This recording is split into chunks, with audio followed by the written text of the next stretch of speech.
Vibe blowing up the J, got the loud jumping up the pay. Everything I'm on slay. Everything I do is got the Benz jumping up the bay. Vibe blowing up my J, got the loud jumping up the pay. Everything I'm on slay. Everything I do is got the Benz jumping up the bay. Another milestone, look at that. Paper boy on my paper route till I'm 6 down on my back. I'm an old soul like my dad. My old girl still a fan.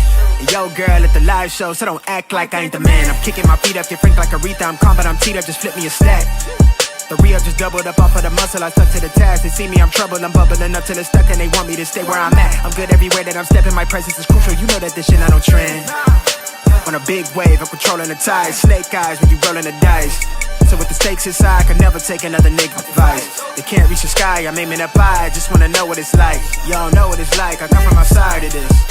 Out the quicksand, I'm the big man, doing big things. Cop a big change, up a state lines, doing stage dives on cam.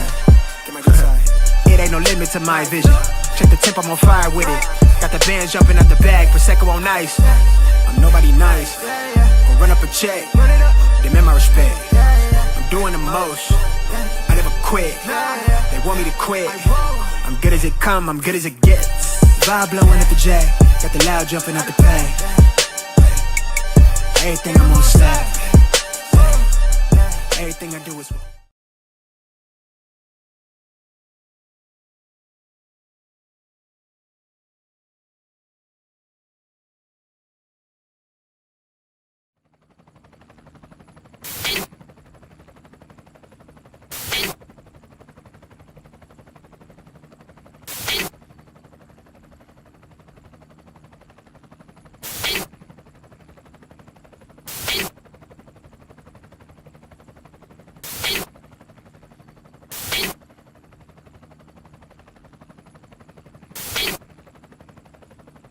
and you're in the Desert Storm bunker with Hollywood CGA.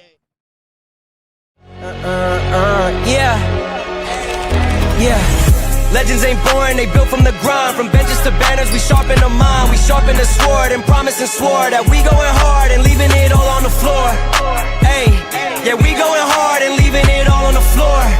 Hey, yeah, we going hard and leaving it all on the floor. Legends ain't born, they built from the grind. From benches to banners, we sharpen the mind. We sharpen the sword and promise and swore that we going hard and leaving it all on the floor.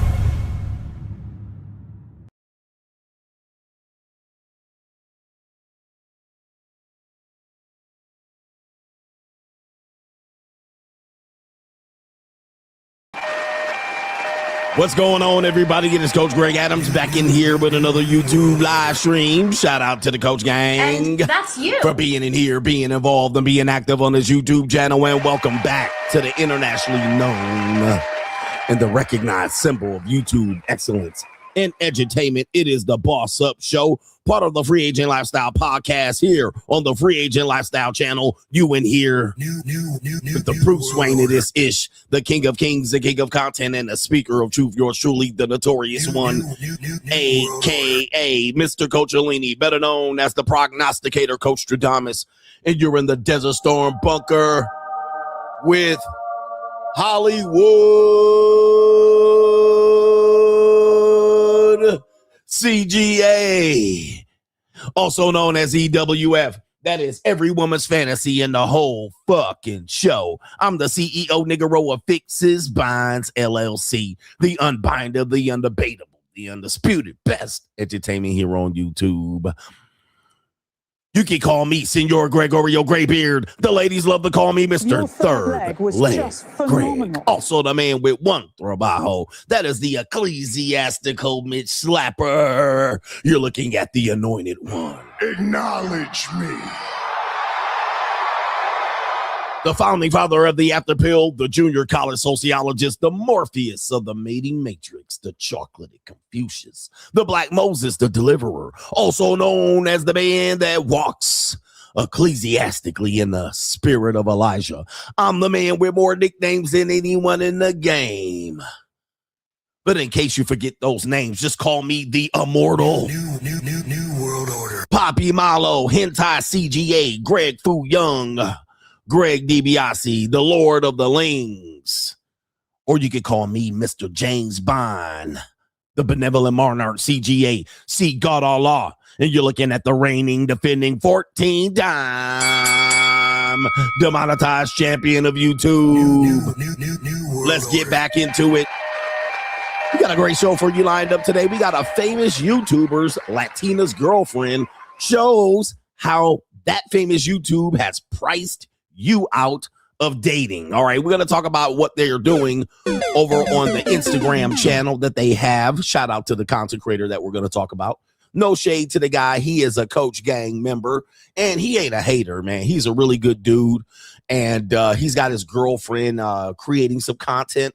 They're doing a certain thing, triggering the algorithm, showing off their lifestyle and how much he's paying for his girlfriend. All right, they're taking a specific angle, targeting a certain audience, which is, I think, is fantastic. It's an audience that I've said that is targetable, because showing and demonstrating that you can price broke niggies out of the dating marketplace has shown to trigger Mitches. All right. Not only that, it is shown to actually have sold a fantasy to women, because women fantasize about the particular thing this content creation couple is putting out. And she's been gaining traction over the past couple of weeks and months, matriculating the ball downfield, triggering and tickling the algorithm to trigger bitch ass niggas, and also sell fantasies to women. We're going to show you that later on in today's show.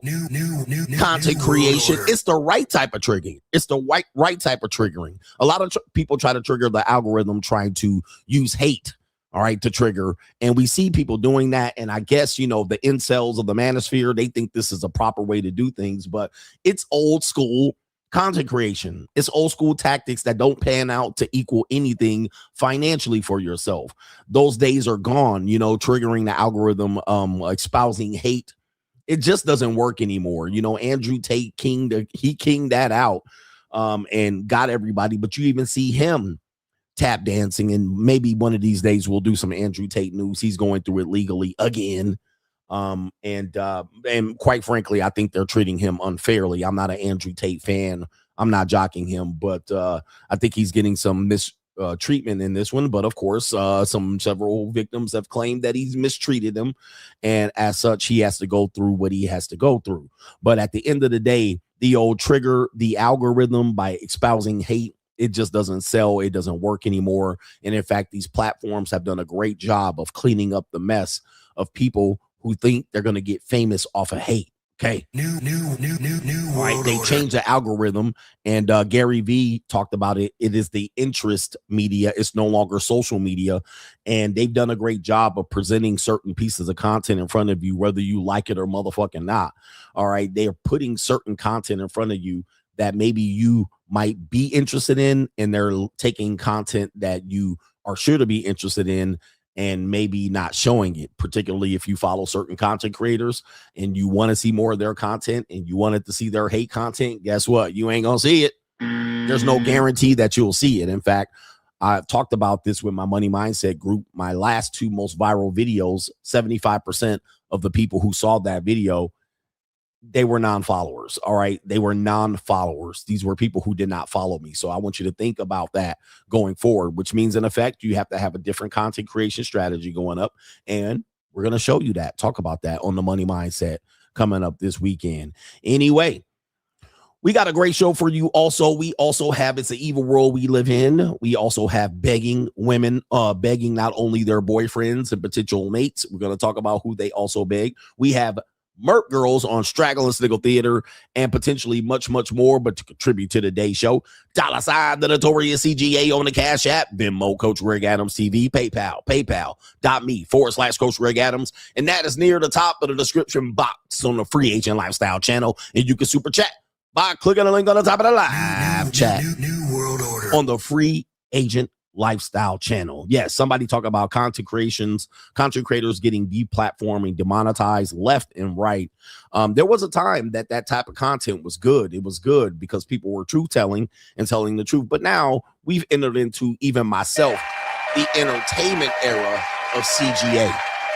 All right, no longer the red pill. There's no, I mean, we talk about dating and relationships, but not trying to espouse hate or even be associated with it. We're trying to have fun. We're entertaining the masses and also giving you some truth serum in the middle of all that. But the old adage of building your audience off of hating ass people is just not going forward. And we talked about that, the last few years on the Money Mindset. We even encourage people who wanted to be new content creators, espousing red pill philosophy and dating advice, to not do so. Even the dating advice that gets mainstream attention today are people who are comedians, all right?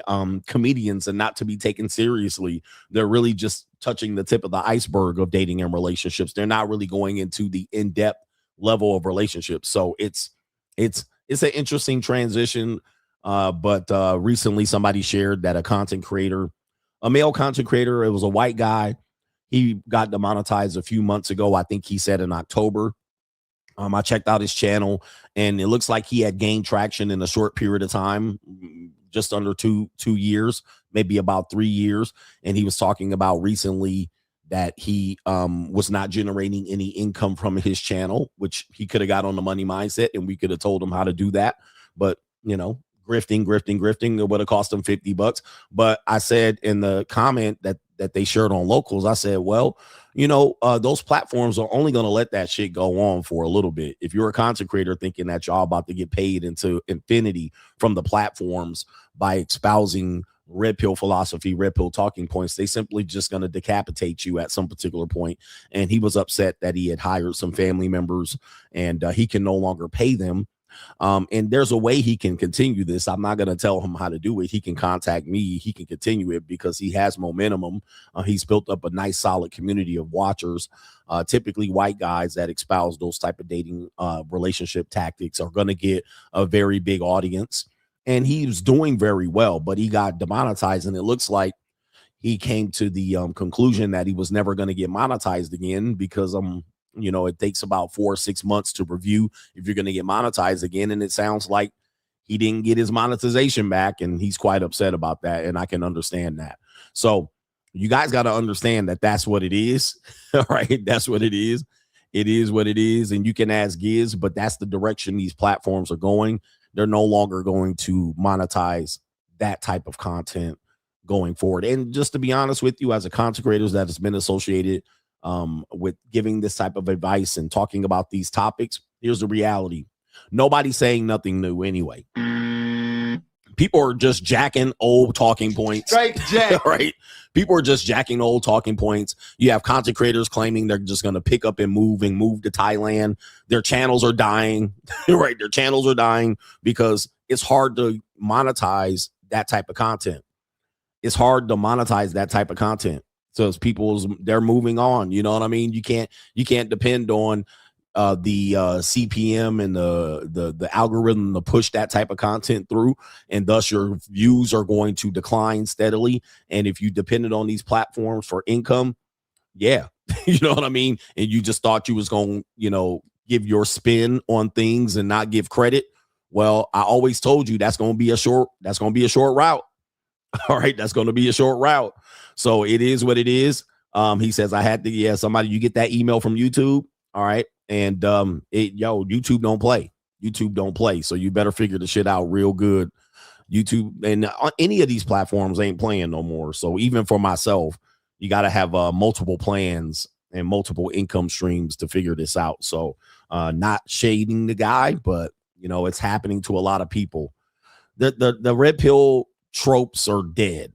It's not dead, but the whole idea that somebody's going to become famous off of this is gone. All right. Andrew Tate was the last one. Myron sorta is the one that is the one getting the most attention from it. I see he must have said something last week because all through my screen, I'm seeing all kind of videos of people reacting to something he said. And but he's not going to be famous from it. No one's going to be like the Kevin Samuels of it anymore. So just to know that, just going in, that is pretty much dead. And the reason why is that anything that is solid, that has come from a manosphere or a red pillion, they've already cherry picked the good shit and they're leaving the rest alone. Okay. They've already taken what they wanted And they've said, people are now talking about hypergamy openly. People are talking about monkey branching. I played a video of some therapists talking about monkey branching. They're taking 49ers. They've already taken what they wanted. By the way, I've already had this discussion years ago. Okay. All right. I've had that discussion years ago. I said, they're just going to take what they want from it. What made sense, set it over here, not give anybody credit. They're not going to say Kevin, Andrew, CGA, Myron came up with this. We're fighting about who comes up with shit. They just cherry pick what it is and are having a good discussion over there about it. All right. They're not trying to give you credit as a reptilian coming up with these conversations. They just cherry pick what they want to keep and they flush the rest all the way down the toilet. And the content creator that came up with it. All right. They're never going to be like, you know what? These people were right. All right. Pearl Davis said, CGA said, Andrew Tate said, Myron said, Walter said. Now, they're not going to give you any credit walking out the door. This is going to be like, yeah, these guys said that. Yeah, that kind of makes sense. We'll just set that aside. All right. We'll talk about that later. And then in the meantime, they coming in with a hatchet job and decapitating you. This is just my advice for people who are looking forward to possibly saying, I got something to say. We're always telling you, man, bro, don't even waste your time. You want to come up with a channel concept, channel concept, talk to me at The Money Mindset. We'll get you on the road, but that is dead. Right? They'll take it, remix it, not give you credit, move on. They'll talk about it in the pseudo psychology university departments, and they won't put your face, name, a silhouette of your monkey ass in there. That's the truth. If you want to know the truth. Anyway, I was in the process of unbanning people from my live chat because people were sending me messages that they were banned. And gentlemen, it is very difficult to do it. You know what I mean? That got like 400 to 500 people that have been banned in the chat. So I have to go through each name. I can't just search your name. I guess I could probably pull up your channel. All right, but I would have to link to your channel and then possibly go in there and unban you. But of course, you guys are sending me messages that are not on the channel. All right. And it makes it difficult for me to unban you. I got to go through one. Right. I have to go through one name after the other. Then as I'm looking at names, they all running together. And then, I forget what name I'm looking for. So it's difficult to go in there. It's like finding a needle in a haystack. So, I can't find it. And then when I go through it once, I'll go through it once and I'll go back up. I still don't see the name that you're saying is banned. All right. So I'm like, I don't even see the name you're talking about. So it must be that it might be a different name. So if you're a different name, then that's what it is. Anyway. All right. Anyway, look, let me get to the earlier contributors to today's show. How about we do that? For this Friday, the weekend, make sure you get your workouts in, unbig your back. What's up, nigga? What's up for the weekend, nigga? Flatten your stomach, get in shape, because this is the winning time coming forward, man. This is the winning time. It's the winning time. We're only looking for the winners out here. Shout out to you. And then Larry C. He says, did you know that the caveman's favorite thing to eat for lunch was a club sandwich? Also, the best time to go skydiving is fall. On a serious note, where the white women at? Shout out to you and the Italianos. Where the white women at? Shout out to you and the Coach Gang. Shout out to you, man. I appreciate you for being here. Where the white women at? All right. Shout out to our brother here. Miles C says, I was watching Austin Dunham in his podcast, and they brought up the very interesting point that I would like you to analyze. And shout out to Austin Dunham, another guy who is, he ain't Coach Gang, but he knows of me, and we haven't communicated too much, but except on social media. Shout out to him. He said, they said women actually prefer to be online because they can better filter the men they want to date rather than getting approached in person. This is an interesting thing that maybe we can talk about, because Austin Dunham is more about perfecting your image online, essentially casting your net online and not using the cold approach. And I believe I can quote him. And he believes, like I believe, that cold approach is a low return of investment strategy. And he's a young man. I believe he's under 30. He's in good shape. People could call him like Tyrone, but he's more likely to try to benefit on your online portfolio. And that has worked for him. He's the type of guy to tell you how to take better dating app photos, how to better set up your Instagram, as opposed to going out cold approaching, which could favor or not favor you. Yeah, that's an interesting approach. I would love for him to come up and discuss that at some particular point, but I more likely is going to agree with that, especially if your personality is passive. He doesn't seem like an aggressive type guy, but he is well put together. He knows how to dress or dress to his styling. He's fit.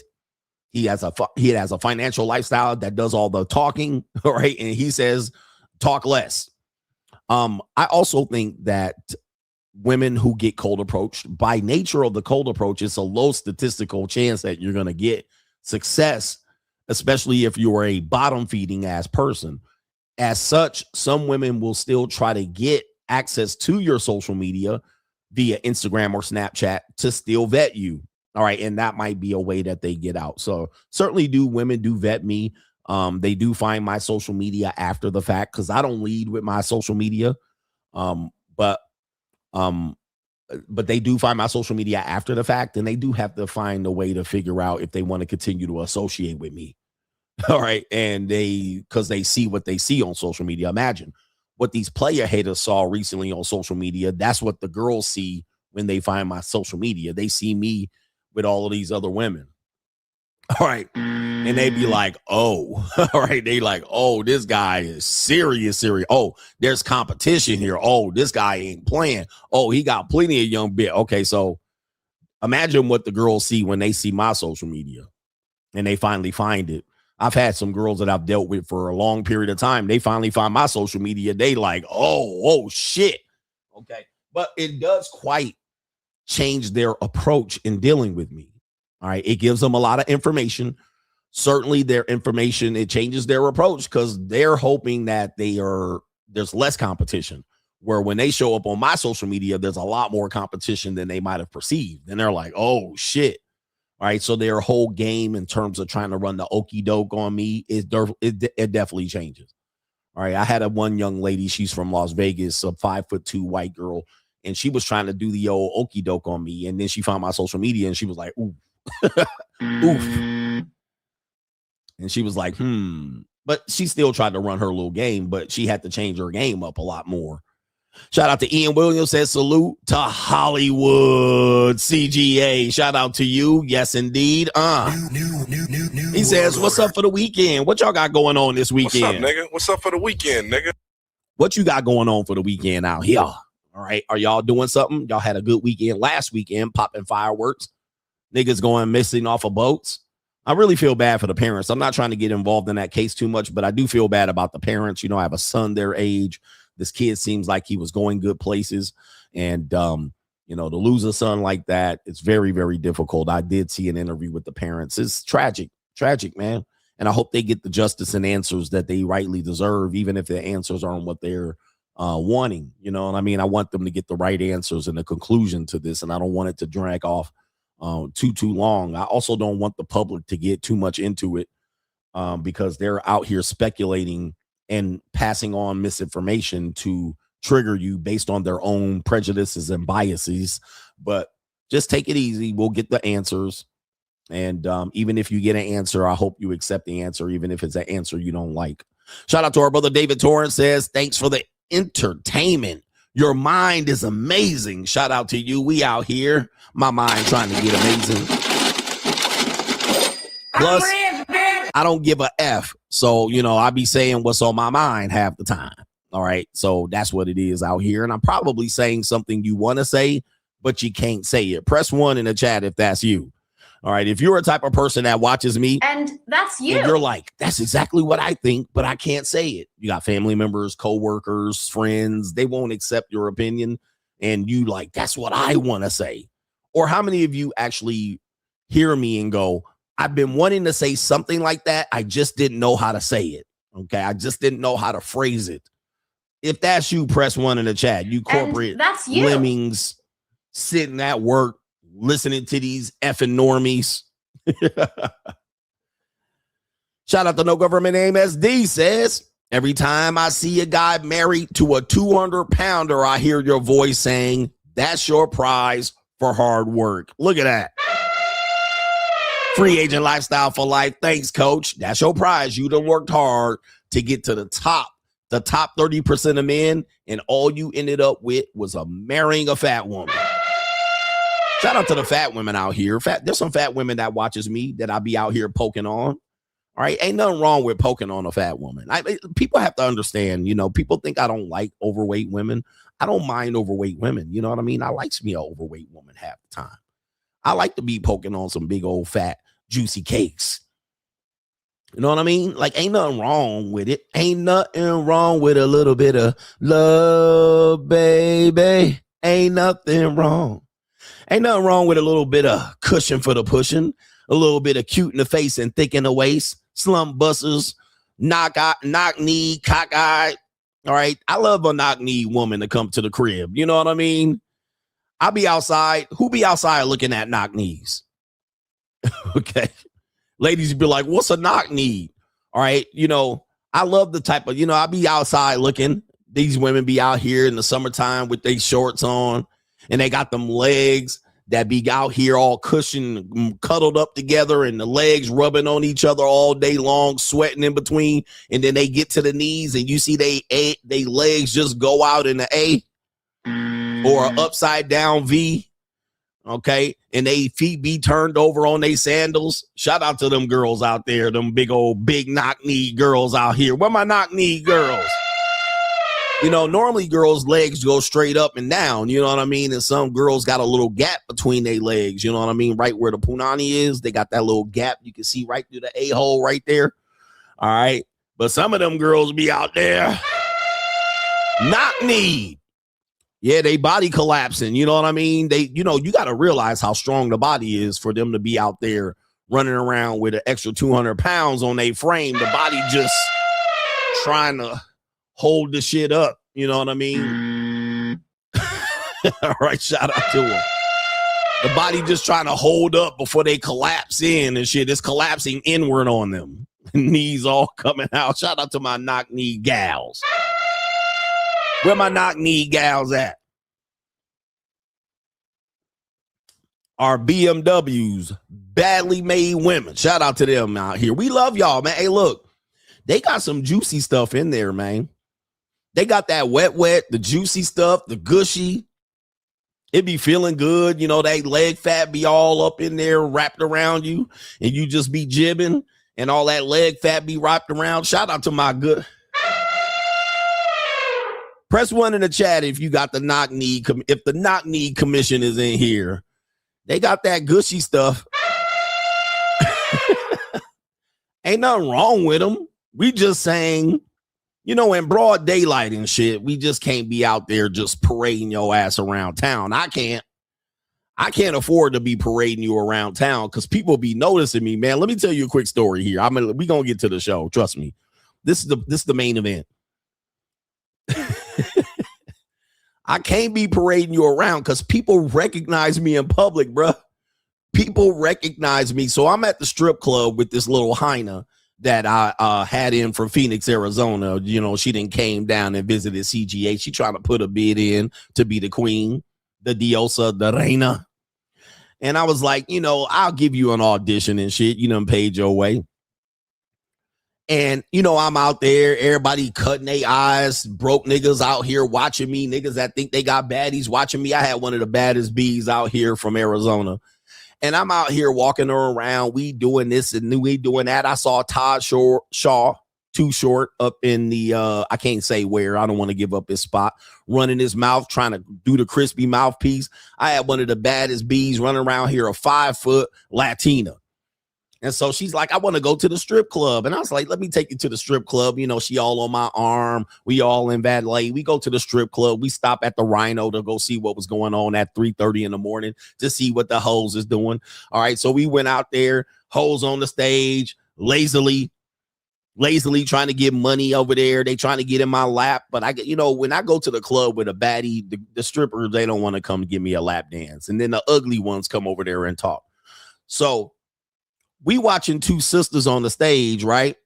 And they out there dropping it like it's hot and shaking it fast and watching theyself. And we just out here, and my girl attractive women try to go to strip clubs to see if they gonna get attention from other men that are there for strippers, but they want to see her.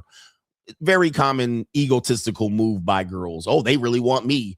All right, they want me type of shit. So anyway, she wanted to get attention from the other dudes, and she wanted to outshine the hoes.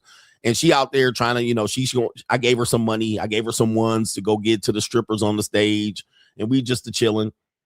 And she goes on stage to mess with one of these strippers and give them some dollars and make it rain on them. She comes back. My little queen, my little reina comes back. And one of the strippers points at me like this, like Hulk Hogan. Right? One of the strippers was like, you. And I'm sitting there like, me? And she was like, yeah, you. And that's you. I'm turning around. I'm like, huh? Me? She said, you. And I'm looking at the girl. I was like, her? And she said, you. And I was like, ooh. And that's you. And I said, me? And she said, yes. And she did like this. She said, come here. She on the stage, half naked with her titties out, right? So I'm sitting there like, the hell? What you want from me? So I goes up on the stage. I got like 25 ones in my hand. And she says, don't I know you from YouTube? I was like, man. Bruh.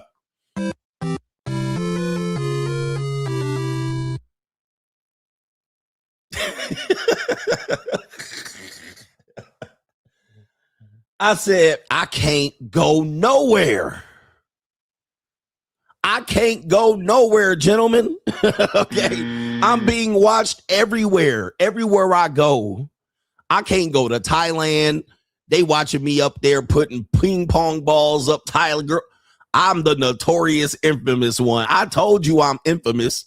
I told you I'm the notorious one. I'ma always be the immortal notorious one. New world. She on the stage shaking her ass and then calls me over talking about don't I know you from YouTube? I said, man, damn. I was like, yes, that's me, nigga, you know. And that's you. It's me. And she was like, you're so cool. You know, I don't watch too much, but I've seen you before on YouTube. She's in the black relationship sector. She was saying something and the song's going on. She's supposed to be shaking her ass. She talking to me about YouTube and shit. I was like, and that's you.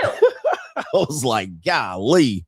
All right. Anyway, I was like, yeah, it's me. Here's here. And I put some money in her and I rubbed the dollar on her punani and I told her to turn over. She shuck it for me. I gave her about $15 in singles. Anyway, so the point I'm making is I'm being watched. So I can't be running around here with cockeyed, knock-knee women. You know what I mean? Look, we just coming right to the crib. So my reputation precedes me. You know what I mean? I walk in the door and my essence is what it is. So I can't be out here. I got to be choosy with who I'm seeing with. So you cockeyed, knock-knee women, you big-boned, big-back women, it's only to the crib and out. I can't be out here parading y'all asses around because somebody going to see me and be like, look at this nigga. All right, one of the sisters said that was me. Shout out to you if that was you. All right, and that's you. All right, shout out to the sisters. And that's you. My brand is my brand. I worked hard for this brand. Look at me. I'm out here with a crazy ass shirt. I'm wearing sunglasses on the screen. My hater blockers. I'm the notorious one. New world. I worked hard to build this reputation. I can't be out here with you slump busters, especially y'all be letting me hit it raw and y'all be telling me to cream pie y'all. And then y'all gonna be on the internet. He got me pregnant with your big fat head, big ass nose, big ass back and neck, all kind of arm fat and knock knees. Now I'm gonna be after like, bruh. Now you want to carry my baby around. Now you want to get on the internet and try to call me out. Don't do that. Stay quiet. Know your role and shut your mouth. All right, that's what we're doing right there. Shut up. All right, I got to be careful because my reputation is what it is. I built this brick by brick. Anyway, I'm going to come back to the contributors to today's show because you guys are important, the most important part of the show. But let's get on with this. It's Straggle and Sniggle Theater. Ride with me if you ride with me. You can slide with me if you feel like 550 on the 5 sticky. Come get high with me. That's a deal, right? Okay. Straggle and Sniggle Theater, we got some videos for you to get some laughs and some edutainment. YouTube is like, stop discussing these issues, CGA. We're age restricting you. But they got that one woman talking about scamming ass niggas. All right, this is crazy. Straggle and Sniggle Theater, we got merp girls, black merp girls taking over the internet. I didn't realize there were so many black nerdy girls. I have a sugar baby that I mess with from time to time, onesie, twosie, here and there. She's a black merp girl. She's in the cosplay. She's a little cutie. She's got her hair parted, one side color like, Harley Quinn. She's a cute little black merp girl. She was nice, too. I should go see her here, but she's so low down in a rotation, I can't even get to her. All right, but we got black merp girls. For people that don't know who merp girls are, they're the kind of nerdy, goofy cosplay, cheesy girls who watch anime and this type of thing, merp girls. All right. Normally they're Asian girls or ugly white girls, but today we're going to show you black merp girls. All right. We got merp girl number 1 up here. Let's see what you think about her. Are you going with this one? All right. So here we go right here. Have a great night. Rawr. Send this to someone that you want to work for. Rawr. Ruff, ruff, rawr. You make me feel so bizarre. And if you were to ask, I would get on all 4 for you. Ruff, ruff, ruff, ruff, rawr. Who's your little good girl I am? Rawr. Oh no, you didn't see that, right? Sorry, I just get really excited when I see you. Have a great night. Rawr. Oh my goodness. All right, that's somebody's daughter. Does she have like the nose from the Who's of Whoville on? I mean, they like to dress up. These are the type of girls that let you walk them like a dog and put a collar around them and put them in a cage. I'm going to just let you know. How do I know? Yes. These are the girls that do a lot of weird, strange things. She's even in the back barking. You know what I mean? Like, this is good. But after you get a nut, you just be like, please shut up. And unfortunately, they don't turn this off. It's continuous. They don't stop being a merp person just because you're tired of them. All right. They constantly want attention. They constantly want you to be dog walking them and watching them watch anime. What are you doing to this one? I'm going to just let you go as know I'm going. Okay. Because I know the type of nasty itch she capable of. Right.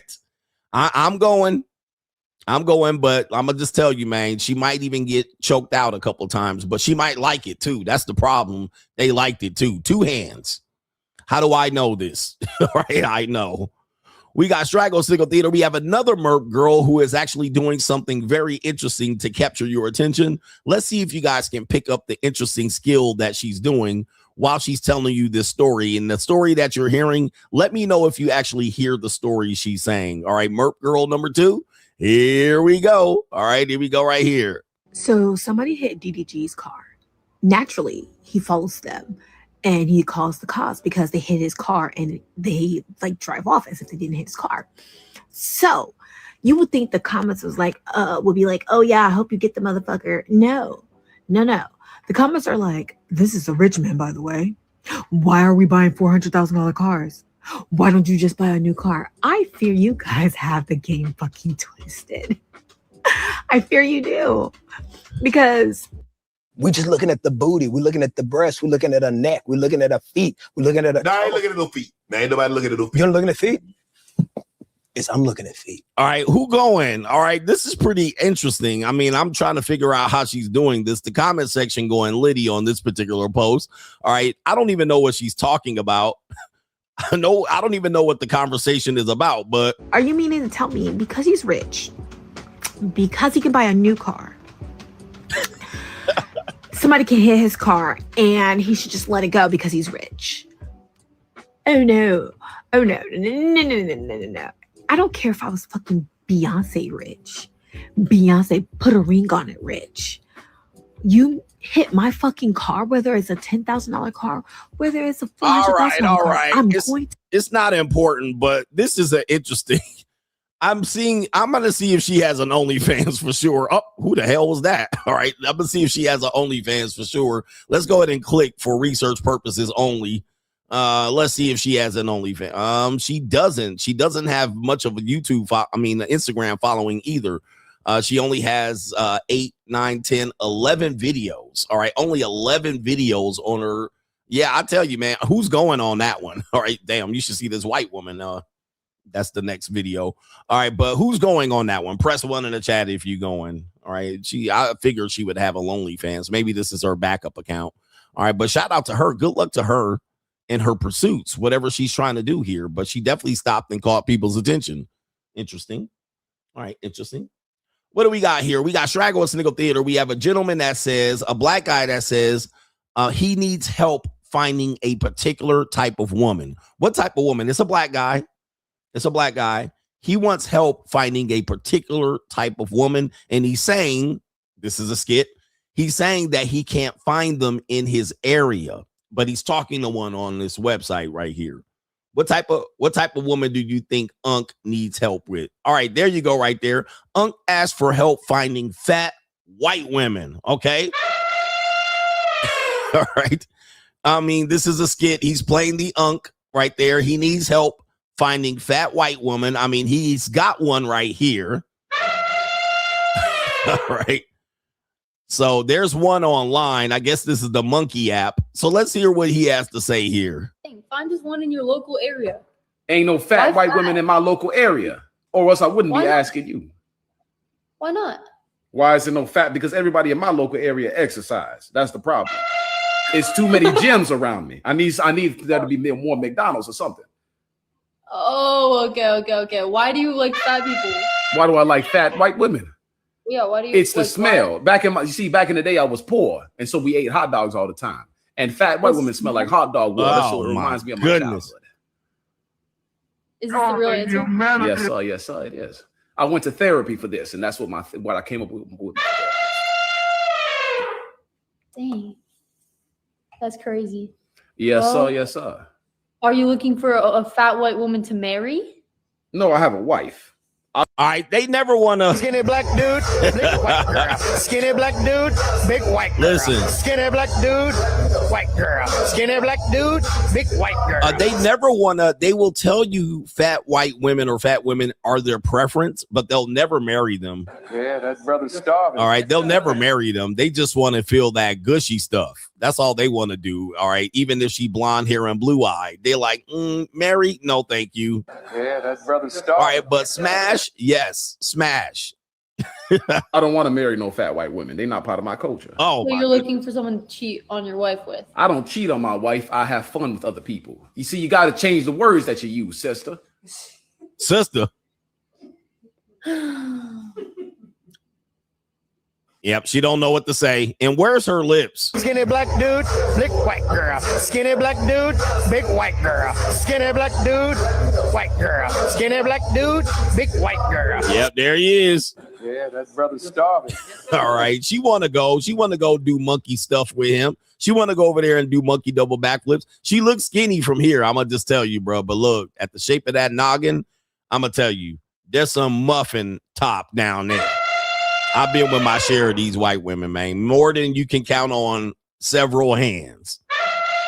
All right, there's definitely some chunking going on down there. All right, and she cannot get a beta Brad to save her life. All right, anyway, shout out to him right there. What else do we got?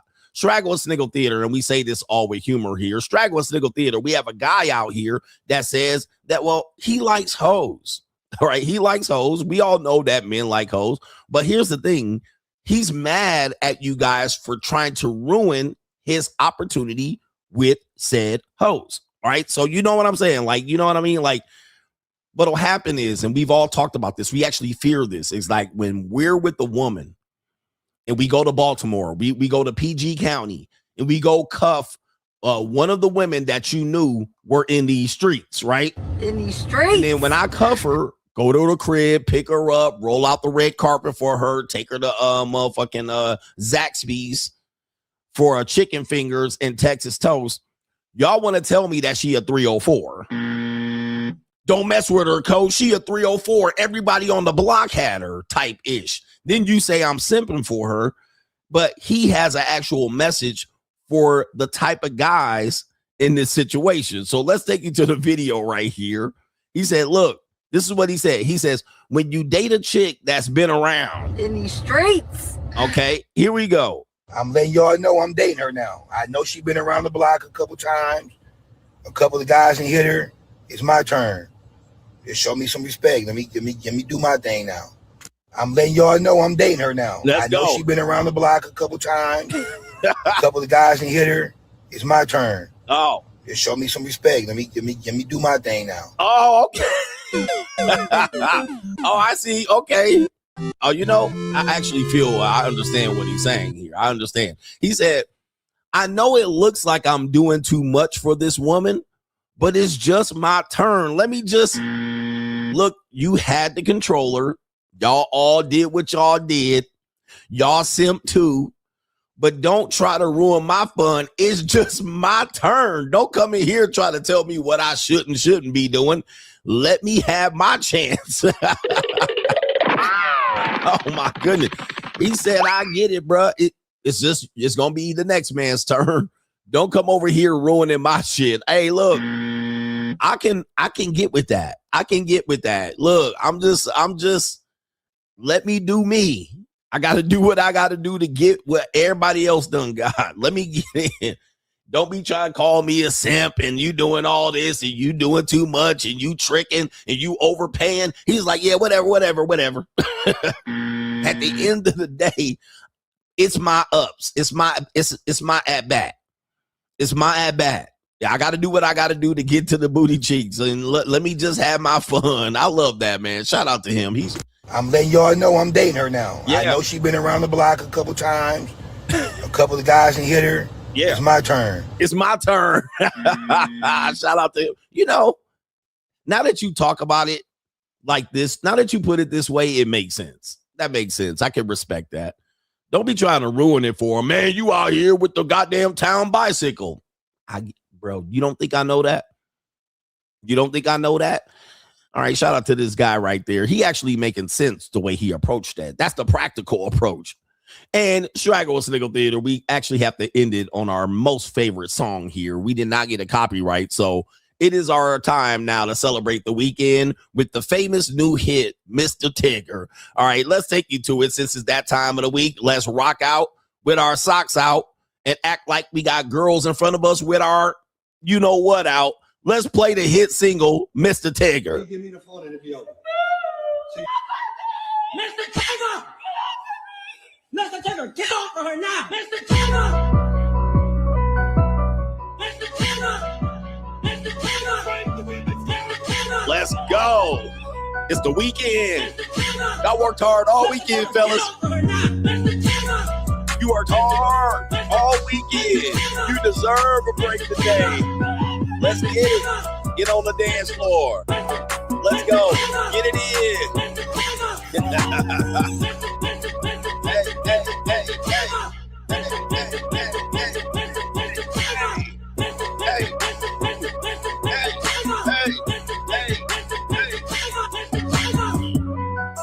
You worked hard all week. Listen. Celebrate life. Celebrate yourself. And celebrate that you ain't a reading rainbow, manosphere, gay incel. Let's go.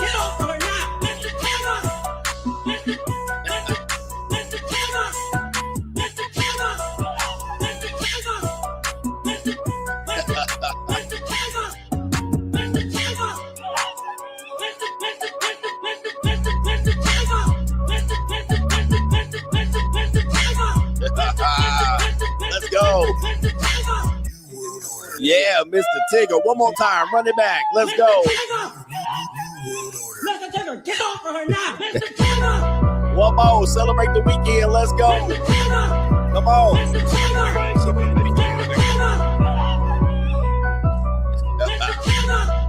Rock out. Let's go.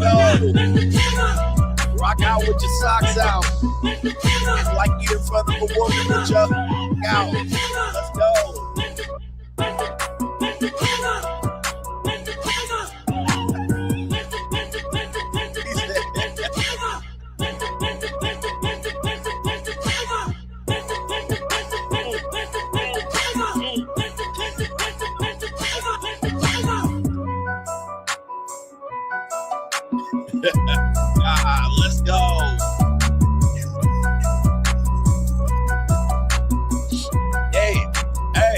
Hey. Mr. Tigger, get off of her now! Mr. Tigger, get off of her now.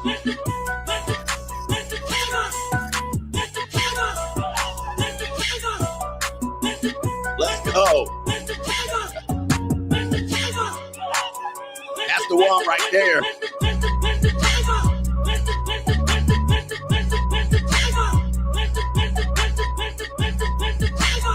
Oh man, niggas ain't ish, but we gotta love that. By the way, I want to give credit to the originator here. Allegedly, it is Remix God Suede is the individual who came up with Mr. Tigger. Remix God Suede. You can follow him on Instagram. We played his song 4 times this week, so I want to give him credit. Shout out to Remix God Suede. Go follow him on Instagram right there. All right, I love it. Oh, look at bro. He follows me. Hey, he Coach Gang. Let's go. Remix God Suede is Coach Gang. Look at that. I got the follow back. Let's go. Internationally known. I got the follow back. All right. Shout out to the Remix God Suede. We gonna follow you back. Just like that, Jack. We following you. Yes, indeed. Good for you, brother. Shout out to you and the Coach Gang. That's Straggle and Sniggle Theater out. Like, ride with me if you ride with me. You can slide with me if you feel like 550 on the 5 sticky. Come get high with me. That's a deal, right? And I'm going to tell you, nothing is going to get you rich overnight. Okay, you're going to have to build this particular well. So with that being said, I'm going to put this up here. Non-disclosure agreement. First, he says that has to be at least $5K in equipment, allegedly. Yes. Don't invest in your show. Your show will suffer. When I hit 300,000, of course, I was listening to you. If you train your mind and you apply and you actually study and level yourself up, oh yeah, you're going to get the money. But you have to be dedicated. You need multiple streams of income. This is a non-negotiable at this point. If you only have one income, if you lose that income, now where are you? Never had an emergency fund. Never. Because if you have the ability to save money in excess of your needs, then that money should be multiplying for you. What we do is we help with unified systems, your brand system, your web system, your data, and your operations. If you get into a situation where you were going to take a shortcut, this is when you're going to get scammed. Like you apply to a job and a day later you got a rejection letter. Nobody read your resume. The AI rejected your resume. I have my cameras down here so that it's always behind everything else. One of the things that we definitely want to practice in picking these stocks, you definitely want to exercise patience. So if you're doing diligence on a stock and you don't have to buy it at that particular point in price.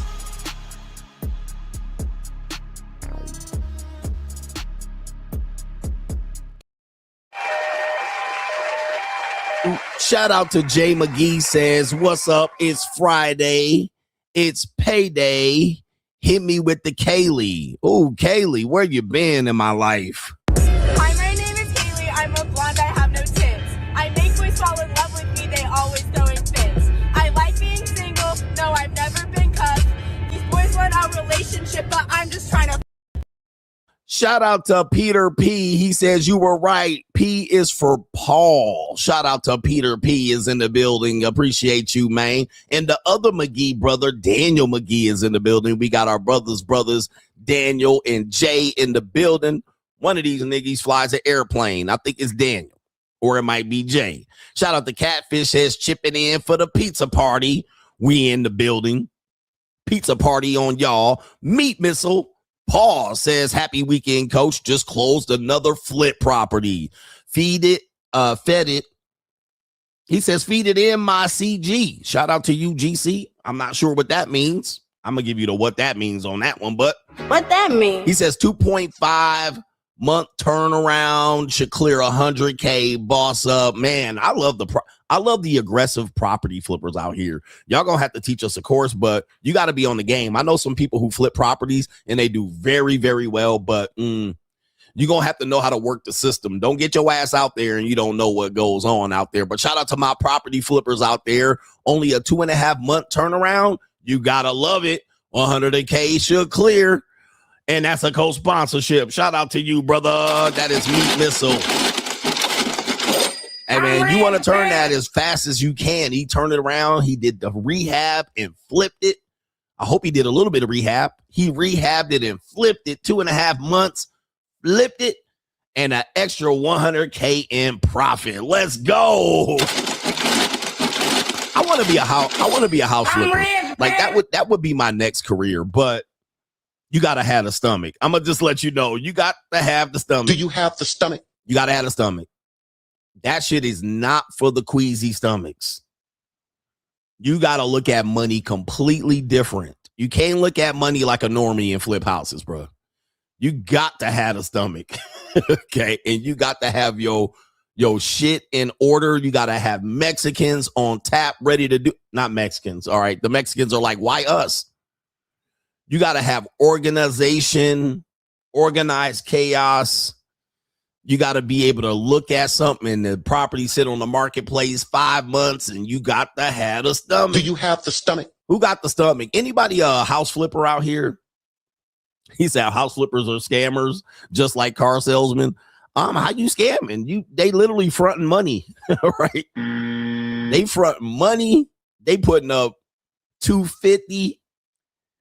They advancing $250. All right, what's going on with PayPal? PayPal ain't gonna sign me up, but you gotta have a stomach to flip some property. And they doing a little quick rehab, little masking tape over here, little cheap rehab over there, little linoleum floors down here. Right. Little quick rehab.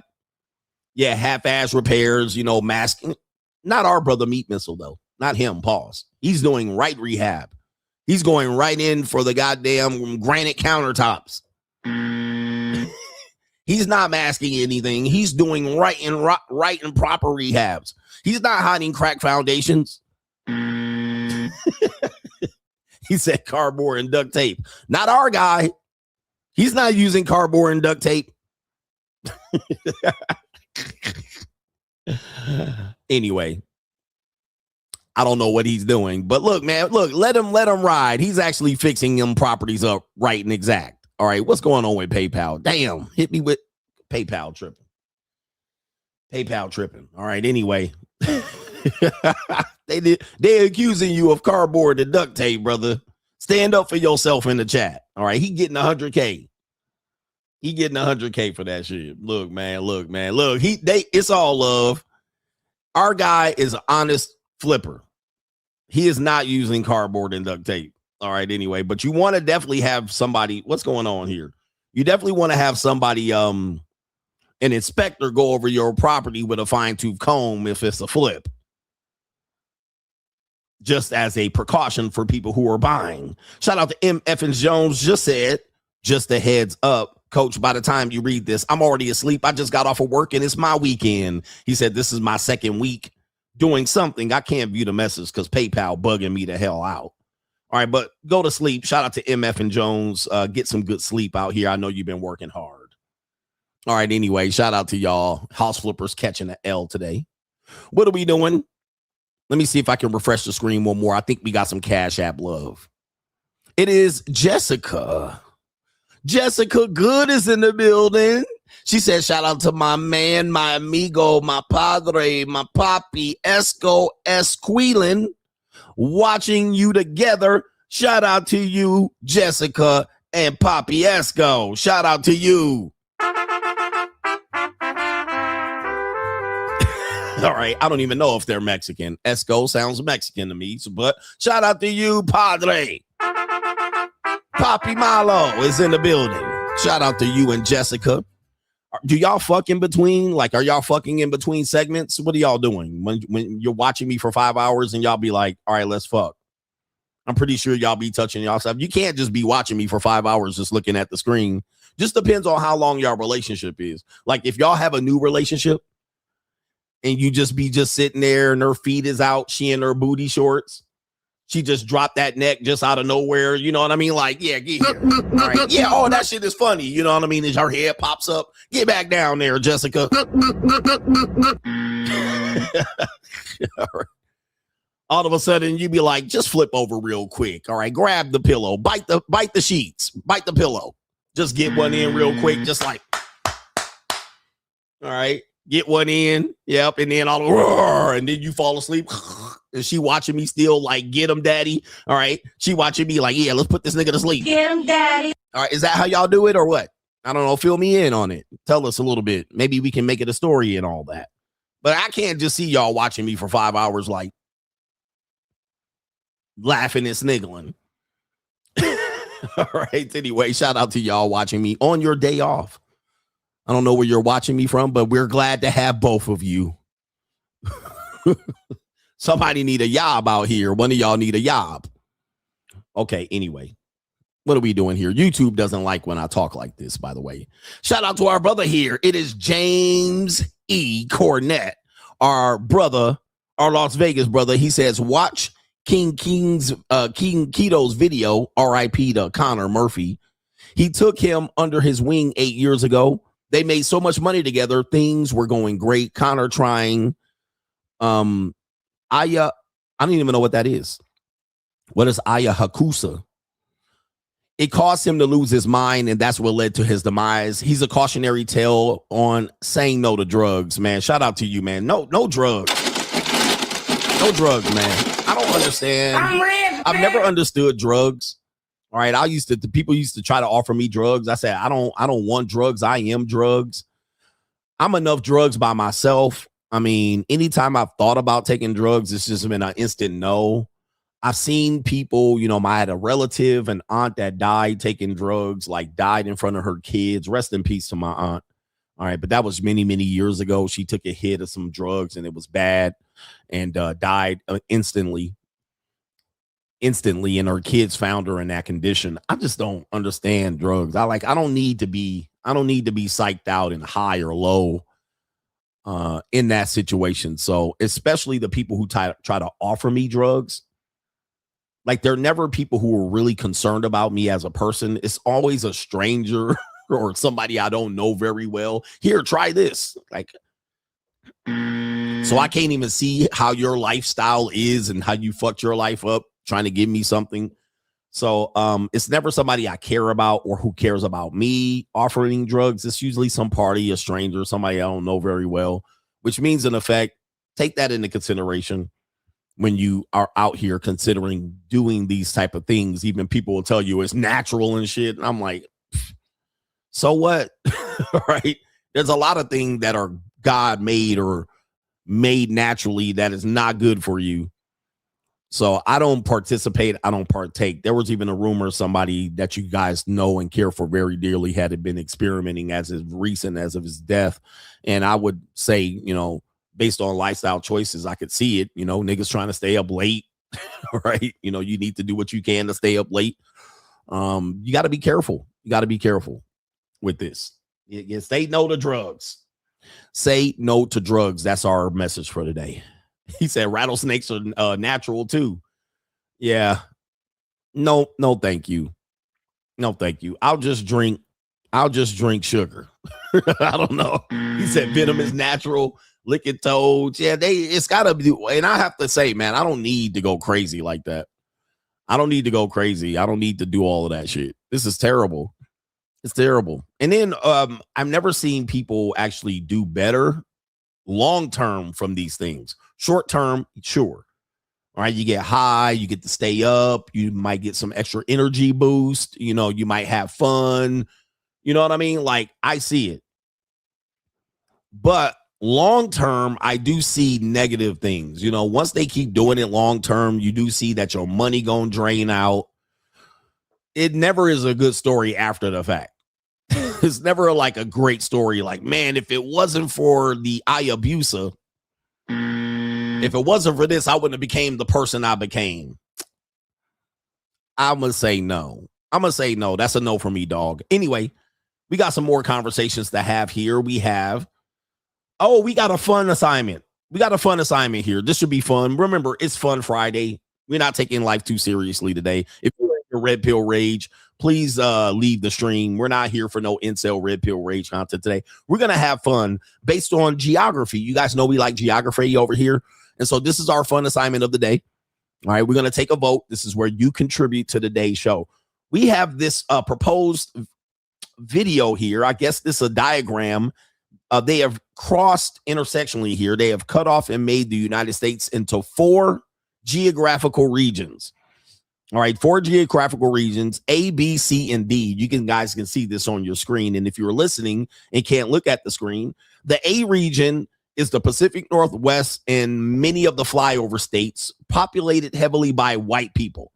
All right, B would be the Northeast, but they are kind of included some of the Midwestern cities known as Minneapolis, Milwaukee, looks like Chicago's on that side, all the way over to New York, up to Maine. And then C would be the Southwest. That would be Southern California and all of the desert regions, including all the way up to Houston, Texas, which I think Houston is actually falls on the side of D.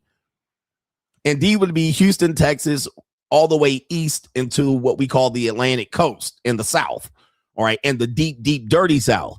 You see these regions here. Now, if you actually took these regions in this particular video, they're saying what region would win a civil war? What do you think here? This is just for fun. New world order. What region would you think would win the civil war? Now I'm going to ask you right here what you think here. We're going to vote via the poll. Which region would win a civil war? Right, if we had one? And we're going to hear what the video commenters are going to say here, and then we'll see what the vote is for you guys. I know you might have regional bias here. Which region would win a civil war? All right, so here we go right here. Let me see if I have the volume up. All right, play the video. Okay, here it is. Here, I guess the video's lined up. All right, let's play the video. Bitch ass nigga, if we had to go to war, you already know what the fuck going on. B gonna win. Bitch, I'm from Detroit. We don't even need no help. We'll smoke everybody. All right, and so you guys know this content creator here. You've seen him. I've seen him around. I think his name is Will.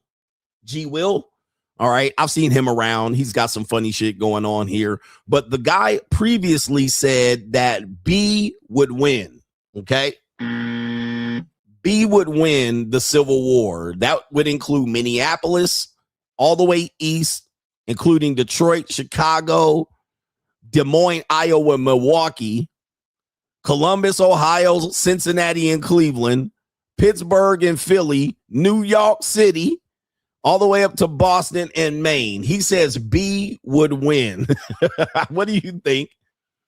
What do you think on this one? All right, currently the vote has D winning, which is the South. I'm assuming the experience of actually fighting a war and almost winning it. All right, D actually almost winning the Civil War. We all would have been continuing to be slaves had it not been a late rush or surge by other patriot forces.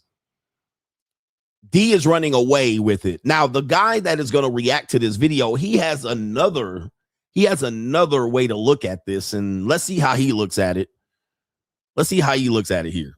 Need no help. We'll smoke everybody. Nigga, shut your ass up. Not only is B not winning, B is coming in dead last. First of all, A is packing everybody up. He got all the land, all the money, all the resources, all the militias. The children are ready to blow your brains out at the drop of a dime. They are training for war right now. They have real armies that can go to war at any given time, son. Don't play with A. Next up, a very close second is C, and that's where Texas at. Texas have been wanting to separate from the U.S. for a very long time. They got the guns, they got the people. They're just not as organized as A, but it's a very close second. Then you got D, the South. They have been with the shits from the inception of the United States. They still salty about the Civil War, and they want get back. They want the Confederacy back. The problem is with them, they racist, and they don't got all the money. But they do got the guns, and they are ready for war. And in dead last, you got B, the loudmouth ass Northeast, where I'm from. We ain't ready for shit. We don't know how to shoot. The gun laws are super strict. Niggas don't go to the range. Y'all go outside and shoot each other. That extended clip don't mean shit to a 10-year-old boy that can bust you in your eyes from 50 yards away. They out there shooting moose and deer and wild boars and shit. They ain't ready for it, son. Okay, so what do you think now? His case he's making, he said A got the militias, right? You pull up on A, and it depends where the fight is.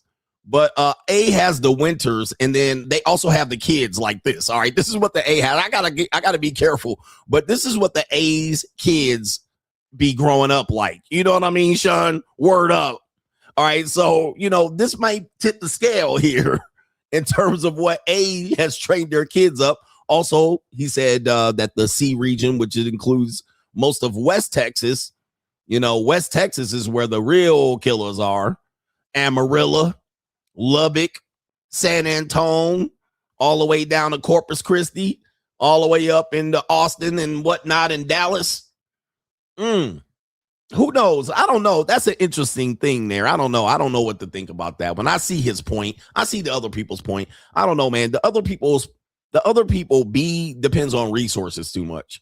Right? They depend on electricity and light and Wi-Fi. They don't got walkie-talkies and organization. They're not planning or prepping to stay together. You know what I mean? Like that. I can see how A could take the lead, but certainly C should get some consideration. And I can see how D can get consideration as well.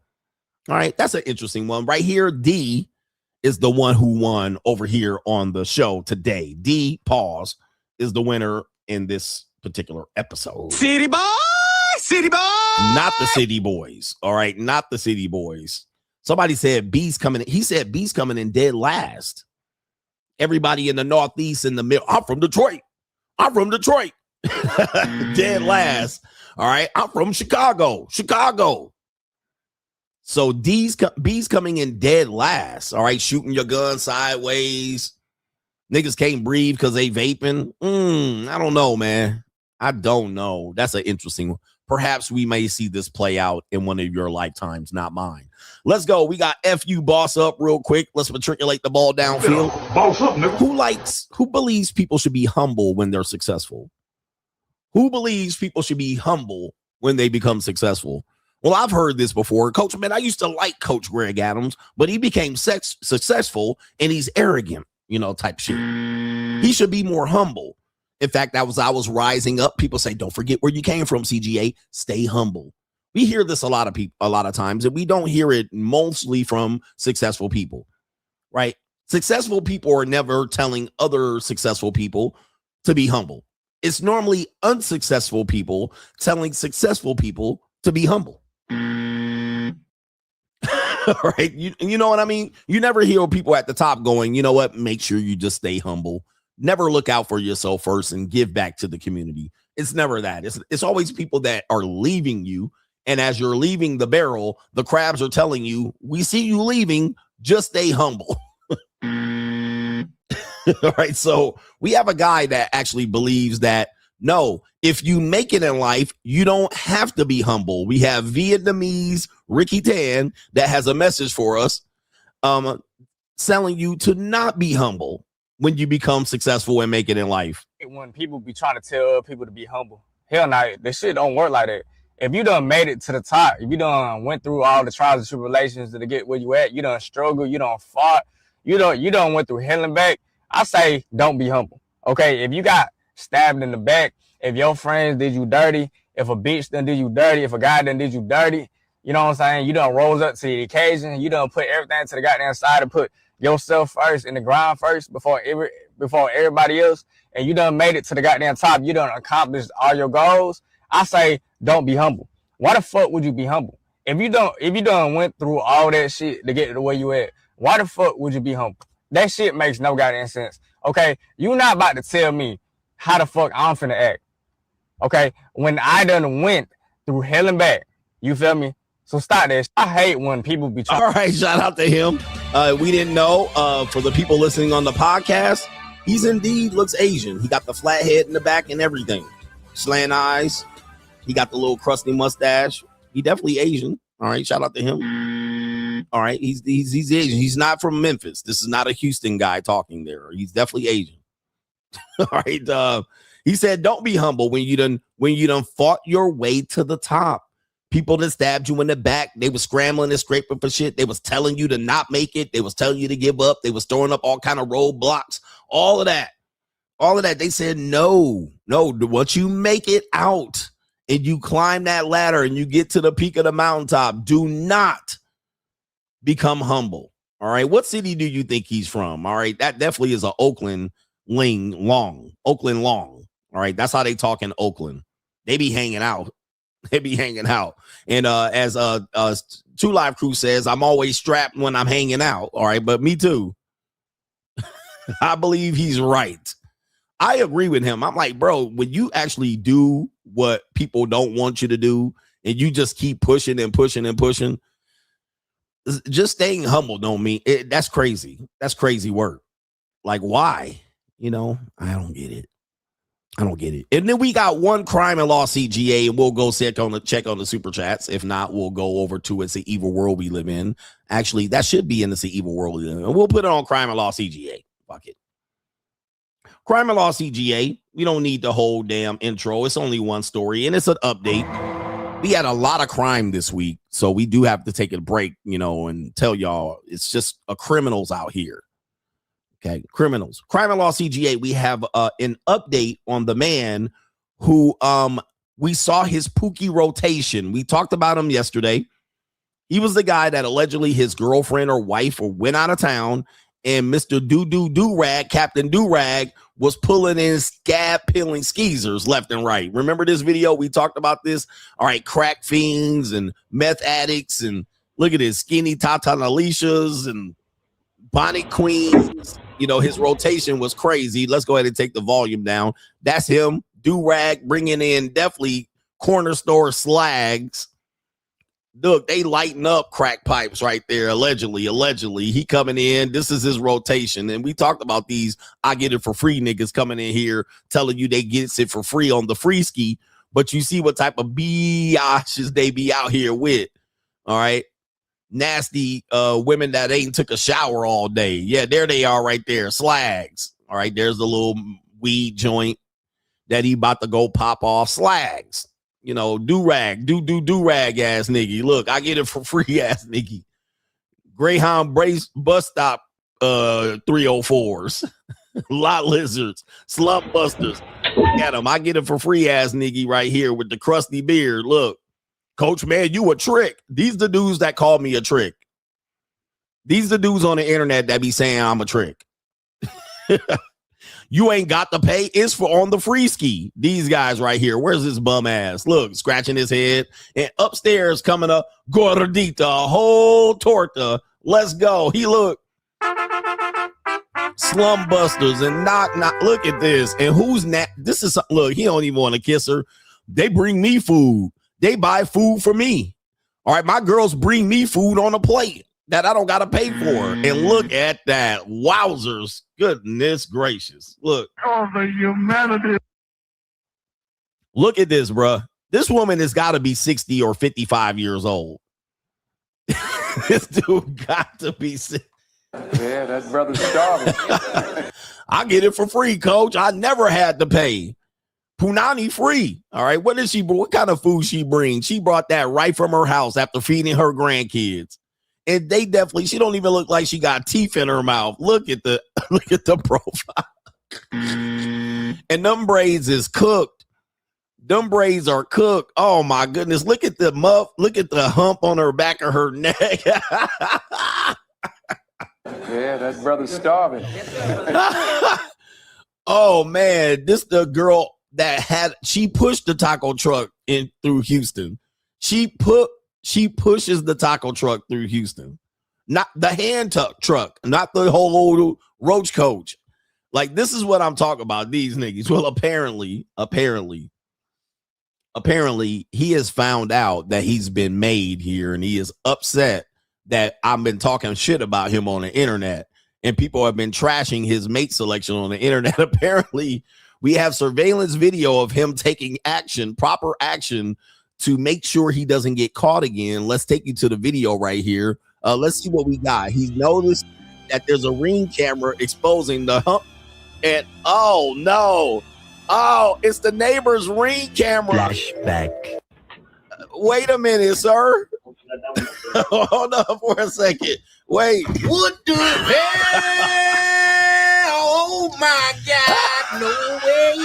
Yeah. This nigga, hey, bro, is that you? Is that you, bud? He went on the neighbor's ring cam. Oh my Lord Jesus, help these And niggas. that's you. He done went and changed. Look, he coming back. And he going in on a neighbor's ring cam with a hammer. Oh, these Negroes. Something wrong with you Negroes. By the way, just because you go in on the camera, this is a device. Like the device is digital. Like I get downloaded. Breaking the camera does nothing. I could just buy a new camera. All the data is downloaded on a hard drive. All the data is downloaded on the hard drive, sir. Look, oh, he out of there. Is that, wait, drop the hammer? Is that a girl? That might be one of the girls. I can't really tell. It looks like a girl the way he running. Oh, he out of there. All right, so yeah, apparently, let me see here. No, that's a nigga right there. That is a nigga. Let me see here. I don't know. Let me see. Oh, that might be a girl the way they swinging the hammer. All right, I can't really tell. Like,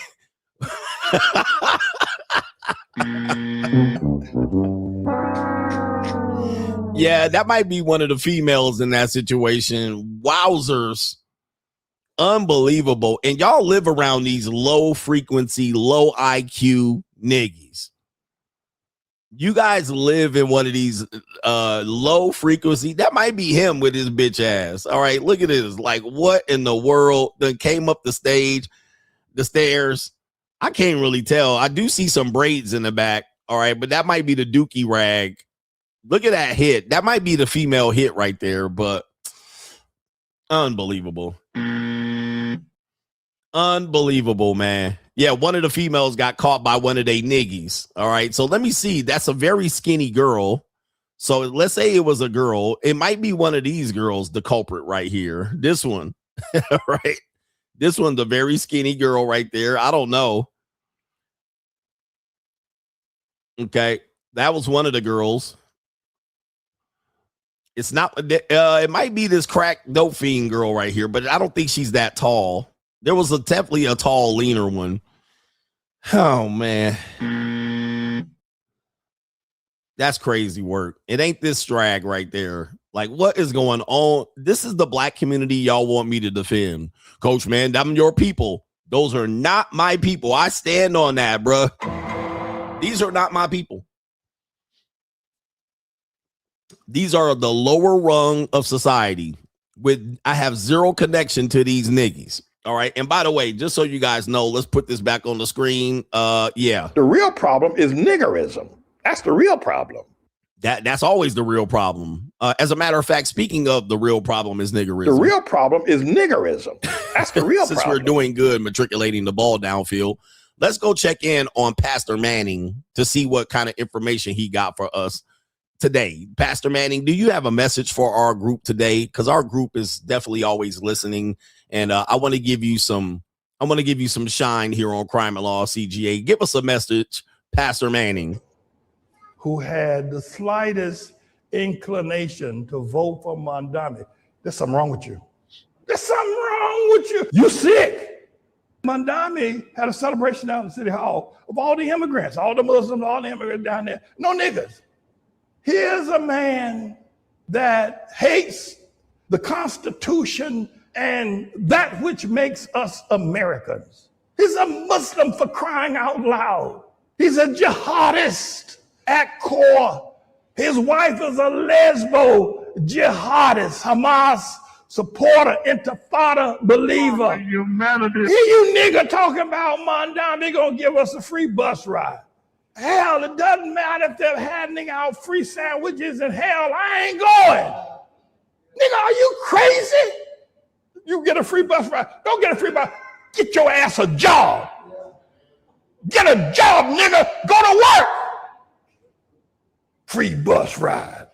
I always want something free. Well, he's our boy.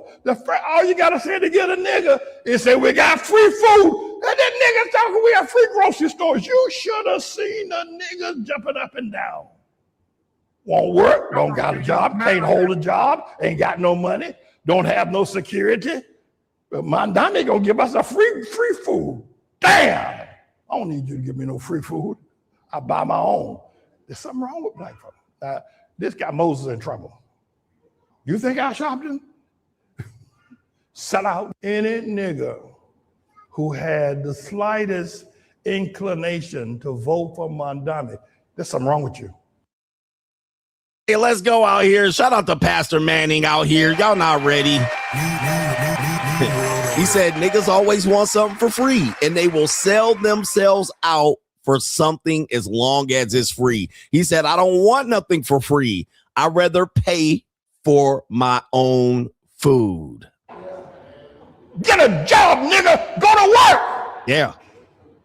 Free bus ride. I always want something free. Well, he's our boy. All you gotta say to get a nigga is say we got free food. Oh my goodness, despise the free lunch. All you gotta do to get a nigga. New world order. And say something's for free. Oh no, that's Crime and Law CGA out here. Shout out to y'all here. We done pissed off half the nigga audience watching me. Shout out to Pastor Manning. Hey, he wanted to bring this here. You want to vote? You want to get a poke? You want to get the COVID poke? Here's some French fries. Remember they did that to you. They were like, you get a free combo meal. Remember that in New York? I'm gonna pull it up for y'all niggas that done forgot, because I ain't never gonna forget. All right. Vaccine shot, free food. Let me see that. Oh, here it is right here. Oh man, this is crazy work right here. And I was going crazy. I was going crazy during this time. Dude, this was, if the Manosphere didn't demonetize me, this certainly did. If you were watching me during this time, during the COVID years, I was going crazy on this one. Thank you so much, Randy. Thank you to the whole Shake Shack team. This is really going to help us out. Did you say free fries when you get vaccinated? I got vaccinated. Oh my goodness. You're saying I could get this? Humanity. These delicious fries. Wow. Wait a minute. But there's also a burger element to this. Wow. Let me check with Bill Neathart. Is it too early in the day to eat a burger? No. This could be breakfast. Look at this. I want you to look at this and think about, again, some people love hamburgers, some don't. Really want to respect all ways of life. But if this is appealing to you, just think of this when you think of vaccination. What the hell? Oh my God, no way. Press 1 in the chat if you was an original Coach Gang member with me during 2021 and 2022. Press 1 in the chat if you was with me. I've been on this shit since forever, bro. I've been telling you about this since forever. I've been like, bruh, we in trouble. I was like, we are in trouble. If New York niggas is going to get shots over this, we cooked. I was like, there's no coming back. And guess what? They tried to come back with that old, they tried to come back with that old, remember they was like, oh, let's have an amnesty. Let's forget what happened. And let's just let bygones be bygones. I was like, I ain't forgetting. I'm never going to forget, bro. I was like, I'm never forgetting what you people were doing. I'm going to always keep a memory of this shit. I got a file on everything. I got rote memory of that bullshit that was going down. I ain't never forgetting. They tried to come up with the amnesty. Let's just forget and let's move on with life. I was like, nope, not me, nigga. Not me. Never forgetting. I'm never forgetting how y'all act, how y'all treated people, how y'all was out here in hysteria and rage. Y'all was out here acting like the sky was falling. I was like, nope. Forcing me to do shit, telling me I was gonna die. I was gonna kill my granny for going to get a haircut. I was like, oh, hell no. Telling me to go follow arrows in a grocery store. I was like, no, not me. This is the exit sign. This is the exit. I was like, I've been going through this door for years. It was an entrance. Now you're telling me I can only go out. I got to go around and go to that door. I was like, I'm never forgetting. Never. Ever, ever, ever. With that being said, fuck all y'all if you still try to be like, well, it was an important time. No. Trust me.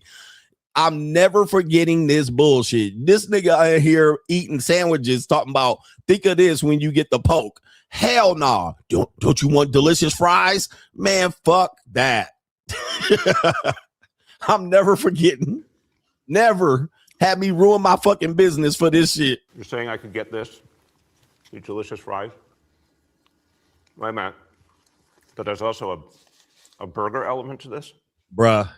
Never, ever, bruh. Never. Not me. Y'all gonna have to censor me. Fuck that. Not me. Y'all can say whatever. I had 10 people that died in COVID. I don't give a fuck. And I told you then I didn't give a fuck. That's why I'm the 14th time demonetized champion of YouTube. I was on the list. All right. I refuse to ever forget, nigga. Ever. So don't tell me about nothing, Nathan. I don't care about your dead relatives. I have 0 dead relatives and friends. Except this one chick died. And I was like, never, ever, ever. Anyway. Back to this shit. All right, back to this. Yeah, telling me to wear a mask and put it tighter on my face. I was just like, this shit is annoying, man. Then you can't even have a conversation. Don't you care about people? I'm like, don't you care about yourself? This is crazy. Shout out to Chris Mack says, the South is winning. Too many legal guns, no contest. Shout out to you. I don't know, man, but if too many legal guns, that means Texas, too, is in it. So Texas was on the southwest side. I don't know, man. I don't know. The South, all y'all got is niggas with chairs hitting white people. I don't know, man. The South don't have many people. Y'all got white people with guns. Not many Negroes have guns in the South. Remember, I think they had gun turn-ins. Turn in your guns in the South. And y'all was getting Atlanta Falcons and Atlanta Hawk tickets. Hold on for a second. Let's pull it up. Gun turn in for Atlanta. Y'all got the clips and all that, the extendos. Y'all turned in your guns for Atlanta Hawks tickets. Y'all had the gun buyback right here. What year was that? All right, there's no active one. Where was one in the past? They had one in the past right here. Let me see. Or was it Atlanta Falcons tickets? I can't remember. Maybe it was Falcons. Gun buyback. Has there been one? They're saying there's no active one. I know there's no active one, but was there one? All right. Was there one? Was there a gun buyback? They should do another one. They should do one right now. All right. Maybe it was the Hawks. Atlanta Hawks. Let me see here.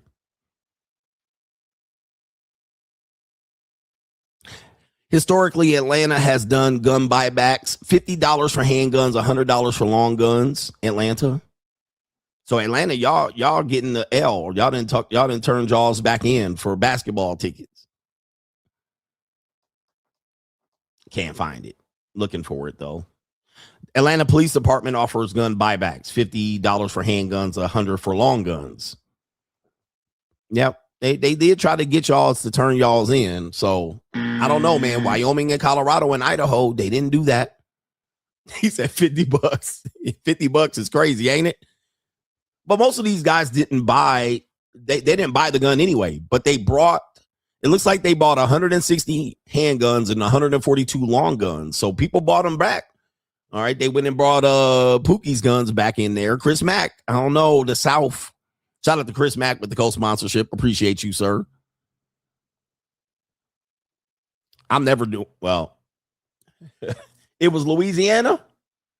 Oh, Louisiana. Oh, he said I'm wrong because Louisiana's gonna win.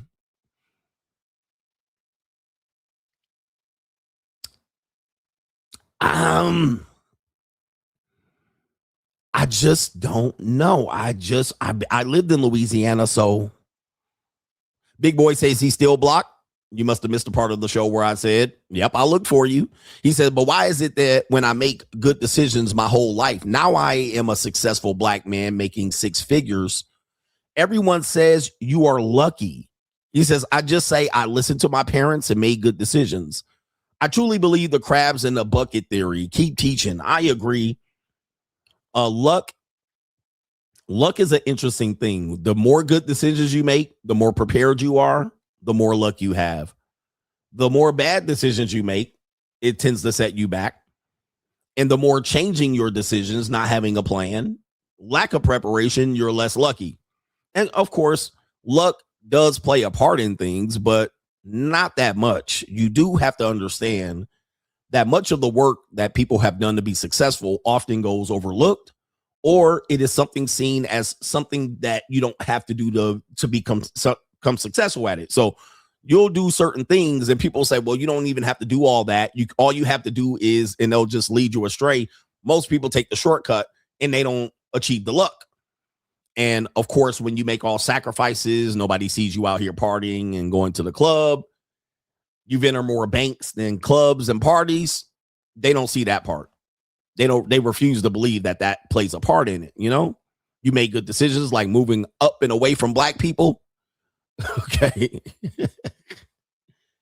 So that's what it is. And people will say it was luck, which is sad. But, you know, again, like I said, you can't save everybody. Shout out to our brother here, Mikhail Donald.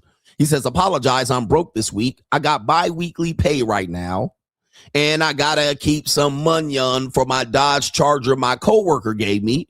It's nice when people see how hard you work and extend an olive branch. Blessings, C. He said, bless C. Coach God Allah, shout out to you. And a part of that, guys, when people see you really working hard to try to get to a certain point, people will bestow to you certain blessings like a car, furniture, toys for your kids. They will see you hustling.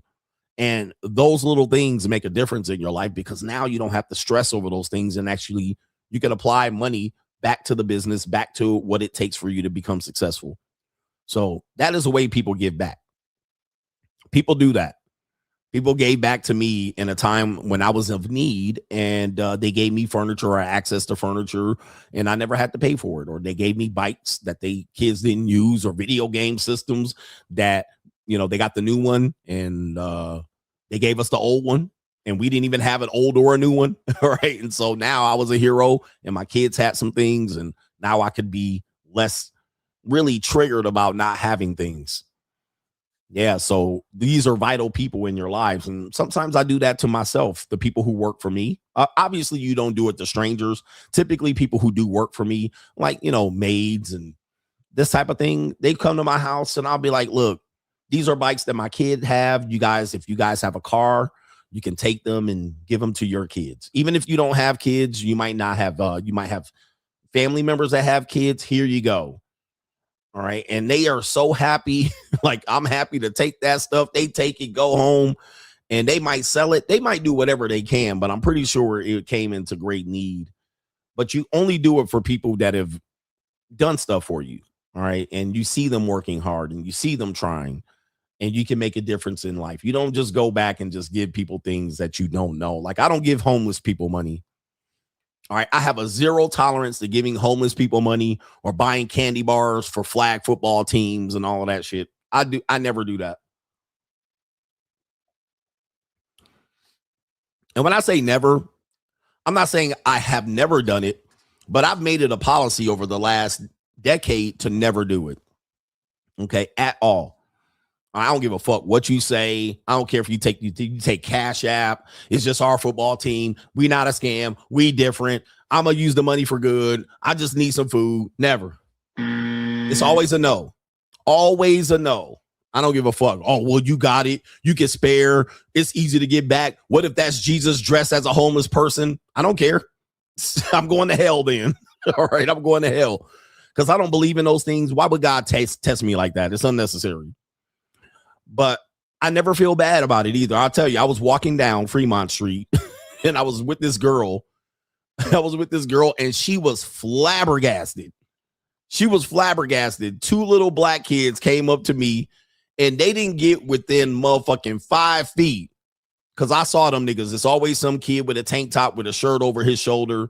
And he got some box of fucking chocolates that they stole from somebody. And they got some adults sending over there, pimping their kids out to get extra money. By the way, black people aren't the only ones that do that. If you go to the Philippines, they do the exact same things to their kids. So this is not a race issue.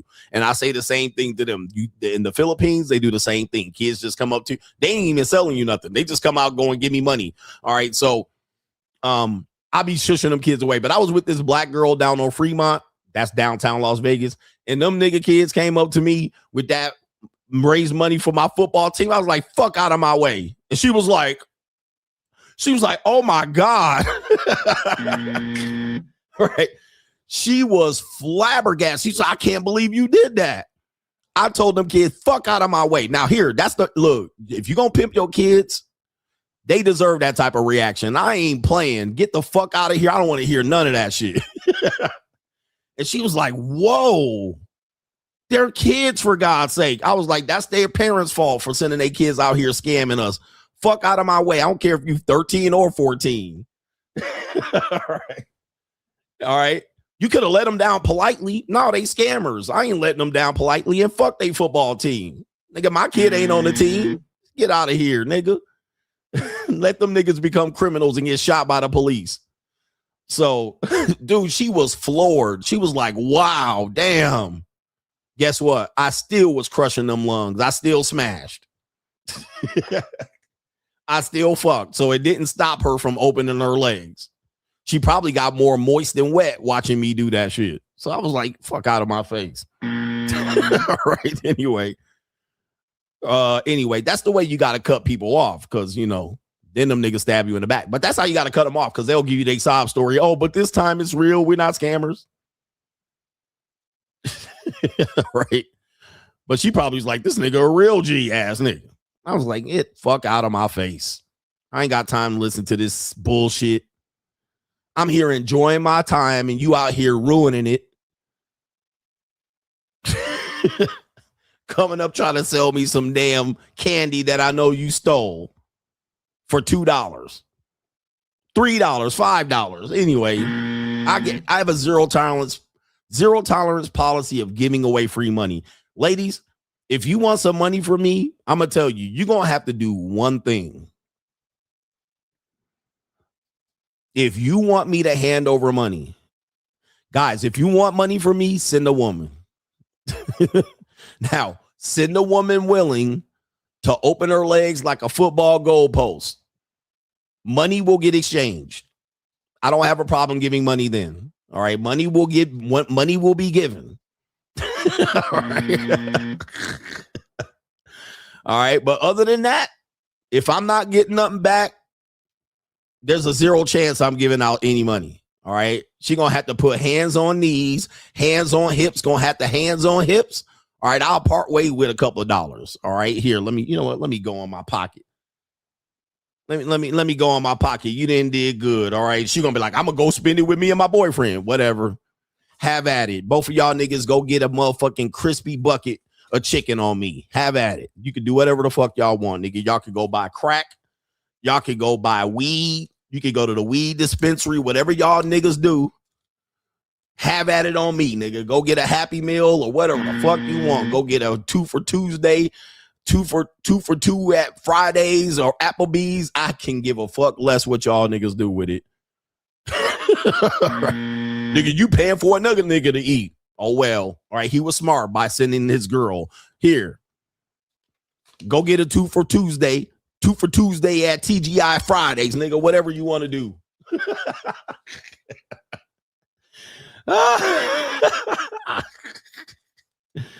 Oh, shit. Whatever, nigga, who cares? All right, y'all got what y'all wanted. She did the work for it. She earned it. She took a pounding. She let a nigga sweat all on her chest. Nigga said, oh well, go to Zaxby's and get you a whole 3-piece chicken finger with some sliders, whatever you want. Texas toast with the coleslaw. Get the coleslaw too. On me. Your girl worked hard for it. That's the only time I'm a part way with some money. All right, just so y'all know. Anyway, DG Seymour says, Coach, Mr. Tigger song got me on the floor rolling. Shout out to T-Mon, who got killed on his birthday. He says that also is a comedic moment. Rest in peace to T-Mon. Yes, indeed. Man, that's tricking, Coach. That's tricking. Whatever. All right, like I said, y'all be worrying about the wrong shit. All I need is, that's the only time I part way with money willingly and happily. Where we at here? Dudes around here. This dude's crazy. Yes, I am. Somebody else eating off your money, go for it, bro. I mean, listen, if that's what he needed. I remember some chick left. She was like, I'm going to go meet with my friend, and then proceeded to tell me it was a male friend. She was going to go hang out with him and go to Wiener Schnitzel. I was like, go for it. Oh, now I can go hang out. I'm going to hang out with my buddy, and we're going to go walk down to the fucking liquor store and go to Wiener Schnitzel. Okay. Tell them to have a chili dog on CGA. Chili dogs on CGA for everybody. All right. All right, whatever. You think I was mad? Nah, don't go spend chili dog. Don't give that nigga a chili dog. That's my money. That's your money. No, don't spend my money on another guy. No, if the dumb broad want to spend money on another nigga, get chili dogs. Like I said, that's your money now. It ain't mine. It's in your hands now. You do what you want with it. I can't tell you what to do with your money. So much as your boss can't tell you what to do with the money that he paid you for your job. Your boss don't sit there and tell you not to go to the casino and gamble. Your boss don't care. He gave you the money. That's your money now. You know, them girls put gas in my Cadillac, coach. Great. I don't know what to tell you. Like, I don't know. Am I supposed to stop doing it? Don't put gas in your pimp's Cadillac. I'm not giving you money to spend on your pimp's Cadillac. You think I'm going to stop giving you money because your pimp getting gas to bring you to my house? Okay. Everybody needs a little bit. Everybody needs a job. I don't care about that. I could care less. Just get the fuck from my house. That's all I want you to do. Just leave. Shout out to you. Shout out to our brother, the Reverend says, hey, coach, F out of my way got me rolling. For real, bruh. You got to be cutthroat out here, heartless. Everybody got a sob story. Last thing I need to hear is about some football equipment. We playing a game in Florida and we need face masks and helmets. Fuck out of my way.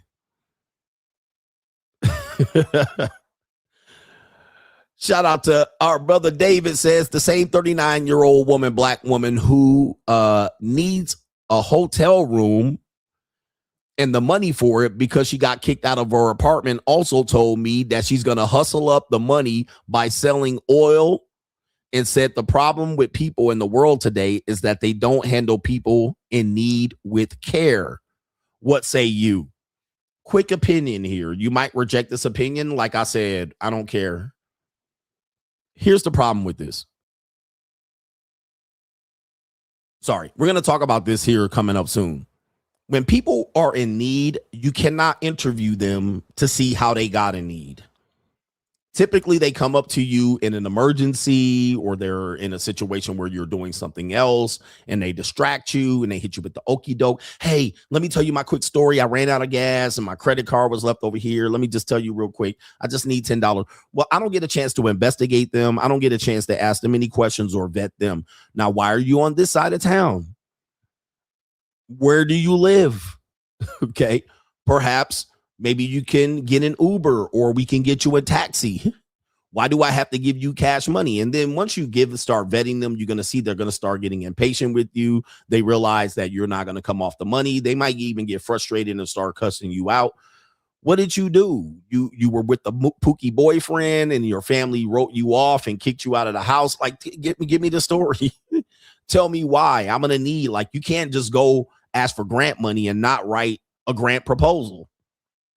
This is excess money. This is discretionary or disposable income that I'm spending on you. You're requesting, and you're requesting it now. Okay. I don't give money to anybody now, family members or anything. All right. Not even family members. If they ask me for money, I got to know why. Why? What are we doing? I'm not just going to be like, oh, well, here, I trust you.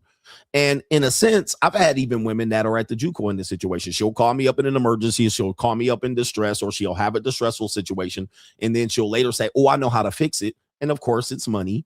And then I'm like, I wouldn't even give my mother that amount of money. Even if she asked me 10 times, I wouldn't give it to her. Here you are like, hey, just go ahead and fork it over real quick. I know you got it. See, these are scammers. You got to get rid of these people. They just see you as what it is without giving you anything in exchange. And they're coming to you saying that we don't handle these people in need with care. No, you don't handle your fucking life with care. You don't handle yourself with care. Because if you did, you wouldn't be out here begging. You wouldn't be out here begging. You will be offering to provide a service. Okay. You would be getting a job. You wouldn't be out here panhandling. Okay. If you had pride, but obviously you don't. And just because other people have done it, don't come out here and say, well, you're different. Similarly to men and women in dating. Women know men have been traumatized with women, but then women will play the game. Well, I wouldn't do that. You can trust me. You just got to be blindly trusting me, even though people have been traumatized. That's not how this works. Go find somebody else. All right. I'm not going to do it just because you say do it. But then what happens is scammers in dating and relationships, they scam you by that one. They tell you to let your guard down. They run the okie doke on you, and then they run out the money, flee with the lottery. Okay. So anyway, but guys, I'm telling you, don't fall for this bullshit. People have had every opportunity to make right choices and they've chose wrong. Now, when I was down bad, I never begged for money. I actually set up my business living in my car, and I went to work. Sure, some people gave me opportunities and some people gave me clients and gave me ends, but I never looked for money in the situation. I never said, give me money or even advancing money. Anybody that does that, they're scamming you, period. There's no ifs, ands, and buts. There's no exceptions. And don't feel bad if that person wasn't the person that would have scammed you. But at the end of the day, just understand that that's a scam. Any woman coming into a relationship telling you to let your fucking guard down, they're scamming you. Well, you just got to believe and trust me. I mean, because I'm not that type. Bitch, you single. What the fuck would I trust a single bitch? You single for a reason. Like, it ain't like you came in and I had to fight 10 niggas off of you and take you from another man that you were fucking faithful to. Bitch, you single. That means you a scamming ass bitch, more than likely. Then niggas done found out you a scamming bitch. So why the fuck I'ma trust you when no other nigga trusting you right now, bitch? Like, what the fuck? There's no other nigga trusting you right now. There's not one nigga that giving you trust at the fucking moment. Why the fuck I'ma trust you? Go sit the fuck down and earn it. But they don't want to earn it, so they scamming you. I don't got time for you to earn my trust. Okay, keep it fucking moving then. Keep it moving.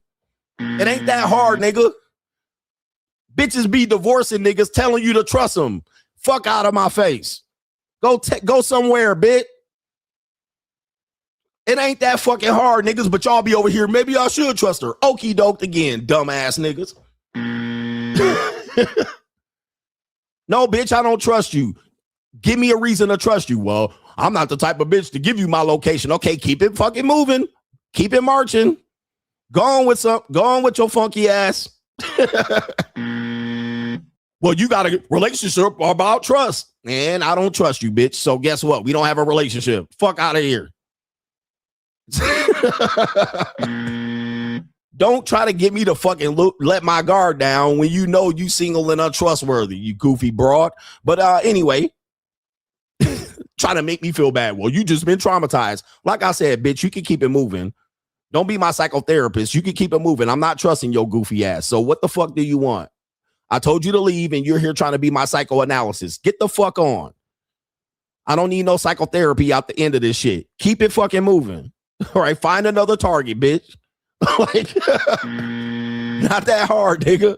Don't take it personal. Take the bitter with the sweet, bitch. Easy come, easy go. Go get your other options, nigga. You got so many other options. Keep your whole ass going. Go find the next nigga, because I ain't the one. It ain't that hard. Go to the next nigga, Mrs. I got all these options. Everybody love me. Everybody think I'm so pretty. Go for it. Another nigga will believe you, but this nigga won't. So I don't know what to tell you. All right. So that's what I say about that. Fuck out of here. Right. I don't trust you. Bitch, I don't even know you. But I trust you enough for me to put my raw penis in you for some reason. Now that you got to think about. Yeah. That's the part I haven't rectified yet. I haven't rectified that part yet. Yeah. I'm working on that. I'm 50 years old. I'm still working on that. I don't trust this woman, but putting my raw body parts in her sounds like a good idea. I'm still trying to reconcile trust. I'm still working on trust here. You know, I'm not a perfect human being at all.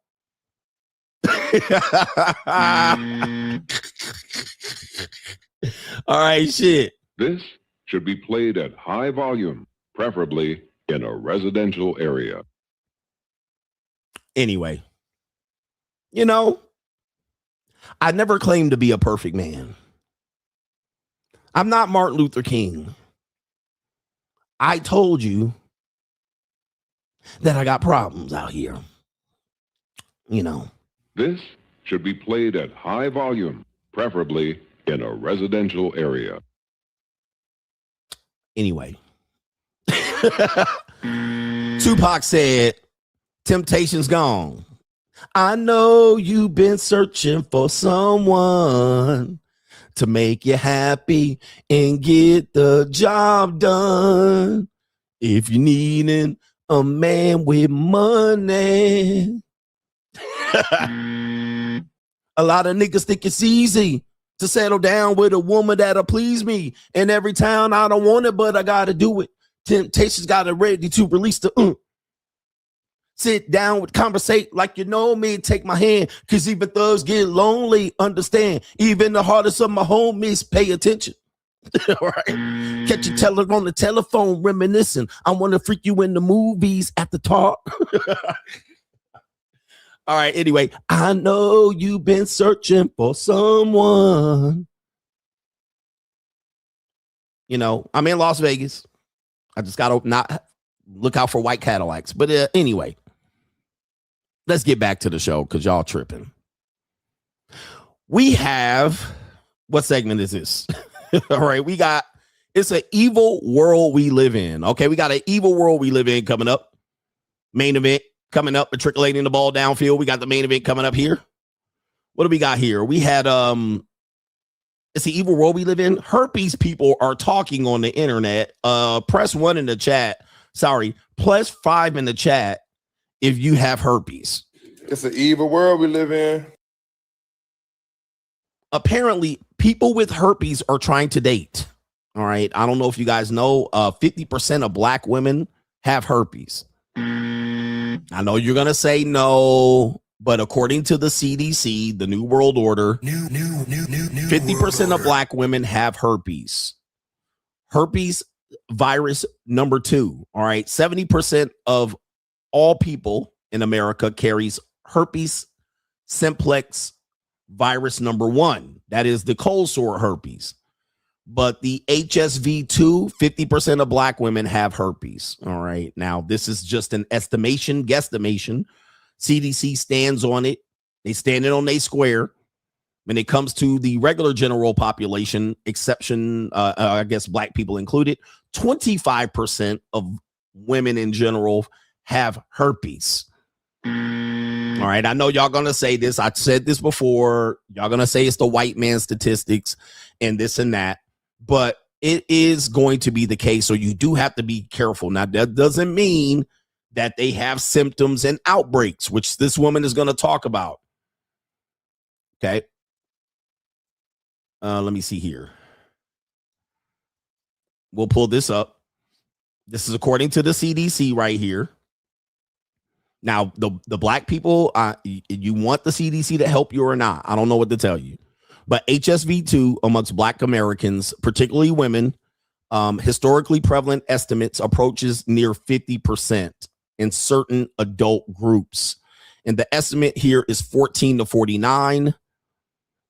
Older reports estimates 48% for black women here. But of course, the adding in non-Hispanic blacks trend is overall 35%.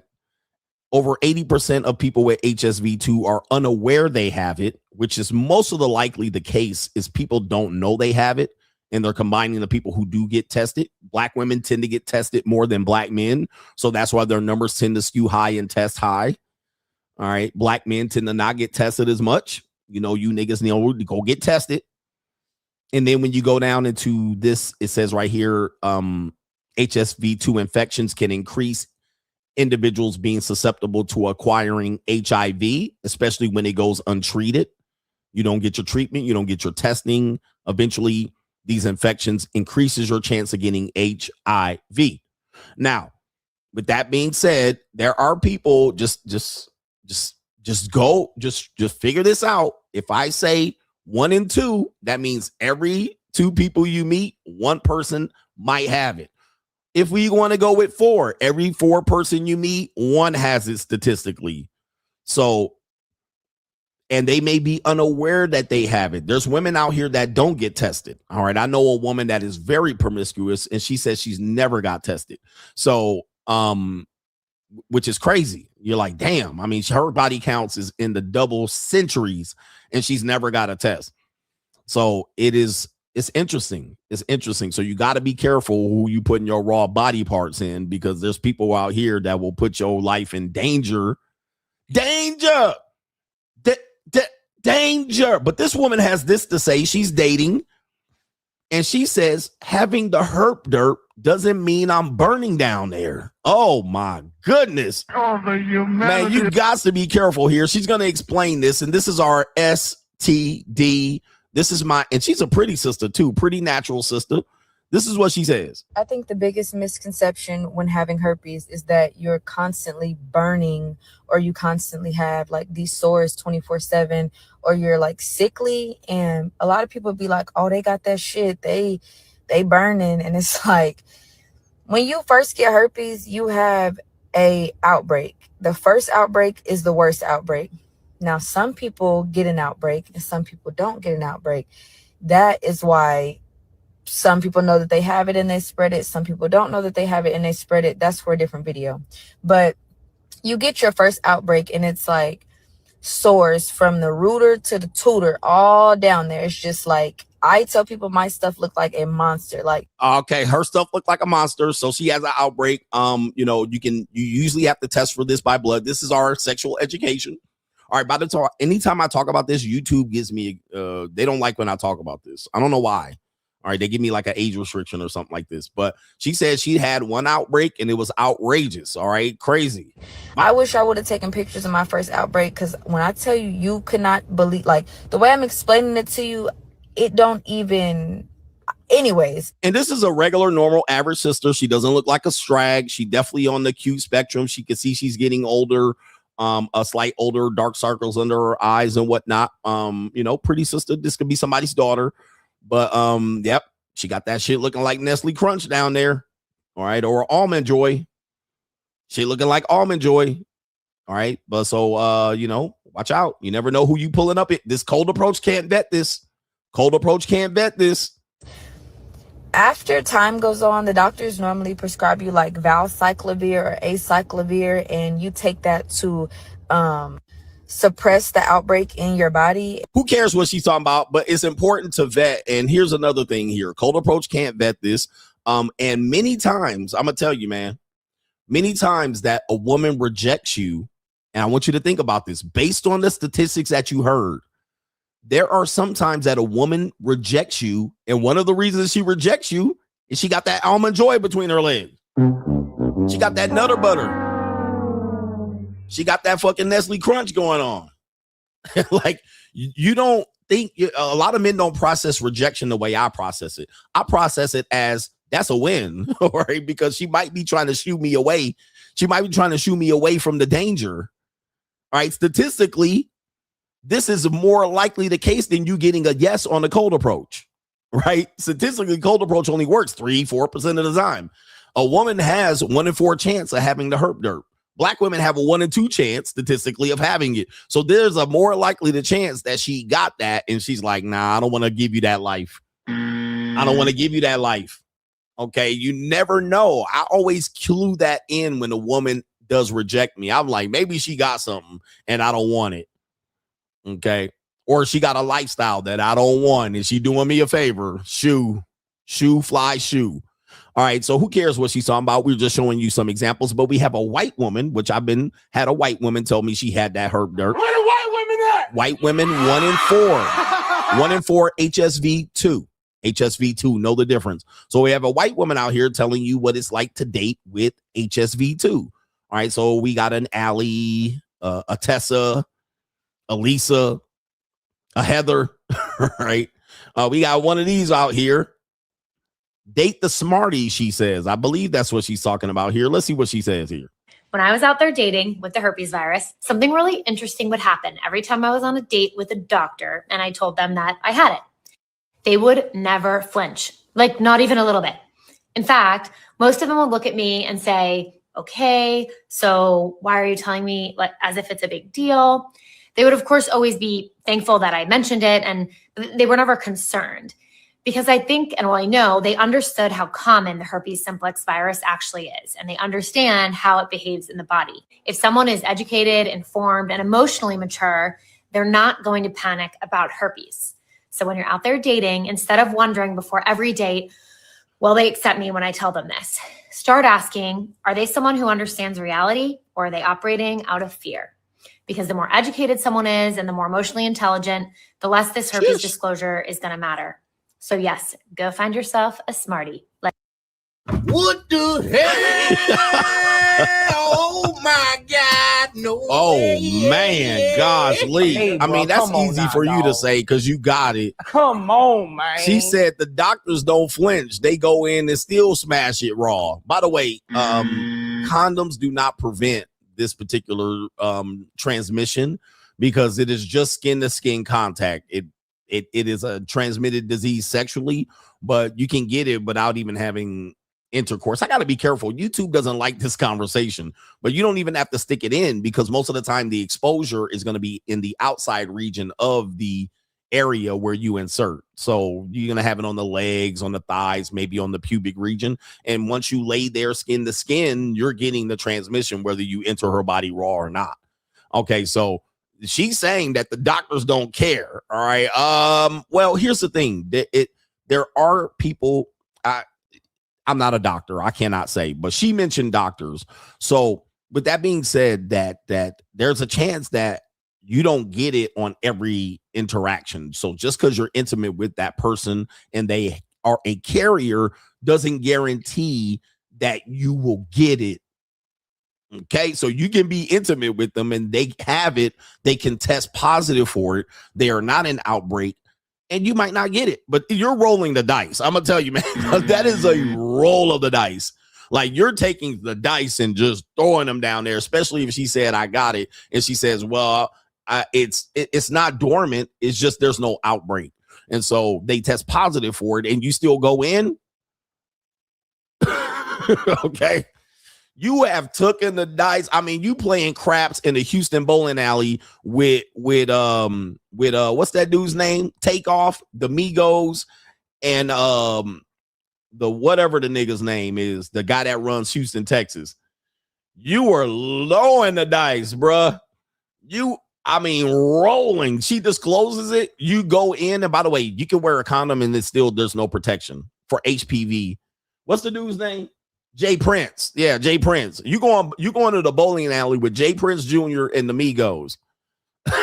And shooting dice in the Houston bowling alley. Like you are taking a chance. That is a heavy risk, but some people don't disclose. So there's that. Some people don't know they carry it. So there's that. But like I said, just because they are a carrier doesn't mean you're going to automatically get it on each interaction. I have to say interaction for YouTube purposes. But there are a lot of carriers. So you're seeing a lot more women come onto the internet and say that they're in this situation. All right. I don't see men doing it, though. I don't see it. Well, there's probably are, but I don't see it. But I'm seeing a lot of women. We saw one yesterday saying she was 38. She has herpes she was HIV positive.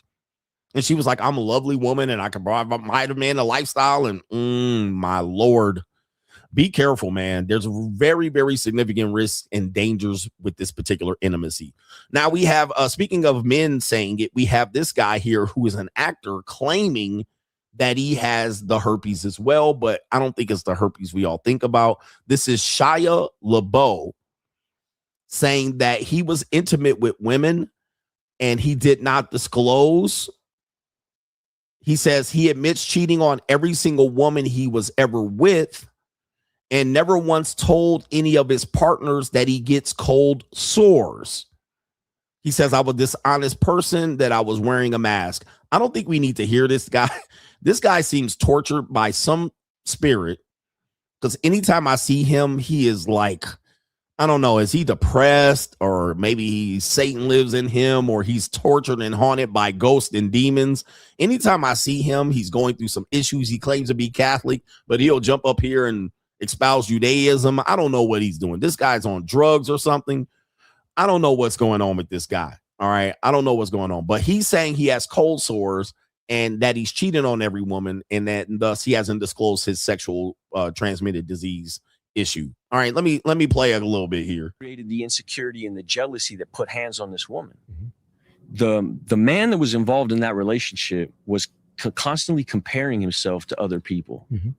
And I was a dishonest person in that I was wearing this mask. You know, I've gotten cold sores my whole life. Got them from my mother. I get 2 cold sores a year when I'm stressed out or I'm sick.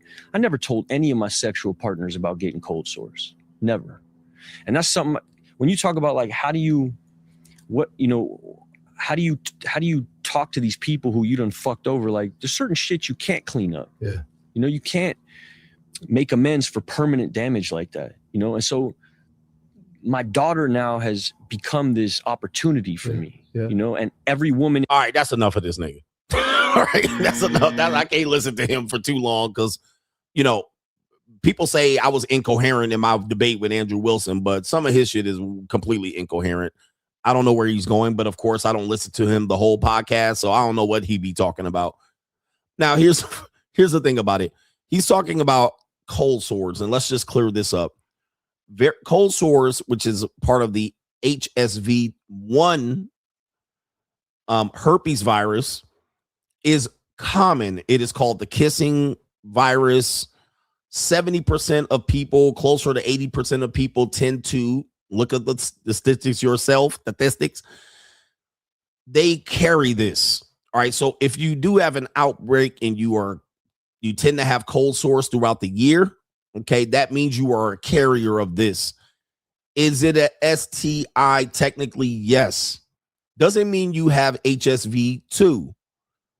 HSV-1 is very common, all right, because we've all kissed and slurped on each other, and all the women have dropped neck on something, and thus a lot of people have it. I mean, this is a very, very common thing here. Let's just pull this up here. HSV-1 statistics. I've done many streams on this, by the way, just so you guys know. It affects 3.81 billion people. So that's pretty much almost tending to be half the people. 64% of people under 50 have it, of the world's population. All right, let me see what the United States, USA. So 64% of the world's population has it. In the United States, 80% of adults have this one, HSV-1, 80%. Okay. Now, if you've ever got a cold sore, you more than likely have it. Okay. HSV-1 accounts for 25% of all new genital herpes cases. So it could be that you have HSV-1 and 2, and this is one outbreak that it happens. So 80% of people have it. Like, if you ever got a cold sore, corner of your mouth, top of your lip, okay, be careful. Let me just say this. You don't have to have any cold sores to carry it. So you could have no cold sores on your lips and you can be a carrier. So just because you don't have cold sores doesn't mean you don't carry it. The only way you can test for this is a blood test. So go get your blood test, go get your tests. That means if you carry it, you have a virus, you have a cold sore on your lip, and then you go down on a person, male or female, you could transmit it via that. All right. It can be transmitted. You kiss and French kiss somebody and you got a cold sore, canker sore on your lip. All right. And they start kissing people, you getting it. There's a high likelihood chance you're going to get it. So be careful on this one. That's our evil world segment there. Is there anything more evil about this? It's an evil world we live in. All right. Go test for it. You'll be quite shocked that if you have it or not. It can only be disclosed by a test. Now, I don't know if you get cold sores, that the fact that you might not have it, that I don't know. Let me see if we can look it up. If you get a cold sore, do you have it automatically? Do cold sores indicate HSV? Do cold sores mean you have HSV? Yes. Oh, all right. So if you get a cold sore on your lip, they're saying it's definitely it. All right. So there's no ifs, ands, and buts about it. You get a cold sore, you got HSV1. All right. And like you said, it's common. 80% of Americans have it. So I don't think there's a chance that you can get a cold sore. And it's like, but it's not HSV1. All right. All right. Anyway. So there it is right there. There's a 0 chance, but I got a cold sore, but I don't got it, coach. No, you got a cold sore. You got a bump on your lip. You got HSV1. All right. Shout out to you guys there. Good luck to you. And stop kissing people and licking on people's stuff. Sorry, YouTube. I have to explain to my gentleman here that this is what we got going on in this evil ass world. Okay, what do we got here? Inside of the Minor Modern Women, or it's the evil world? Where should we go? We're getting close to the main event here. If you see a woman with a cold sore, gentlemen, she has HSV1. Do not let her lick on you or do anything. Even if she covers it up with lip glop, she has the HSV1. And if you say you don't have it, you're getting it. Likely to get it, I should say. All right, HSV1. It's the evil world we live in. It's an evil world we live in. It's an evil world we live in. Guys, who feels that they have girls and women in dating begging them for money? All right, these women are out here begging. They're selling leg. They're out here just begging. It's modern day prostitution. All right, y'all done caught up late to the game. Well, guys, if you have daughters, you legacy niggas are about to catch that wreck. So this is a video of a woman sitting with her father making a meme about me before I ask my dad for money. Just my finances. Like the budgeting, you see how I am nitpicking every little thing. I've never been like that. We were in Bloomingdale's yesterday. I'm like, we have to go to H&M. Yeah. Just my finances. All right. So, gentlemen, what do I always tell you, man? Look, never take women and what they do to you personally. Here's a lesson for you. What women do to you, they do to everybody. They do to their uncles, their fathers, men in their lives, male neighbors, their church pastors, deacon clap cheeks, they father-in-laws, stepdaddies, men they date, sugar daddies, men with money, broke niggas, men that they want to swipe right on dating apps. Never think you the only one. They all out here begging everybody for money. The government, they want payday advances from their bosses, payday loans. I mean, they can't pay down the payday loans, cell phone bills.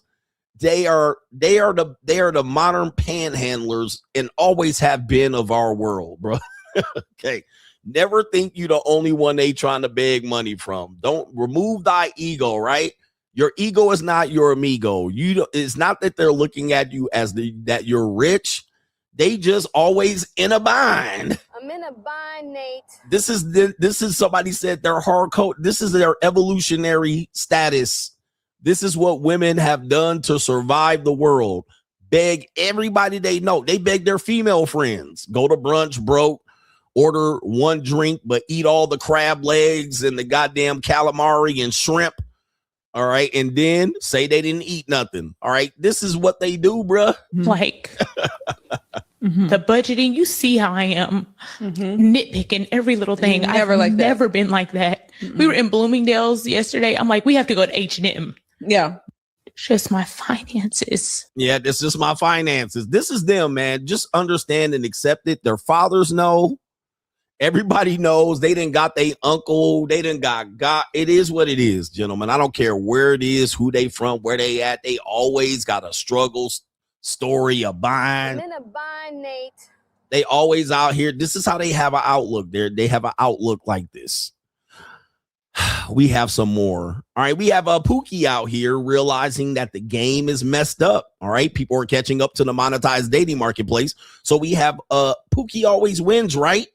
Pookie always wins. I always tell you, Pookie does not always win. You have to look at it as Pookie gonna find out the hard way that his girl is going. So we have a gentleman here, Pookie, saying she effing on an old niggy. Okay, let it go. Hey, man, just let that shit go, man. She fucking an old nigga, man.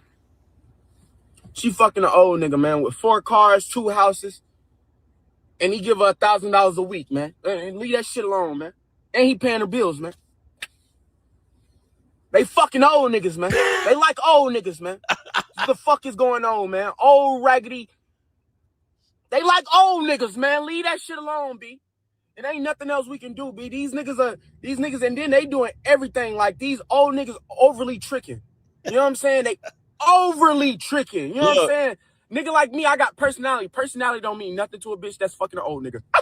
I'm trying to tell you, leave that bitch alone. Hey, Pookie, hey, I'm telling you, people keep saying Pookie always wins. I'm like, no, this is not true. Because when a rich nigga wants you, babe, and your nigga can't do nothing for you, oh, these hoes ain't loyal. These hoes ain't loyal. Hey, Pookie does not always win. Pookie gotta watch a nigga with 4 cars and 2 houses fold your girl up like a love letter from the 2nd grade, my nigga. Pookie gotta watch. I can't do nothing about it. I got mouthpiece, personality, and they still don't care. Nope. They waking up, bruh. They waking up. I got money. Hey, look. Overly tricking, he says. Overly tricking. I got money. Hey, bruh, that SRT ain't gonna do nothing for you. And them braids and all of that shit, that Pookie shit. Hey, man, all you gonna get is a RIP t-shirt, nigga, in a mural. All right, you need to go get some money and be a boss. I got money. All right, he describing me. I must have got his girl. Man, just let that shit go, man. She fucking an old nigga, man. She fucking an old nigga, man, with 4 cars, 2 houses, and he give her $1,000 a week, man. And leave that shit alone, man. Hey, these were the guys last year that were saying, but I'm spending your money. I'm spending your money. See, last year, these dudes were trying to stick it to us, pause, the sugar daddies. They was like, but we spending the money. She bringing the money home to me. Remember last year they was bragging? They ain't bragging no more because Get 'em Daddy season is here, brothers. Get 'em, Daddy. Get 'em Daddy season is here. It's over. They can't compete. Okay, they can't compete. All that Pookie shit ain't doing nothing, nigga. These girls need rent. Your rent's due, motherfucker. They priced out. We're going to show you our brother here, Brandon, pricing niggas out. All right, that personality and mouthpiece and that little hairline and all that shit ain't going nowhere. Nigga, ball old nigga with 4 cars and 2 houses getting your girl. Hey, man, what happened to all that money you was spending? All right, remember she spent the money on me, coach. Aren't you mad? Nope, I'm not mad. All right, you go ahead and babysit that. You babysit her. Go ahead and babysit her. We ain't babysitting these broads. You babysitting them. And he paying her bills, man. They fucking old niggas, man. They like old niggas, man. What the fuck is going on, man? Old raggedy. Oh, why we raggedy? Why we raggedy? It sounds like you're the raggedy one. How I'm raggedy. They like old niggas, man. Leave Yep, Greg DiBiase, right? that shit alone, B. Greg DiBiase, your girl got a price. Look, we just showed you this right here. All right, gentlemen, your daughters are going.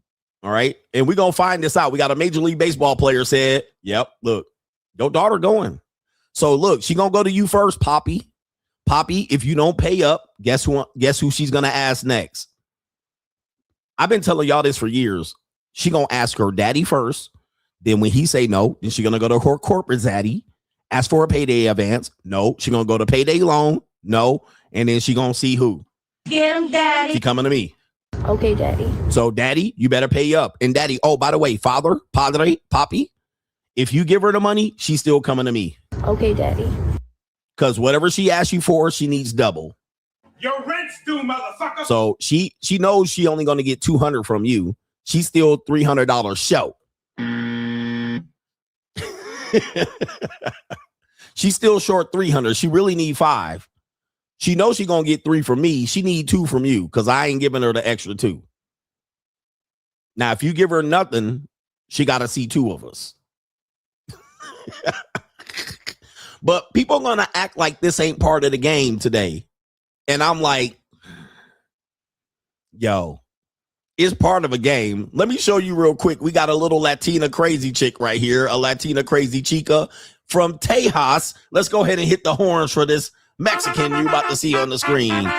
We got a petite Mexicana, and she says she's looking for a man to take her on a date to get her tires replaced. Houston, I'm looking for somebody who's ready to take me to Firestone to get me 2 new tires and replace all my tire sensors. I'm ready tomorrow. If you're ready tomorrow, you got to meet me at Firestone. And yeah, just text me. I'm so for real. That's my type of date. So whoever's ready to go to Firestone and, you know, take care of my business. Look, what's she showing you? What? Oh, take care of your business? Oh, man, the binds. They on the... So is that what I'm getting? She's showing me the body, yaddy, yaddy. She was like, I need to take care of my business. Meet me at Firestone to fix that bind. Wow. These are y'all's daughters out here, bro. Hey, man, they out here on Instagram. Because the biggest sugar daddy app you ever seen in the world. Get him, daddy. Yikes. For breaks, ma'am, we're not meeting at Firestone. Just to let you know, we meeting on my bed. I don't want to fight. I just want to kiss you.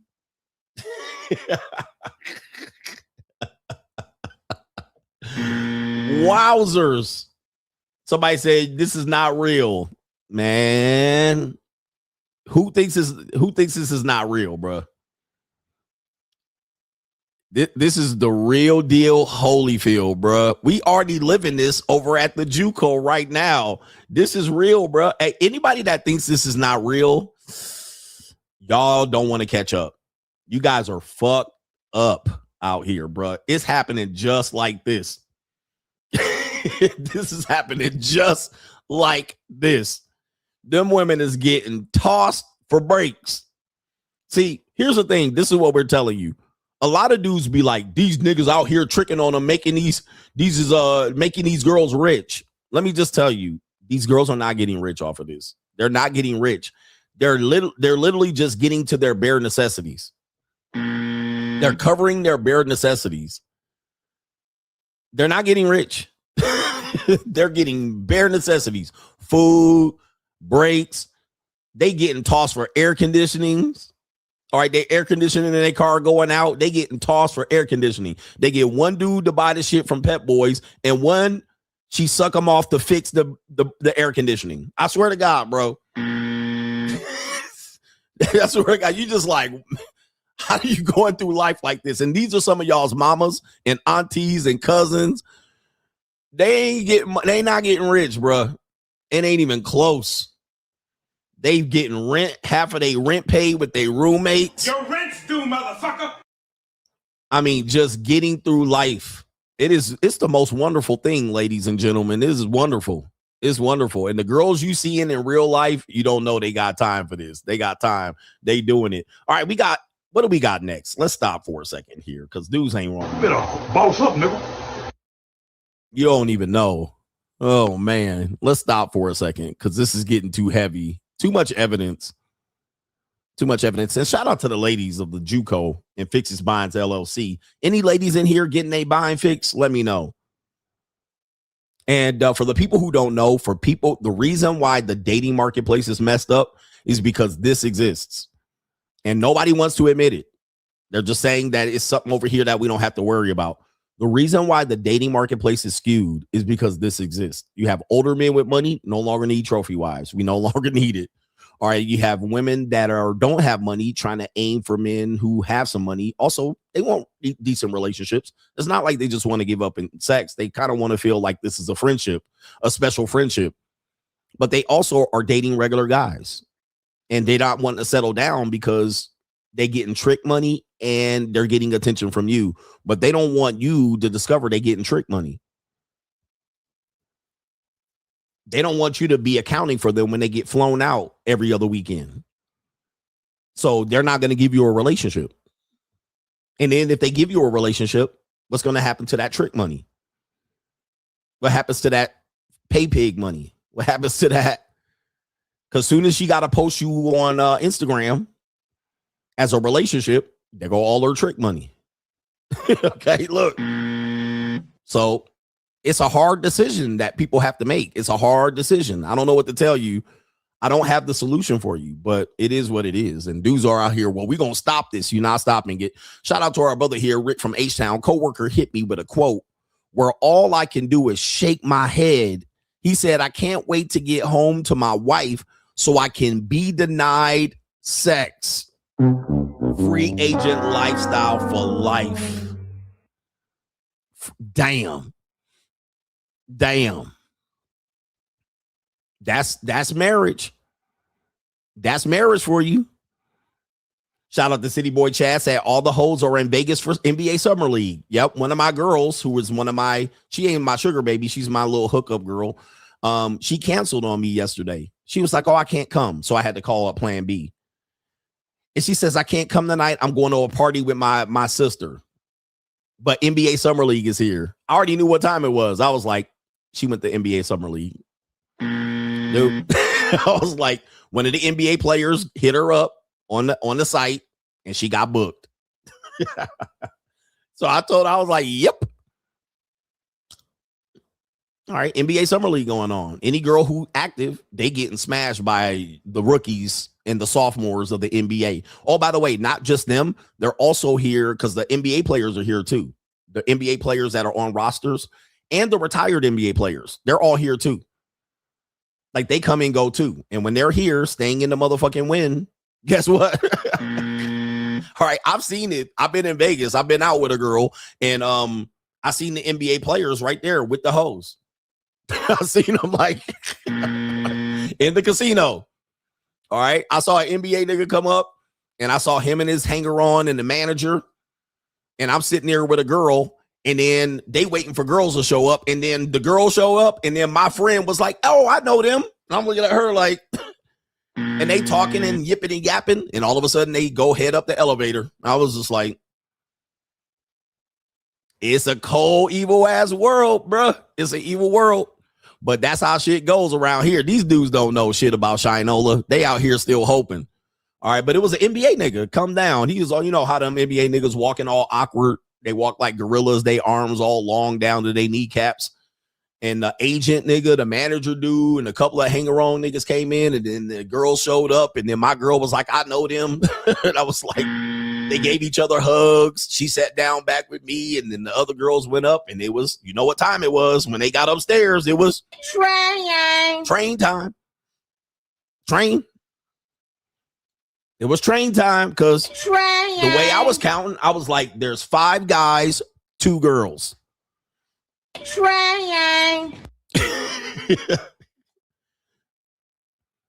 Dude, NBA players don't deal with groupies. Those were not groupies.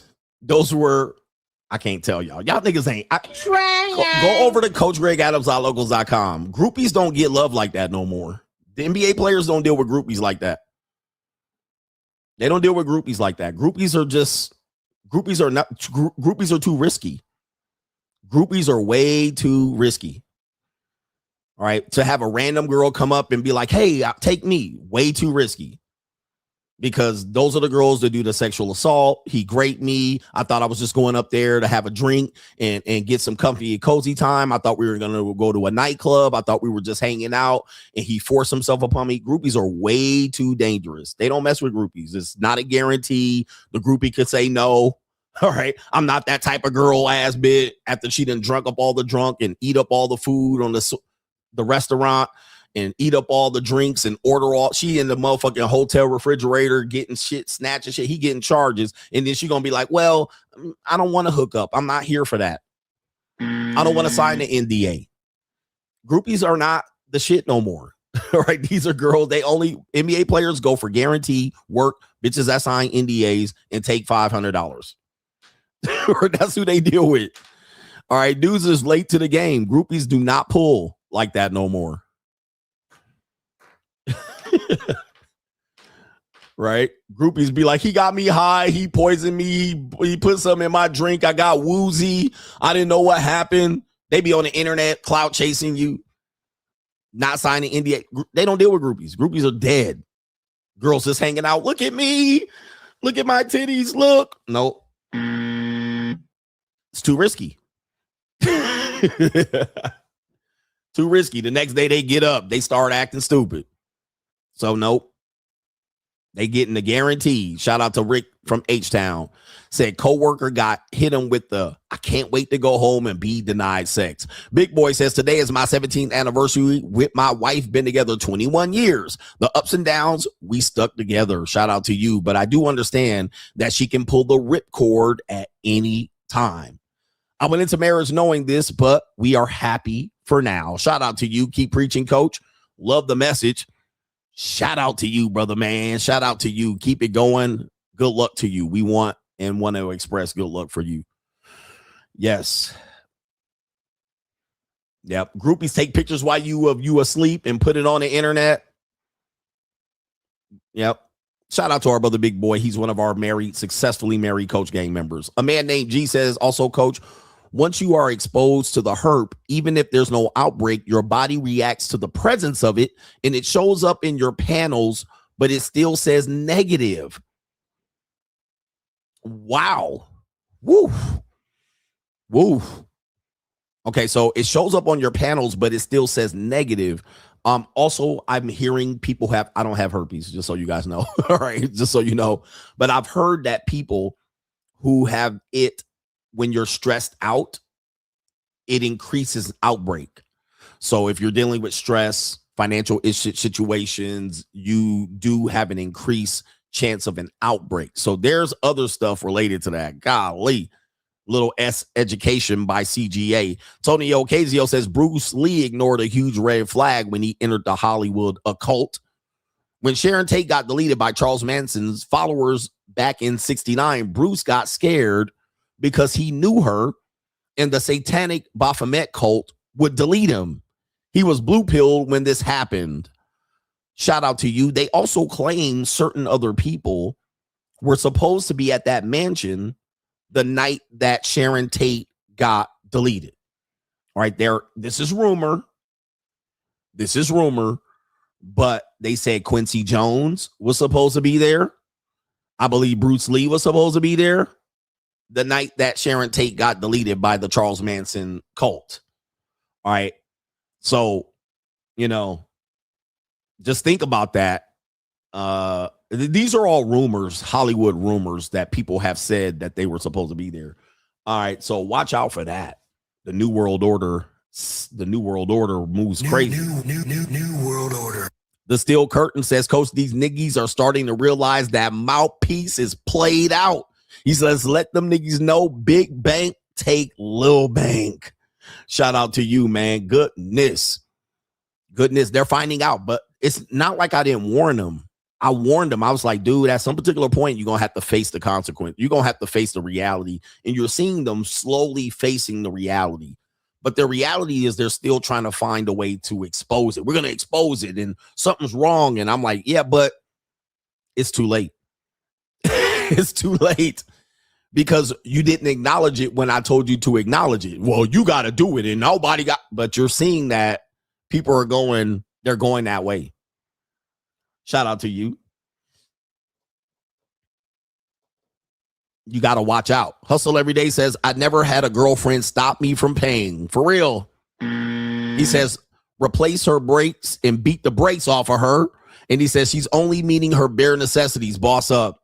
Yeah, it is what it is. It's what it is. Shout out to you. I've never had a girlfriend be like, don't pay. Don't leave me, leave me, leave me. Don't go, don't go. All right, we got to block somebody. They're spamming. Shout out to you. We're going to give them a break. We're going to give him a timeout. Put his ass in timeout. Let me see if we can do it live. I'm going to put his ass in timeout. Give his ass a breather.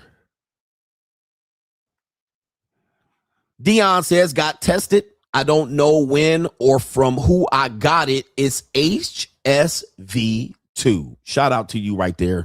All right. He got tested and he got the herb derp. Shout out to DM. I won't say your name.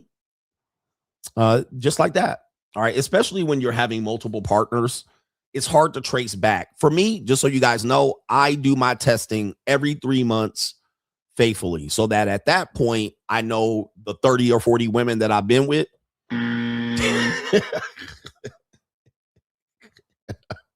I know it's up down to 30 women that I can pick from. I'd be like, all right, it's these 30. I'm just kidding. It's only like 10.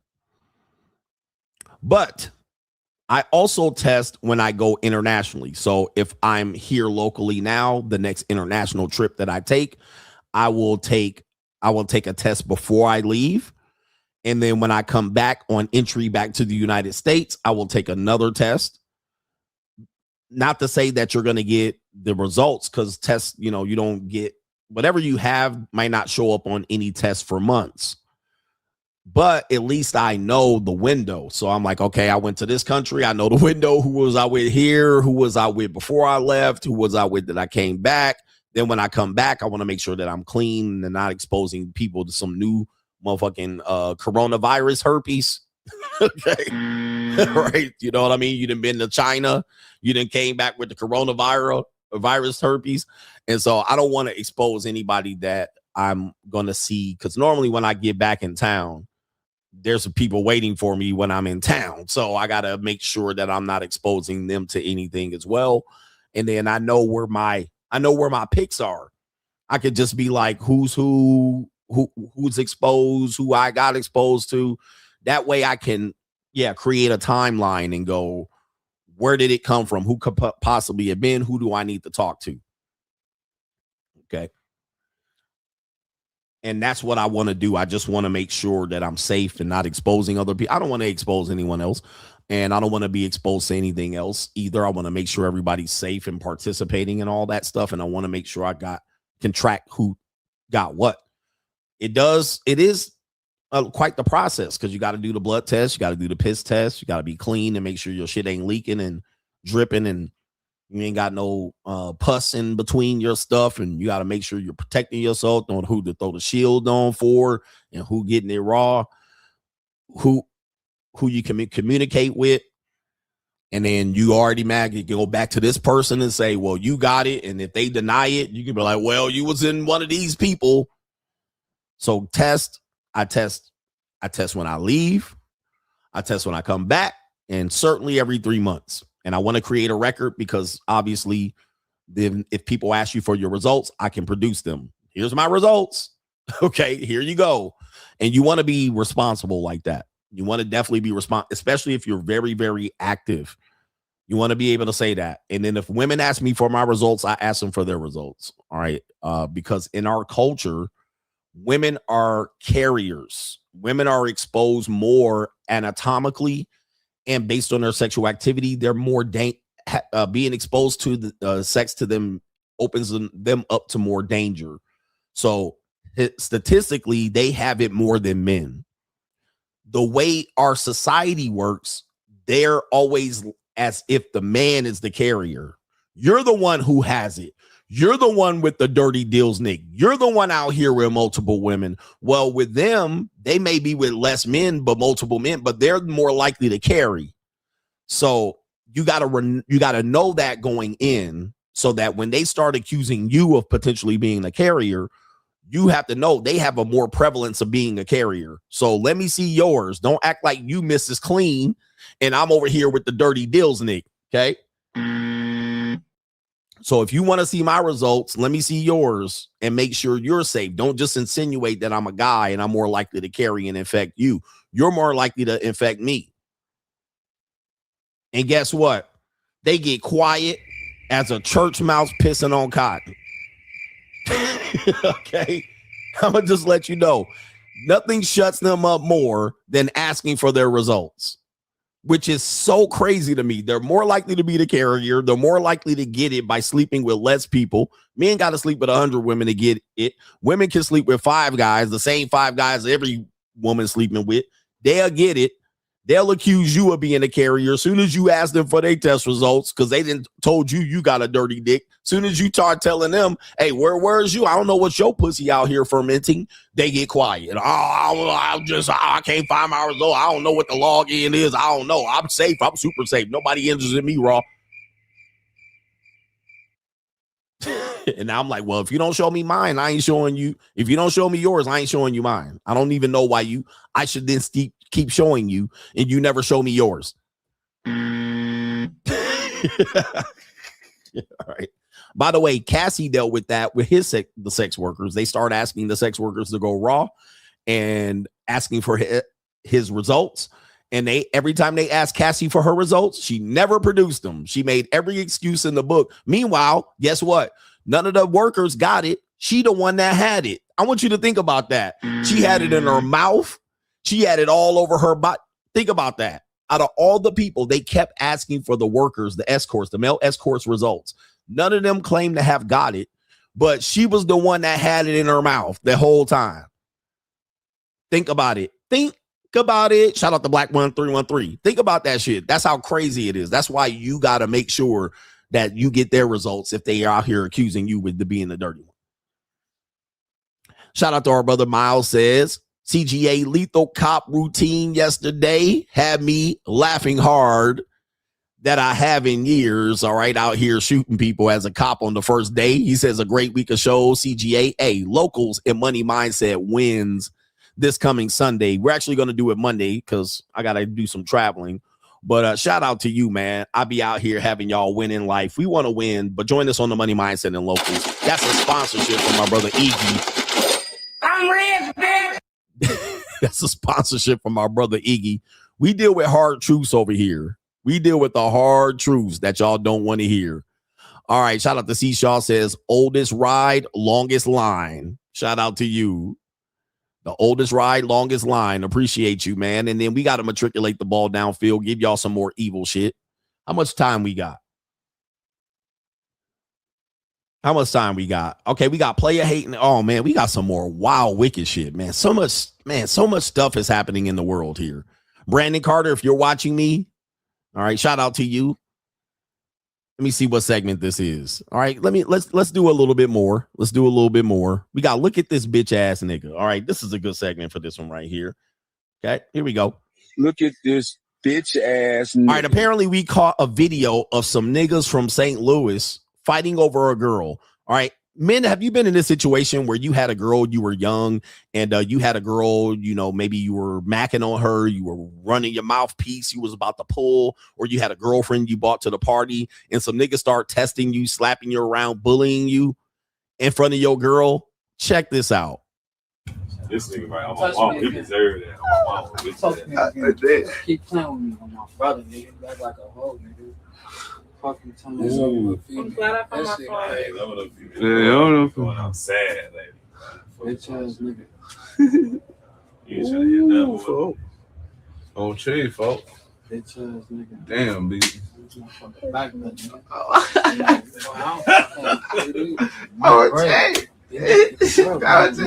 Touch me again.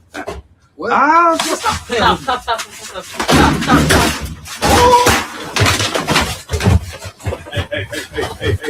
Hey, damn.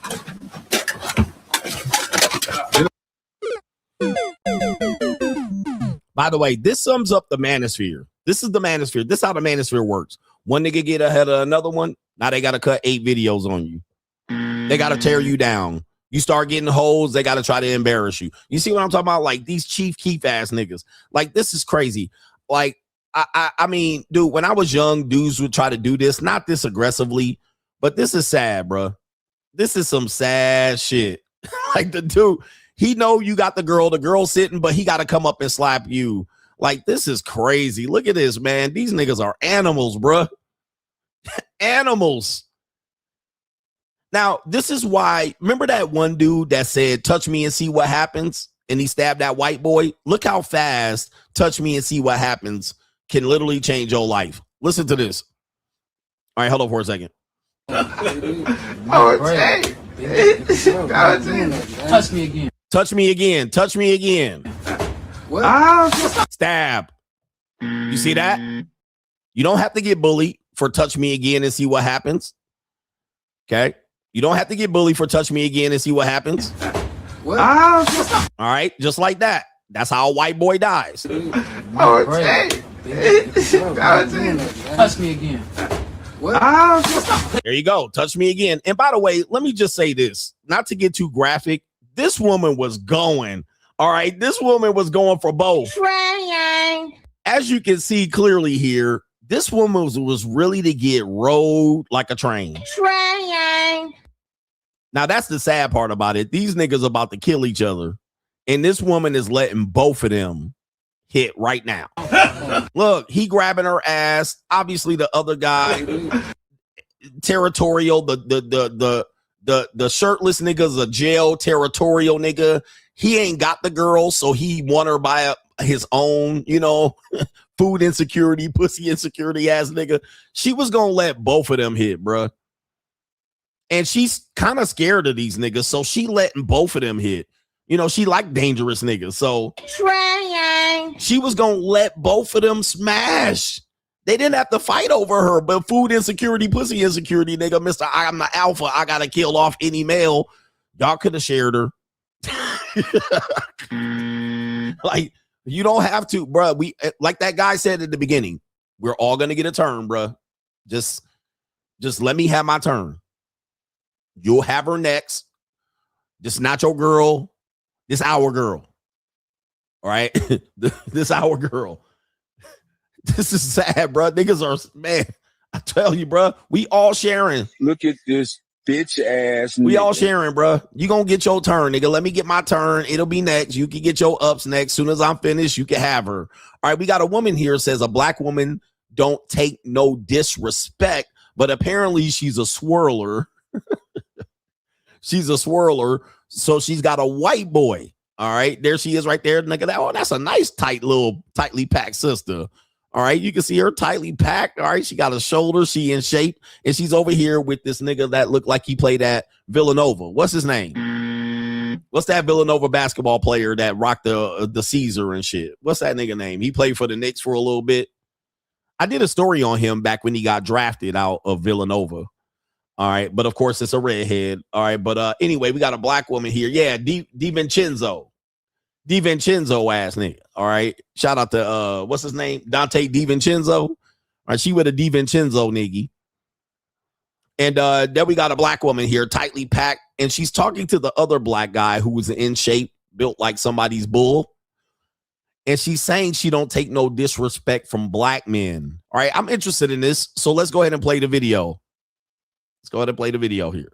What they don't like, they make it known, and a lot of black men like to disrespect loudly with black women. That's a known fact. You don't think that sometimes black women might have the reputation for being a bit, I hate to say it, maybe a little bit more vocally crass than other ethnic groups?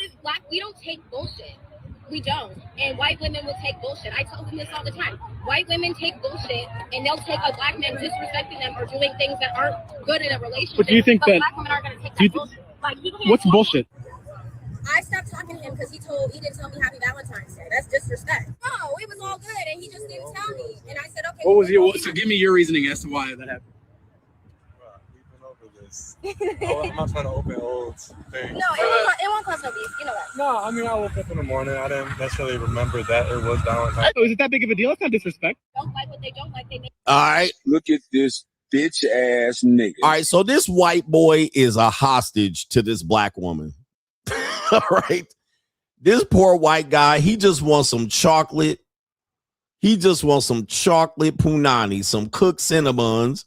And, redheads and black people go together like sugar and spice and all of that shit. But can you imagine this poor white boy? All he wanted to do was play basketball and deal with an MB. But look at all this mouth that he got to deal with. And look at the guy holding the phone microphone. He like, yo, she toxic. And then proceeds to disclose why she's toxic. Like, look at him. He looking over here. He like, oh, if this don't shut up. Oh. Shut your bitch ass up. But he don't know how to say it. He ain't got no masculine frame. She got a nice little body here, but he done with her, man. He is so done. Make it known, and a lot of black men like to disrespect loudly with black women. That's Okay, so she's saying black men, nice little body here. Black men like to loudly disrespect black women. That's her first point. that's a known fact. You don't think that sometimes black women might have the reputation for being a bit, I hate to say it, maybe a little bit more vocally crass? All right, and so he's asking that. That's a good question. This answer, she's going to open her mouth and prove it. Than other ethnic groups. Black, we don't take bullshit. Okay, we don't take bullshit. Any woman that says that, run, bruh. Any woman that says that, run. This is just too much attitude. Let her be by herself. And look at this white dude. He's like, oh, my Lord. All right, like, God damn, I have to hear this shit all the time. Oh, my God. We don't. And white women will take bullshit. Okay, so now everybody taking bullshit. So black men giving black women bullshit. Now he's look at this man. Look at DiVincenzo. DiVincenzo's thinking long and hard. How did I get here? Is that black punani worth it? Is that black punani worth all of that mouth? Hey, ladies, I don't understand why y'all think y'all can talk like this because y'all got a punani. All right, they got one piece of punani and they think they can just talk like this. And you're like, ma'am, if you shut the fuck up, like, come on, ma'am, you would be the perfect woman. But they get their head in the clouds because they got a punani. And he thinking like, how do I get out of here? How do I get out of here? Look at he's stressed out.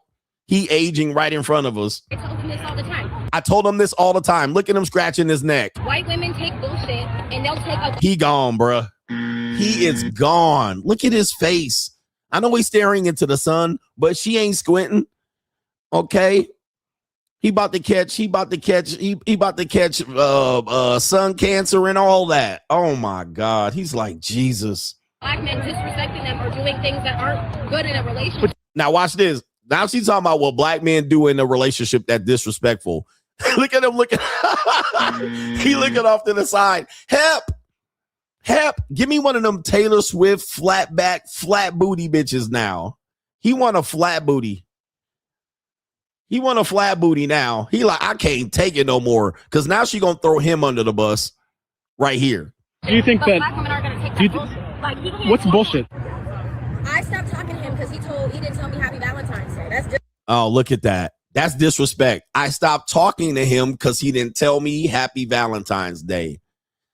He's like, oh my God. Oh my God. And look at her face. I can't stand women who have this face. And it's almost always black women, Latinas.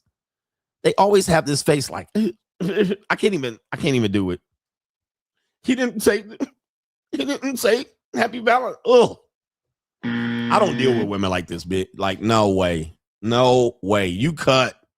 You automatically cut. You think your shit don't stink or your punani don't stink. Absolutely not. Disrespect. No, it was all good and he just didn't tell me. And I said, okay. What was your... So give me your reasoning as to why that happened. And, oh, my Lord. Nope. Couldn't be me, bruh. Could not be me. Oh, my Lord. Woo. Not me, bruh. If a woman look like that, bruh, this is why I have money. This is why I have money, bruh. So I can just be like, I'm out. Nothing more. No. I can't do it, bro. Y'all niggas always be threatening me to maybe date black women, and I can't do it, bro. Like 99% of them do this.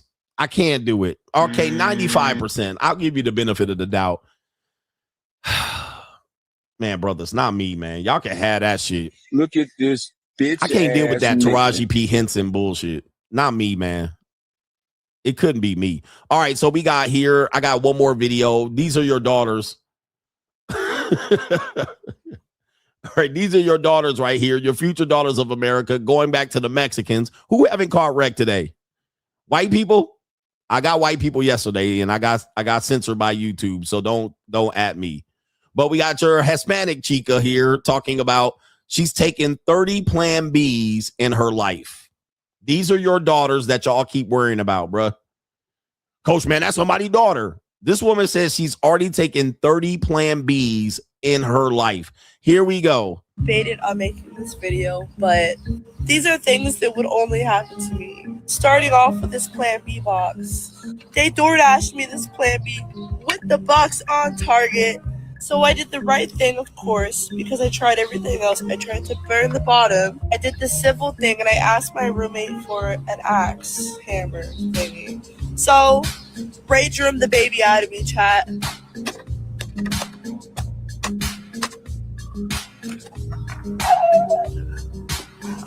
That's how she got cream pie. All right, we can see how she got cream pie. How old do you think this woman is? I mean, judging by her teeth, I'm giving 18. Barely 18, no older than 19. She still got chiclet teeth. All right. This woman is young. All right. This woman's still in her late teens, barely a early 20s. All right. So I don't want to hear about what these girls don't do and what you can't do to them and X, Y, and Z. They already doing it and tossing it back and up. Okay. So let's see what time it is. Somebody getting it. Might as well be me. Let's see what we got. Mission completed, baby aborted. They should put me in a Plan B commercial because I probably purchased more than 30 Plan Bs in the last 2 years. 30 Plan Bs in the last 2 years.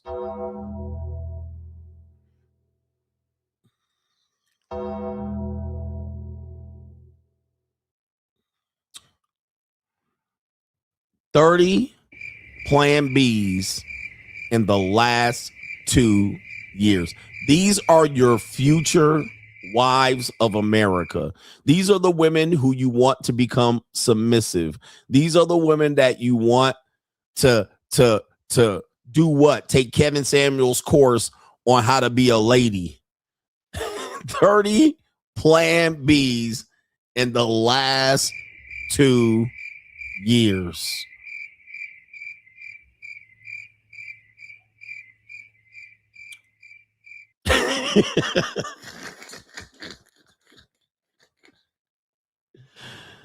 Woo! These are the women y'all trying to save and go back to traditionalism. These are the women that pop up on interviews with Kendra G, talking about how they can find a high value man.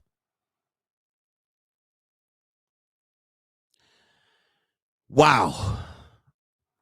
Okay, last one. Legacy niggies are in the building. We have MLB Hall of Famer, or at least New York Mets Hall of Famer Keith Hernandez. For those who don't know, Keith Hernandez played on one of the best baseball teams in history, the 1986 New York Metropolitans, the World Series champions, you know, old between the legs of the first baseman with, we had, who was on the team? Darryl Strawberry, Doc Gooden. There was a Mookie that played on the team. We had Gary Carter. Who was the manager? I can't remember the manager. We had the New York Mets back in that 86 time. Mike Piazza was not on that team. Mookie Wilson. Mookie. All right, man. When I was a kid, this team was litty. So much coca flying around that locker room. They looked like Tony Montana. Okay. Is it Don Johnson? I think that was the manager. Davey Johnson was the manager. Yeah, that team was litty. All right. That team was litty. The Boston Red Sox couldn't break the curse. All right. The New York Mets. All right. That was the Tony Montana locker room. All right. Shout out to Darryl Strawberry. Well, Keith Hernandez is a legacy niggie. What did we tell you about these legacy niggies? Lenny Dykstra. Yeah, Lenny Dykstra played on the team. Kevin Mitchell. That team was litty. All right. We love those 86 New York Mets. Well, here's the problem. Keith Hernandez is a legacy nigga. And we told you legacy niggas, it's a wrap. Yeah, Gary Carter, Afro, curly Afro, Gary Carter. We told you that it's over. Okay, guys, the legacy niggas are cooked. You guys want to have daughters? What did I tell you? They got rappers telling y'all niggas to move back in with your mamas. Like y'all niggas ain't gonna have no kids and families out here. Huh? I told y'all got daughters out here. Your daughters are going. Your nieces are going. Well, Keith Hernandez recently on a Mets broadcaster, he's a New York Mets broadcaster or a sportscaster. You know, he does the scores and the motherfucking highlights and all of that. He does the play-by-play. This is Keith Hernandez with his family right here, and they don't look too Mexican to me, okay? He's Keith Hernandez there. He's got a couple of daughters. I don't think he has any sons. He says he's bummed about his family line getting burned down. Legacy niggies. Coach, man, what happens? I want to build a legacy. But listen to this. Keith Hernandez says because his daughters will not be having children, the end of his line is cooked. They're burning down my legacy. Oh, wait. I've been trying to warn you. I've been trying to warn you. Look at this. This is Keith Hernandez. All right, maybe he's a Dominicano. I'm not sure. Check this out. I want to get back to the last. You know what? I got to be careful because Major League Baseball will give me a copyright. So I'm going to have to read it. I do have to be careful about this. He says, there's no passing down. We're done. My brother and I are done. We're done. Doom and gloom, CGA. We're done. Yeah, they're going to give me a copyright, so I'm not going to play it. Keith Hernandez bum about family line getting burnt down. He became upset out of nowhere during a Mets broadcast. In the sixth inning of a Mets 16-12 loss to the Royals, Hernandez and SNY play-by-play man Gary Cohen. Give me a second. I'm not going to say what race, what people. We know I can't say that. Gary Cohen discusses names being passed down from generation to generation, where Hernandez lamented the fact that his family lineage is ending. He says, essentially, there will be no more Hernandezes, no more conquistadores, whether it's on the baseball field or in the broadcast booth. He says, my two kids are in their 40s. They are not going to have kids, Hernandez said on the broadcast. He says, I won't go into one of them. Oh, I remember this because it's hard to understand. He says, I won't go into one of them. That's not going to happen. So the family line is burnt. It's burnt. It's just burnt down. Now, he says, I won't go into one of them. What does that mean? Lily Lint Liquor. Did you eat that cat? Okay, so one of his daughters is a Lily Lint Liquor. Did you eat that cat? So he said, I won't go into it, but I can for sure know they ain't having kids. Did you eat that cat? Lily Lint Liquor. All right, now I'm not trying to call out family members. He didn't either, but he said one of them I'm not gonna even go into. Did you eat that cat? Lily Lint Liquor. And then so we got a gay daughter. And then Hernandez explains that while he has two grandchildren from his adopted daughter, Jessie, his two biological daughters, Melissa and Mary, never had kids and probably never will.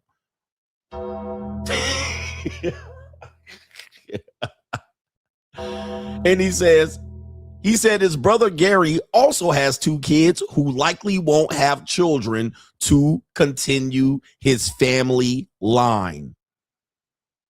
There's no passing down.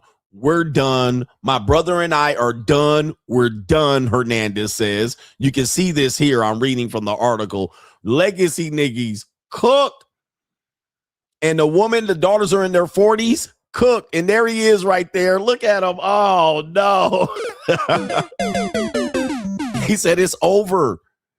When Cohen brought up that Hernandez and his brother's athletic gifts will be fizzled out, Hernandez replied, "It just seems like a terrible waste." Since 2006, Hernandez has served as an analyst on SNY, and he won 3 Emmys over the last 20 years. Shout out to Keith Hernandez. Okay, they're talking about his playing career in this shit. And there's his family right there. Is that his wife or daughter? Let me see here. Oh, my goodness. I don't know who that is right there. Look. Oh, the humanity. There's the family. I mean, we can go through this, and you can find it. There's the family. Legacy done. Legacy done, y'all. So I guess she had an adopted daughter that they have 2 grandkids, but they're not biological. Oh man, legacy niggies, man. I've been trying to warn you. And they don't care. They don't, man almighty. CGA, you're a nihilist. Everything is on pace. Everything is on pace to go the direction I'm telling you where shit is going. No sons. No sons. He said he didn't have any sons. There were 3 daughters, 1 adopted, 2 biological. And then he said his brother has 2 kids. Now, they didn't say the gender of those kids, but he said they're not having kids either. So we can assume that maybe possible. I don't know. Did they tell the, let me see here. Okay, the brother has 2 kids. They likely won't have children. Probably some age issues. Ooh. We have what we have in front of us. That's just them, man. Man almighty, good gracious, good God almighty, man. Good luck to you guys out here. We got the main event. We got Brandon Carter coming up here. Shout out to Brandon Carter. This is not a diss tape to Brandon Carter, but we got a couple super chats. So let's get this off and then get on into the main event. STL Bree, 1 of 1, says you bring it how he needs to be brought. I think you said you bring it like it really needs to be brought, real and raw. Thank you for all you do, coach. Headed to the Dominican Republic for 3 weeks. Shout out to you, free agent lifestyle. Enjoy the Dominicanos. Enjoy the Dominicanos out there. They treat you well. Bronzy says, as a former college wrestler, I will also say you can get mat herpes. He says, this is only HSV1, but you have to take the same precautions and manage contact the same. Shout out to the college wrestlers. Yeah, that mats are not clean. You can get staph infections via these mats, or you can increase your chance of getting staph infections and HSV1 from wrestling mats. Ooh. It's cold. Snaptech Fix says, had an ex called and accused me of giving her chlamydia. Scared me to death. I got a full panel and everything came back clean. Showed her the results, and suddenly it turned into a story about her getting drunk and not remembering what happened. Shaking my damn head. He said, don't trust them, fellas. Free agent lifestyle for life. Yeah, and the ringworms too. By the way, I actually had a woman that did that. She said, she called me up. She was like, she was a nurse. All right. She was a nurse. Snaptech Fix. I got the same exact situation. This woman called me up. She's like, look, are you sitting down? And she was like, yeah. She was like, I got this STI. And she was like, you need to go get tested and this and that. Now, these women be trying to tell you they ain't fucking nobody else and sucking off nobody else. She said, you're the only one I was with. Go get tested. Tell me what happens. I said, okay, cool. I don't mind. Like, getting tested is nothing to me. So I was like, I'll go get tested. I got the money. I'll go get a panel and I'll tell you what happened. 48 hours later, came back clean. Nothing she had, I had. And I said, and then she was like, well, and I was like, yeah. I was like, you better go find somebody else. Whoever you said you wasn't with. They will tell you. I had a JUCO this weekend tell me she been with 5 people. She only been with 5 people. I was number 5 and the first black guy. Negro, please. All right, Negro, please. You work for you and hit it in the first hour. What the hell? Stop. Oh my God. I must be the luckiest nigga alive. I must be the luckiest nigga alive. For some reason, you only been with 5 guys your whole life. I'm number 5, the first black guy, and you got panties around ankles in the first hour I'm meeting you. I don't believe, ladies, you guys got to understand. I don't believe y'all. I don't believe you because y'all be telling whoppers and shit. I got an STI from you. I get a full check. Well, I don't got nothing. You was the only one I was with. Okay, well, I don't know, man. Immaculate conception. Ask God, is this the Jesus STI or what? Maybe you got an immaculate STI. You got the immaculate STI. Maybe that's motherfucking Mary's baby. I don't know. But same thing, snap text. Accuse you of having it. I wasn't with nobody. And then all of a sudden, yeah, well, maybe there was this drunk night. I can't remember. Just leave me alone. Leave me alone, bruh. Ladies, just don't talk to me. For real. I'm 50. I done heard all the whoppers. Ladies, believe me, I done heard everything y'all hoes got to say. Everything. Nothing you gonna tell me is gonna make me, well, maybe this was on different. The immaculate infection. That's right, Black Roo. The immaculate infection. Look, ladies. Every time y'all tell me some shit, all I think is whoppers like this. This is all I think. Like, I don't got, look, bro, yeah, bit, whatever. But yeah, tell me something new. Tell me something good. This is all I see, nigga. Anytime you talking, and I'm the type of woman that won't deal with a broke nigga. Yeah, roppers.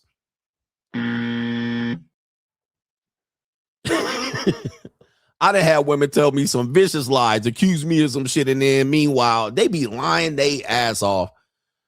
And ladies, I'm going to just tell you, I lie, men lie too. Well, what about when men lie? Guys, women be lying on some wild.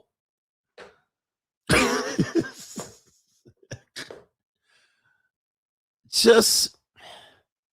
done heard it all, bruh. I done heard it all. I can't believe you. You need more people. Ladies, when you talk to me, this is what I see. Anytime you talking, this is all I see. With extra cheese, nigga. With the raw onions.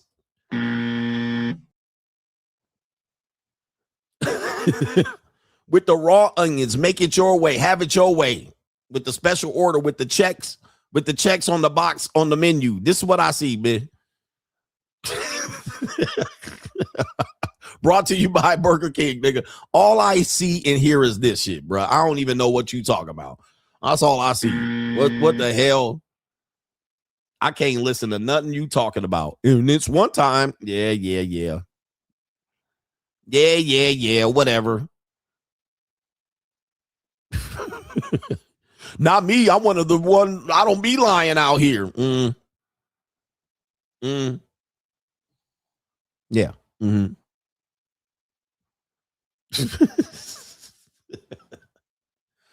All right. Oh my Lord. This people, ladies, man. Well, I'm not like the other ones that be okay. OBKB.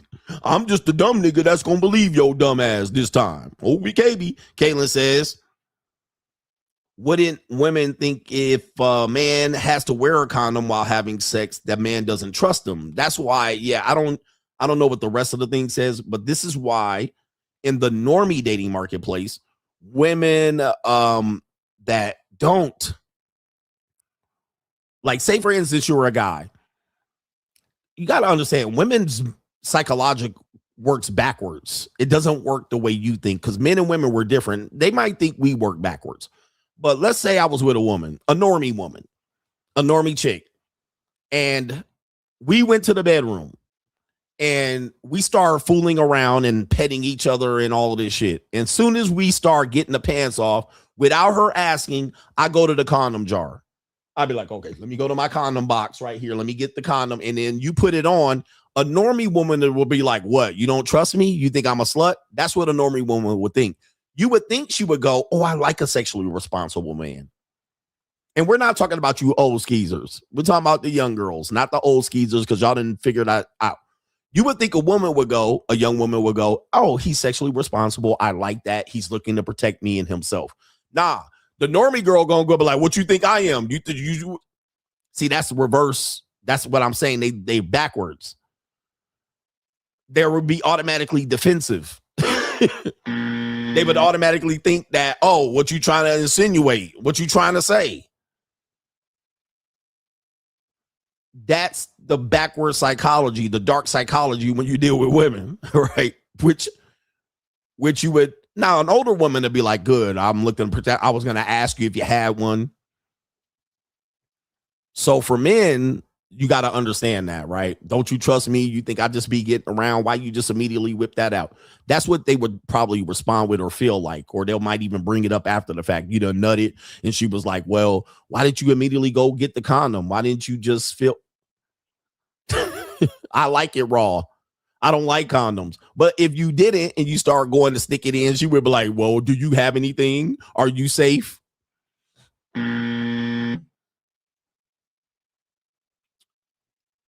Dealing with them is interesting.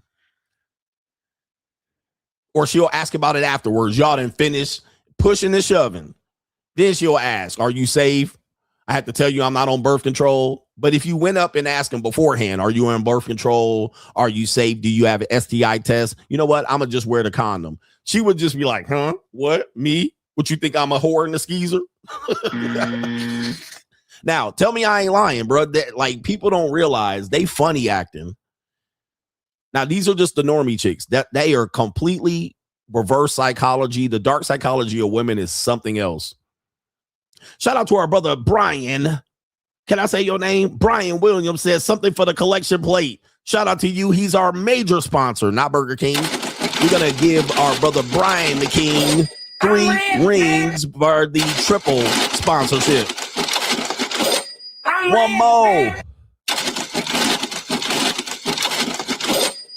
Let's go, Brian. Everybody type King, Burger King Brian in the building. All right, it ain't Burger King. It's our King Brian. Something for the collection plate. He done dropped a 3-bagger in the building. Shout out to you, man. Appreciate that. We're triple sponsoring where others cannot. Keeping the show going, matriculating the ball downfield. Shout out to the King Brian. Okay. Yeah, shout out to King Brian over on the Pay Pizzle. On the Pay Pizzle. Ladies, are you in here listening to me? Well, we have one lady listening to us with her boyfriend. They probably having sex right now. All right, they're waiting for the main event. TWP says, unfortunately, since the color of my skin, I have to have this conversation yesterday. You can't fix the black community because it was created broken. The best you can do is separate yourself from people who accept the label and consciousness that was given to them. Yep, there is no black community. Like, this is a tough conversation. People think because skin links us, it does link us in some sort of way, but you have to realize we're very tribal people, and you know, we live in a very spread out country. It's very difficult for us to have one mindset, one goal as one group of people that share a skin color. It's absolutely ridiculous. All right, not even the Native Americans that covered this country had one mindset. Okay. Okay, you have to dice the people up into tribes, small communities on whatever path they take it. But look up a Native American map. They had the same coverage that we have today before Christopher Columbus invaded the Caribbeans and the Spains and fucking French and the English came over. The Native American had all of this land. They didn't have one fucking community. And they looked the same. According to me, they were all diced up into tribes based on geography and certain mindset. You have to understand that that's the best way to go through. I think it's ass backwards to assume that just because people look alike, they're part of the same community and they should have the same mindset. This is ignorance. By the way, people have tried to do this for the better part of my life and it's never worked. It's a horrible thought process, but it's normally the bottom feeders that want to do this. It's not the people at the top that want to do this. It's the losers at the bottom that want to do this. That's how they're going to make it, by being losers and then making us focus on the losers and combine. Well, what about us at the bottom? Fuck y'all, nigga. Like, all right, y'all obviously don't want to get together, so you're out. All right, you're not a part of my tribe. Okay, so that's the best way to do it. Of course, the losers and the motherfucking low frequency people want to all stay together. We're only as strong as the weakest link, but that's not true. some of these people aren't in your tribe. Just because you look the same, like, these black manosphere guys, well, he's black and he's black. No, I'm not. Don't put that on me, nigga. I'm not related to you. I don't know you, and go fuck yourself.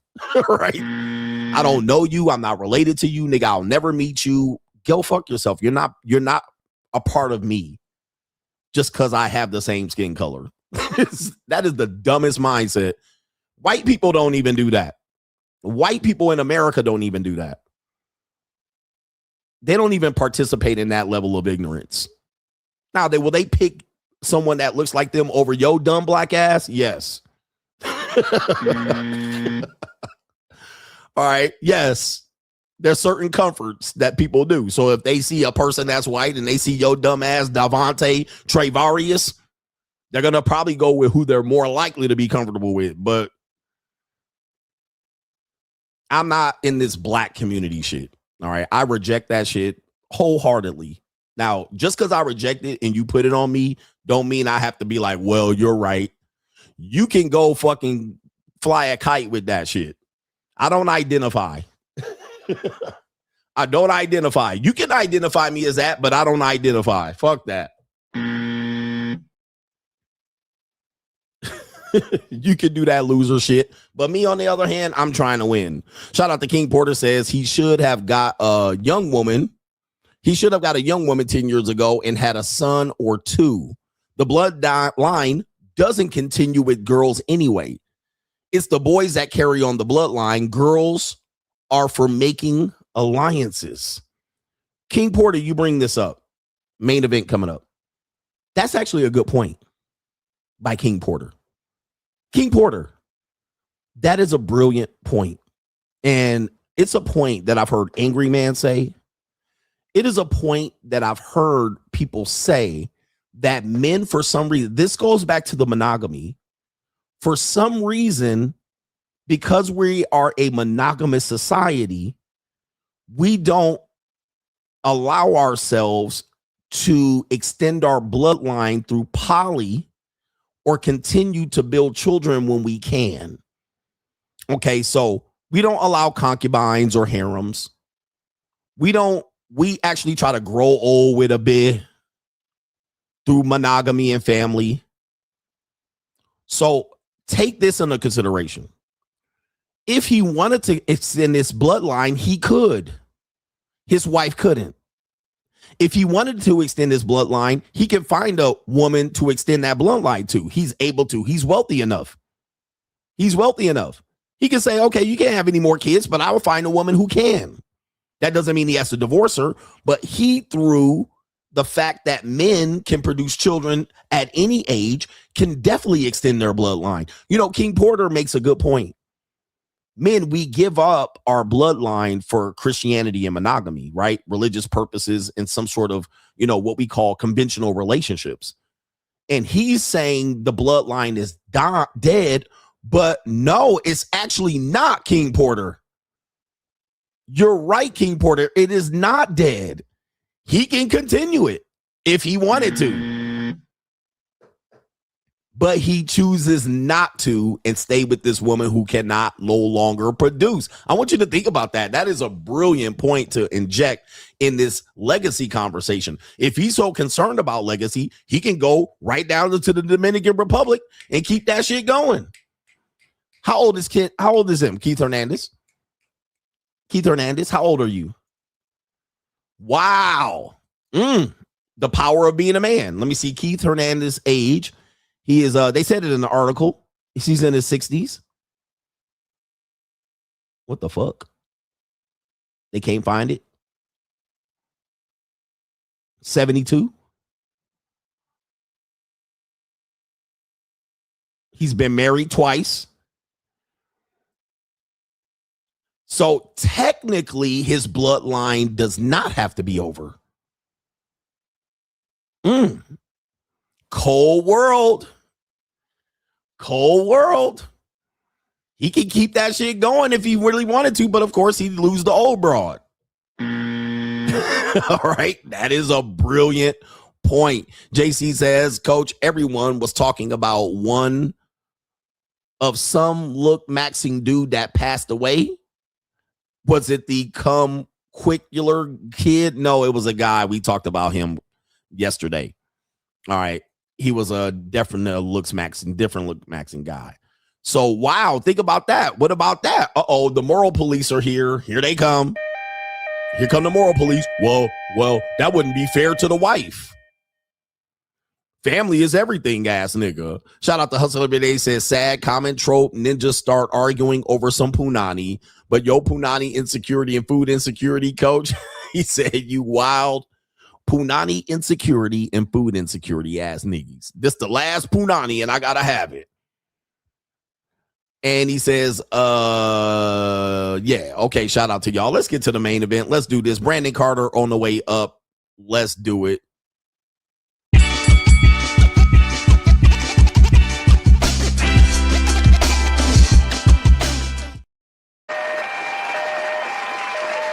Main event, we have this is Brandon Carter, by the way, just so you guys know. Brandon Carter is Coach Gang. A lot of us are Coach Gang out here. Brandon Carter is a cool dude. This is not a diss video to him. I made him a mystery guy in the post because, yeah, I wasn't trying to use him to get views. All right, you guys are viewing this not because you want to, diss the guy or anything like that. But this is Brandon Carter. He's known as King Keto. He's been a part of the YouTube community for over a decade. He's a self-professed millionaire. He said he's made millions of dollars selling opportunities for people to do training online, fitness training online. And he's overall a good dude. All right. I think he's a great dude. I mean, he's never caused me any problems. I've actually reached out to him and he's reached out to me several times through social media. I haven't met him in person yet, I don't believe, but I've been down to Miami a few times and he's welcomed me to meet him and all of that stuff. He's a good dude. All right. Now, he's recently changed the direction of his content. Much of his content was related to fitness and then fitness, what do you call it? Coaching. I believe he said Myron Gaines was one of his students before he became what you know as Myron Gaines. So he's been on the Fresh and Fit show and shit like this. All right. So this is not a diss video to him. This is not an expose. This is not a make him look bad. This is that his girlfriend and him have done different directions with their content. He now pushes more content related to social media content creation. All right. And he's giving people advice on how to do that, which you can reach out to him on Instagram related to that. And his girlfriend is now pushing more like, I wouldn't call it sugar daddy content, but it's definitely monetized dating content where it's tickling the algorithm to have conversations about how men and women date. Now, since he's a millionaire, professes to be a millionaire, and she's a pretty nice, good-looking Latina who is willing to fall under the, what I'd say, the protection of a man, she's showing how she gets treated by her boyfriend. So her content is, this is how my boyfriend treats me. Now, it's not always like good, if you will. It's not that he always tricks and spins. Sometimes she demonstrates that he puts parameters on me. He puts controlling mechanisms on me. He requires me to do this in order to receive that. But it also shows and demonstrates that this type of content is popular because women, it sells a fantasy to women. It sells a family fantasy to women. Then for men obviously are priced out. Men might say he's overly tricking, like we heard that one guy say. He's overly tricking. By the way, Brandon Carter seems to get teased about being a bald dude, which is weird. Because shit, he got everything but I guess hair. All right. He's muscular, light skinned. He ain't ugly looking in the face. He got money. He live in Miami. Like, I think he recently moved to Miami in the last 5 years. Like, he got everything, and people still looking at this nigga like he missing something because he don't got hair. Like, people are a trip. But let me show you this video that became popular and viral. She's posted it more than once. With the first video, or one time it got posted, it got 5.5 million views. 5.5 million views. But you can also repost it again. And the second time it got reposted last week, all right, golly, it's got more views. Not more than 5 million, but it got more views. So it says right here, things my rich boyfriend does that alters my brain chemistry. Do you think this is tricking, overly tricking, simping? What do you think it is? And I'll tell you what I think it is. Let's play the video. ex-boyfriend does that altered my brain chemistry. A lot of you may not know, but back when I lived in New York, Brandon was sent a Rolls-Royce to pick me up from my old job. When we were moving to Miami, he told me that I do not have to work. A woman does not work, a man provides. He hires a staff of cleaning ladies so that I don't have to clean myself. He hires a chef, or we order on Uber Eats so that I don't have to cook unless I want to. He spends over $10K a month on Uber just so I don't have to drive or worry about parking. He will buy himself something nice and then tell me that I need one too so we can match. Every vacation we book, we have to get the flyest rooms, the nicest villas, or the greatest suites available. And every vacation that we do go on, there's a massage booked already in my itinerary. For my birthday, he always books a private viewing or a private room in which then has a selection of jewelry for me to choose from. He tells me to fly at least once a month back to New York so I can visit my friends and family, and I've been doing it ever since I moved to Miami 3 years ago. Okay, so this woman, I think they're both from New York. I think Brandon was from New York. I think I did remember her during COVID moving to Miami. She definitely sounds like a New York, Puerto Rican, all right, or Dominicana. We're giving them the Mexican horns right there. All right. And you seen the video. What do you think about that video right here? I'm going to show you the comments here. The comments are telling me, you guys know, let me just say this. Number one, Brandon Carter is a content creator. Oh, he's from Chicago. Brandon Carter is a content creator. All right. That's number one.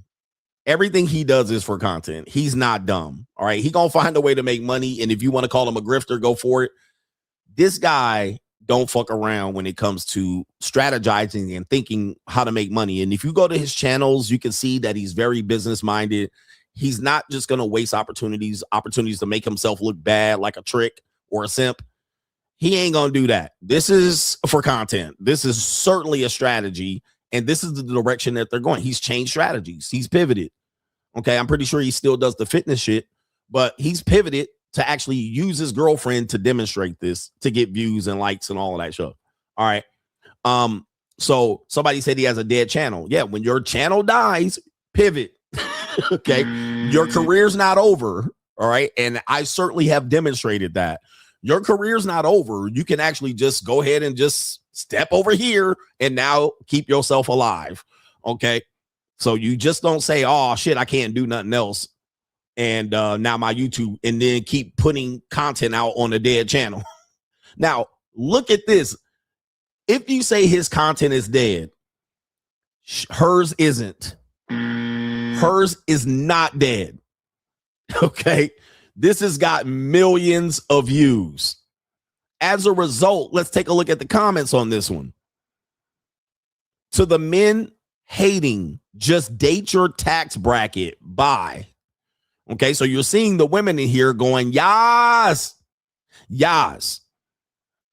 Also another woman, may this type of love tackle me.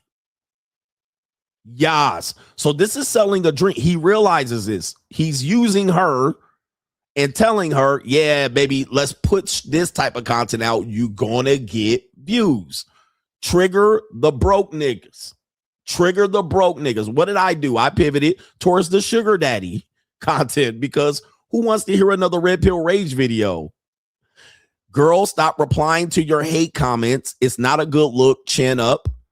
This is how you regulate a woman's nervous system. Love this for you. This one says this is not even about the money. It's about the way he loves and cares for you, with the little eyes there, the little puppy eyes. This one says love this for you, queen. Also, people aren't thinking about how hiring cleaners and chefs, etc., is actually helping people gain in income and employment, blah, blah, blah. Then it says right here, he's not your sweetheart. It's just your turn. Laughing emoji, AKA trigger the red pill guys, trigger the Mitches. This is smart content. All right. This is smart by him, in my opinion. This one says, a lady, it's not that hard, fellas. Just make some money. AKA this woman saying boss up and pay. Okay, you don't have to do this. Boss up, nigga. This one says trying to manifest this for my wife. I make good money, but not like that. My goal is to be able to treat her like this. How many comments on this post? 4,000. So he supposedly got a dead channel, But he smartly has pivoted and said, hey, I got the access to the resources. Look at that. Look at that engagement. Okay. So he knows he's smart. He's smart. He ain't dumb. Now watch this. What you don't know also is that the thing she mentioned in that particular video, I know Brandon had done that for himself already. Let's go back. Let me scratch this record real quick. Let me scratch this record. The things that she's talking about, I have heard Brandon doing that before he was dating her. Brandon has always said he doesn't cook his meals. He orders Uber Eats. Why? Because he saves time. He's a guy that wants to save time. He was like, I don't cook. I don't go grocery shopping. He doesn't drive a car. He has a person drive cars. He Ubers everywhere. He has said that before, years before he did it with that woman. Tell me I ain't lying. Tell me I'm not lying. If you know Brandon Carter, he's been doing that before she was in the picture. All he did was put her in the picture. He's been talking about all his gold watches and his APs and all of that. He was buying himself good shit before she showed up. So his lifestyle, all he did was add her into the lifestyle. Does it cost him more? Yes. But he was living that lifestyle before she showed up. So he's basically just transferring that lifestyle as opposed to changing your lifestyle for the woman, which we don't want you to do. Don't try to keep up with the woman by changing your lifestyle. He had his lifestyle before that, and she's just in it now. Now, he took her from Puerto Rican, what do you call it? Washington Heights to here. Okay. Right here. Somebody says, does he make money from day trading? I have no fucking idea where he makes his money. Apparently, he's got access to some resources. In my opinion, he says he made a lot of money, not from day trading. He made it from fitness coaching, which I said earlier. He certainly has a fitness coaching business. Okay, that has been undeniably. We also know that Myron, before he was fit, he was doing Brandon's fitness branding thing. So, hey, I know he made money doing that. He certainly did make money doing that. I don't know what he does with day trading, but there you go right there. So it's not like he doesn't have any money. Maybe he's telling you he's making money from trading now. I have no idea. I don't watch him that closely. But he was hiring people to coach people. And he did make money from that, for sure. I don't know if he continues to, but that's what I don't know. I have no idea. But I also know content creators have to continue to find ways to earn money. And he also is using her as this particular vehicle. Okay, this is what he's doing. We can clearly see that. We can clearly see that. So now, since that's the case, since he is now inadvertently or not inadvertently, he's definitely elevated her life. Did he elevate her life for her or for his content and branding? Answer that question. Ask that question. He's a content creator. He knows how to make content. He knows how to draw people in and get their attention. Is he doing this just for love, or is he doing this knowing that this is going to be smart content? In my opinion, this is not just for her. She's not only the one that benefits. I think he gets a benefit as well. More than likely, he tells her what to do, what to post. I don't think she was a content creator at all. Okay. So he gets to benefit this, possibly some tax write-offs and all of that shit. That's what I'm looking at on this one. But it also then triggers the brokies. It triggers the Mitches. It gets more views. All right, let me just show you as a situation here. Let's go to her page. Shout out to her and him. She has, I've been watching her do this for quite a long time. And she did not have a lot of followers. She does now. Okay. But her content has seemed to have been on this pace. So it says right here, lessons you have to unlearn in a healthy relationship. We got some time management shit. We got right here her calling herself a stay-at-home girlfriend. Okay. Right here. How do you pull a Latina baddie? This one here, you can clearly see it's never going to work. You're 28. He's 74. Obviously, we know he's not 74. He's somewhere probably less than 50, between 40 and 50. But the banner says 74 and she's 28. You don't think that's going to draw people in? Also, Latina baddie. My strict rules from my boyfriend. Strict rules from my boyfriend. I want to hear that video. Let's hear the strict rules from my boyfriend. That's fucking. Oh, okay. All right. So, this is interesting. So when friends are in town, they are never allowed to touch the bill. Guys, if you know anything about the current dating marketplace, that definitely is a trigger right there. That's going to trigger the normies, the Mitches, and the broke bitches. When my girlfriend is in town, let me turn the music off. They are not allowed to pay the bill. Oh my God. I can't go longer than 2 hours without eating. That certainly is going to trigger the fat bitches. I must wear something that reveals my boob. There go the red pill ragers. All right. I mean, this is great content, bro. I can't use my phone while we're out eating. That indicates a little bit of control. I can't wait to read the comments on this one. Okay, this one, I can't eat off his plate after he weighs his food. I'm not allowed to say we can't afford it. Wow. I'm not allowed to talk negative under no circumstances. So again, that indicates a little bit of control, and that's what she's giving up to gain access to that lifestyle. So let me see if we can pull out some comments related to this. So strict rules from my boyfriend. Here we go right here. First comment, broke bitch, not allowed to talk negative, ? So if you and him have a bad day or a sad day or sad about something, you can't go to him.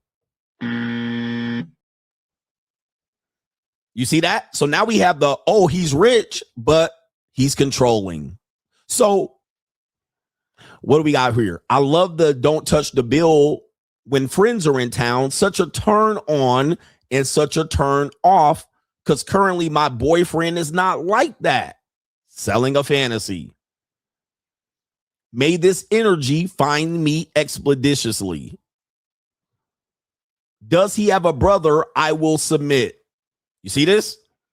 This woman, I like his rules. Fire. Okay, so let me stop. Let me stop sharing. We're going to go back. Interesting. This is an interesting, great content, by the way. Go contact him. Yep, he's triggering both sides of the battle of the sex arguments. He's triggering both sides. All right, he got everybody rocked in. And if I go to his page, I'm curious to see what he's posting over there. I think he doesn't post any of this over here on his page. So what do we got here? When you keep your mouth shut, but your face or subtitles. Okay, I'm not caring about that too much. How do you spoil a man? Sometimes I shut up. Ooh. How do you spoil a man? Sometimes I shut up. Okay, so let me see here. This is some brilliant ass fucking comment. All right, it says right here, so hard when you are both Latinos. He's Dominican and I'm Puerto Rican and Thai. Period. So the women are on, look, the women are following this shit. I love a good quiet time, nap time. I love this. Ha, ha, ha. Look at the ladies agreeing. The ladies are agreeing. Okay, interesting. Interesting. We're going to do a couple more posts here. We also have the lifestyle post. Guys, you can see I kind of pivoted much of this way as well with my content. And I started getting much more attention from men and women when I pivoted my content. All right. When I stopped posting red pill videos on Instagram and I started posting my lifestyle and traveling and with young girls, guess what? I started tickling the algorithm. I started getting more views. I went viral. I got more hate. I got more manosphere niggas talking shit about me. You got to know what you're doing with your social media. You got to know what you're doing with your social media. And you can't just keep doing the same thing and get demonetized and then say, well, I got demonetized. I don't know what to do. All right. So let me see here. There was another one here that I saw that was quite funny. Just get whatever you want. Okay. Let me see this one. Just get whatever you want. Mean things my boyfriend has said to me. Okay. Just get whatever you want. Red flag. Mean things my boyfriend said to me. Just get whatever you want. By the way, it doesn't look like he bought this. They're at the store. Okay, so what do we got? I'm still working. Go with the friend. I'll send you money for it. I'll send you money for it. We can go later. I don't have cash. Take my card. Okay, somebody said he probably watches me. Yeah, I mean, I don't do this particular strategy, but he does. He follows me on Instagram. So he's a Coach Gang member. But look at the girls. Here, take my card is my fave. He needs to train classes to other men on how to be better boyfriends. Look at the ladies eating it up. I think I need a mean boyfriend. LOL. I need a rude boyfriend. Girl, need me one. What vibration were you in when you got him? You said you struggled in the past, but you had to switch. You had to have a switch in yourself to bring that in, just like the lotto. There's no periods here. She says, I attract things when I'm in high vibration. So how did you, there's no periods in this. Sorry, guys. You can see this. There's just run-on sentences. What was it that you changed, a new job, etc.? At the moment, it all changed. I just can't get that one yet. Just had narcs come back after 20 years, and the time is now. Can't wait till I'm 50 to do it.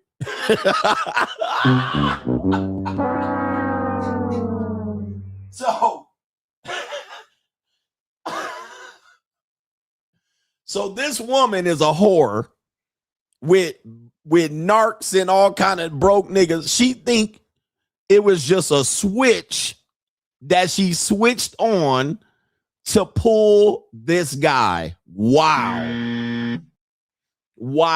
So look at how easy women are. Oh, what did you do? What vibration? What did you manifest? How did you switch? What Sierra's prayer did you use? Damn, bruh. It's cold out here, bro. Look at what y'all dealing with out here. Look at what y'all dealing with. That is unbelievable. Okay. All right, let me see here. We'll do a couple more. You see what's happening here. This one says, don't look at the guy behind me. Don't look up. So they're doing some sort of trick thing here. God, I used to love this hair. Let me see here. Everyone wants a rich man until. All right, I'm interested in this one. Everyone wants a rich man until. And you can see he's always in the picture. By the way, women who actually post content like this almost never show the guy. I want you to think about this. So women that do this content, you almost never see the guy in the video, in the picture. Well, in this case, you almost always see him in the video or in the pictures, which means he's a part of this. This is not him being used. He's allowing this to happen and benefiting from it in a major way. So here we go right here. Every man wants a rich man until, okay, I guess we got vacations and shopping. They realize that everything he does is work. Okay, so there it is right there. He works every day. He's not available. There he is. She's showing that whatever he whatever he's giving to her requires him to go to work. Okay, so she's showing that even on vacation, he works. Don't bother him. He can't just give you money, energy, attention, and time. So a lot of women think that dudes are going to be rich and that he can waste time. But she's showing in this one, which this definitely message coming from him, that he still has to work every day. He's going to be on his phone. He's going to be doing podcasts or whatever he is, taking meetings, doing coaching calls and shit like this. All right. And somebody said this post literally proves CGA's point. She's showing that content itself is literally work. Hence, he hustles both sides. All right. So he doesn't take a break. Everything is content. A lot of women want to date men like this, content creators, but don't want to be in the content. Trust me, I know. They'll be like, oh, I don't mind that you're a content creator, but let's go on vacation. I'll pull out the phone and they'll be like, oh, well, why are you always making content? Everything is, guys, I got here. You're here because of content. A lot of women don't want to be in the content. Apparently she does or doesn't mind for the moment. Okay.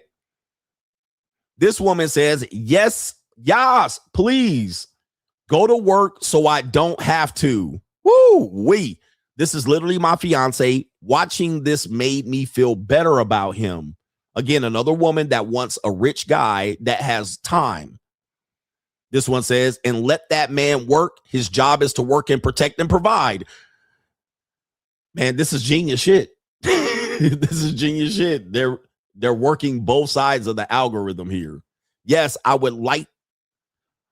would help him like you do. Support team. So power couple. Hardworking man it is. You enjoy, girl. I thought I was the only one that dealt. I thought I was the only one that dealt with the workaholic hubby. Woo-wee.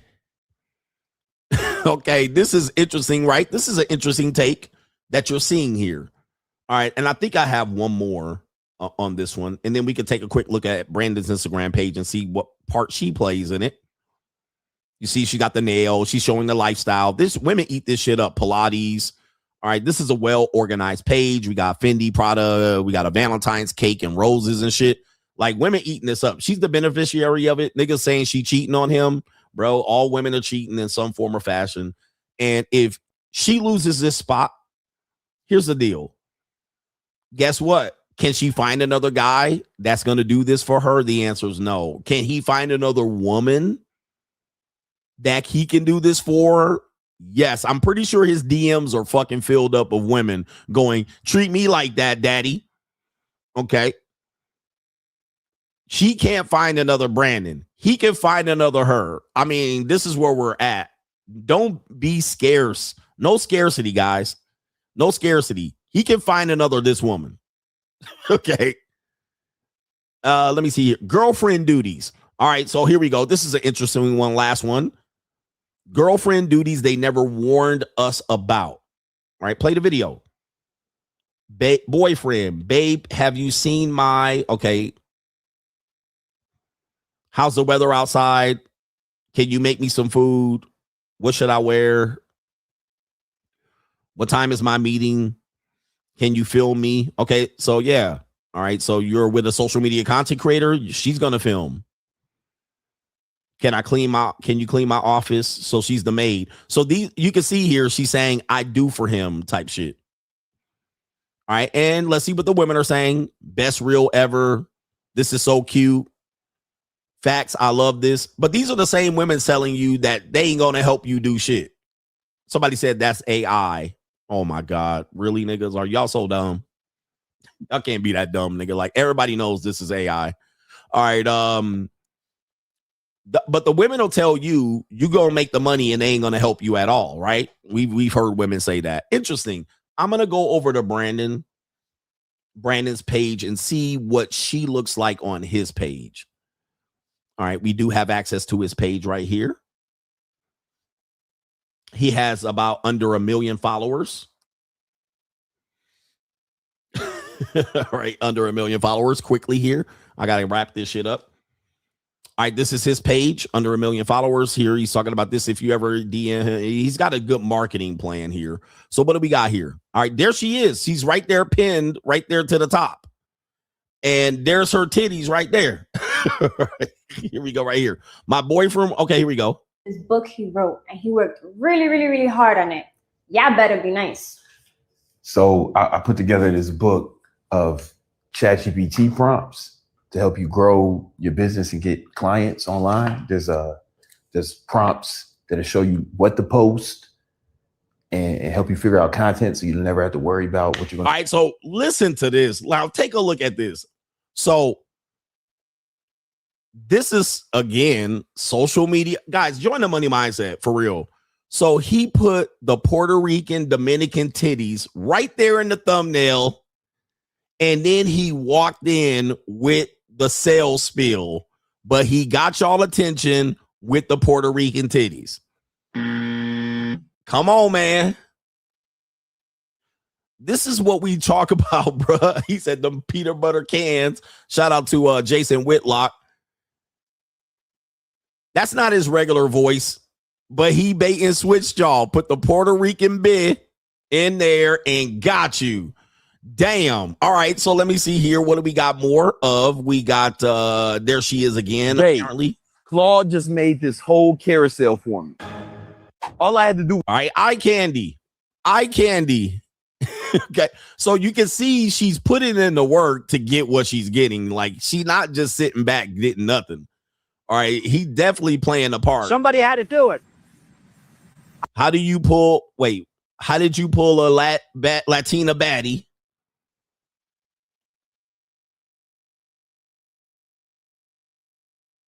There she is getting body pressed.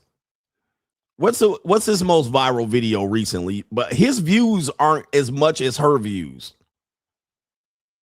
She's getting the bulk of the views as of late. All right, for sure. Not even close. But she's in the video, all of the videos, all on the record. Niggas gonna say he a grifter, he a simp. I don't see it. I see that this is definitely great content strategy, and she's not milking him. She's not milking him. She's putting in work. She in the videos.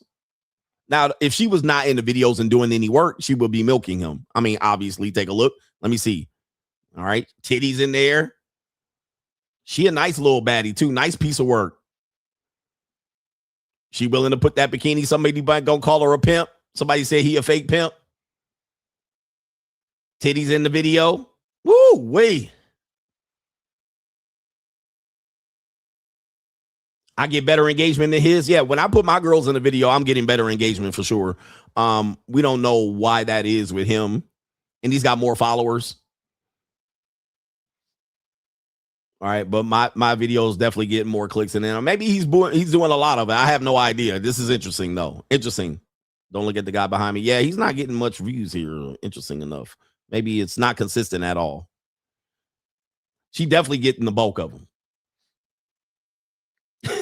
She's definitely getting the bulk of it. What do you think? Put your comments on this one. This is an interesting look into how content creators are using both sides of the fence. He's using both sides against each other, in my opinion.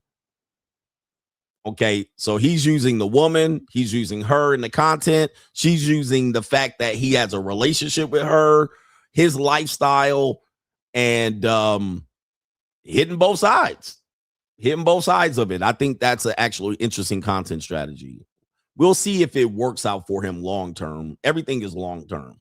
Where did her page go? All right, I fucking lost it. All right, no, there it is. She has under 100,000 views, but she getting more clicks. She got more women in here. All right, y'all can't see the shit. Yeah, she's getting more engagement on her page for sure. All right, 49,000, damn near a million on this. Oh, so she's posted this video multiple. Okay, that was the one I just saw. All right, so there we go right there. 1 million on that one. By the way, I'll show you. She got 5 million on that previously posted. Where's the rich boyfriend video? If you care. She posted that twice, and that went viral twice. Can't find the shit. But I did see it earlier before I was about to pop on here. Oh, here. Okay, we got another video that got 5 million. Oh, okay, I know this guy. So the Pose guy. So that got 5 million views. Somebody said she ain't lazy. Tough one. Oh, there it is right there. So she posted it 3 times. So it almost got 1 million there. Same video. Then I think she posted it again, which is also there it is right there. 5.5 million. All right. So she's posted that multiple times on her page just to get some engagement because it works. You can also post the same video multiple times. What do you think about that? All right. That definitely, there's not many relationships that you can say have that dynamic where what we're hearing is women saying, I want you to do this, but it's just me. I'm getting me. I'm not going to help you. You're hearing men saying that they're not going to pay unless she was giving something back. What do you bring to the table? This seems to be the middle ground. He's giving her that, which is a part of his lifestyle. Plus, she's giving him this. All right, this is an interesting conversation there. All right, we already got the incels or the men saying he's a fake pimp, he's a grifter, he's a simp, he's a trick. Interesting conversation, by the way. Anybody want to look at my Instagram? Let's go fucking look at it and brag for a second. Let's see what my Instagram is doing. I've been posted in a week over on Instagram, y'all. I've been slacking on my pimping on Instagram. All right, but yeah, my shit is popping. Right?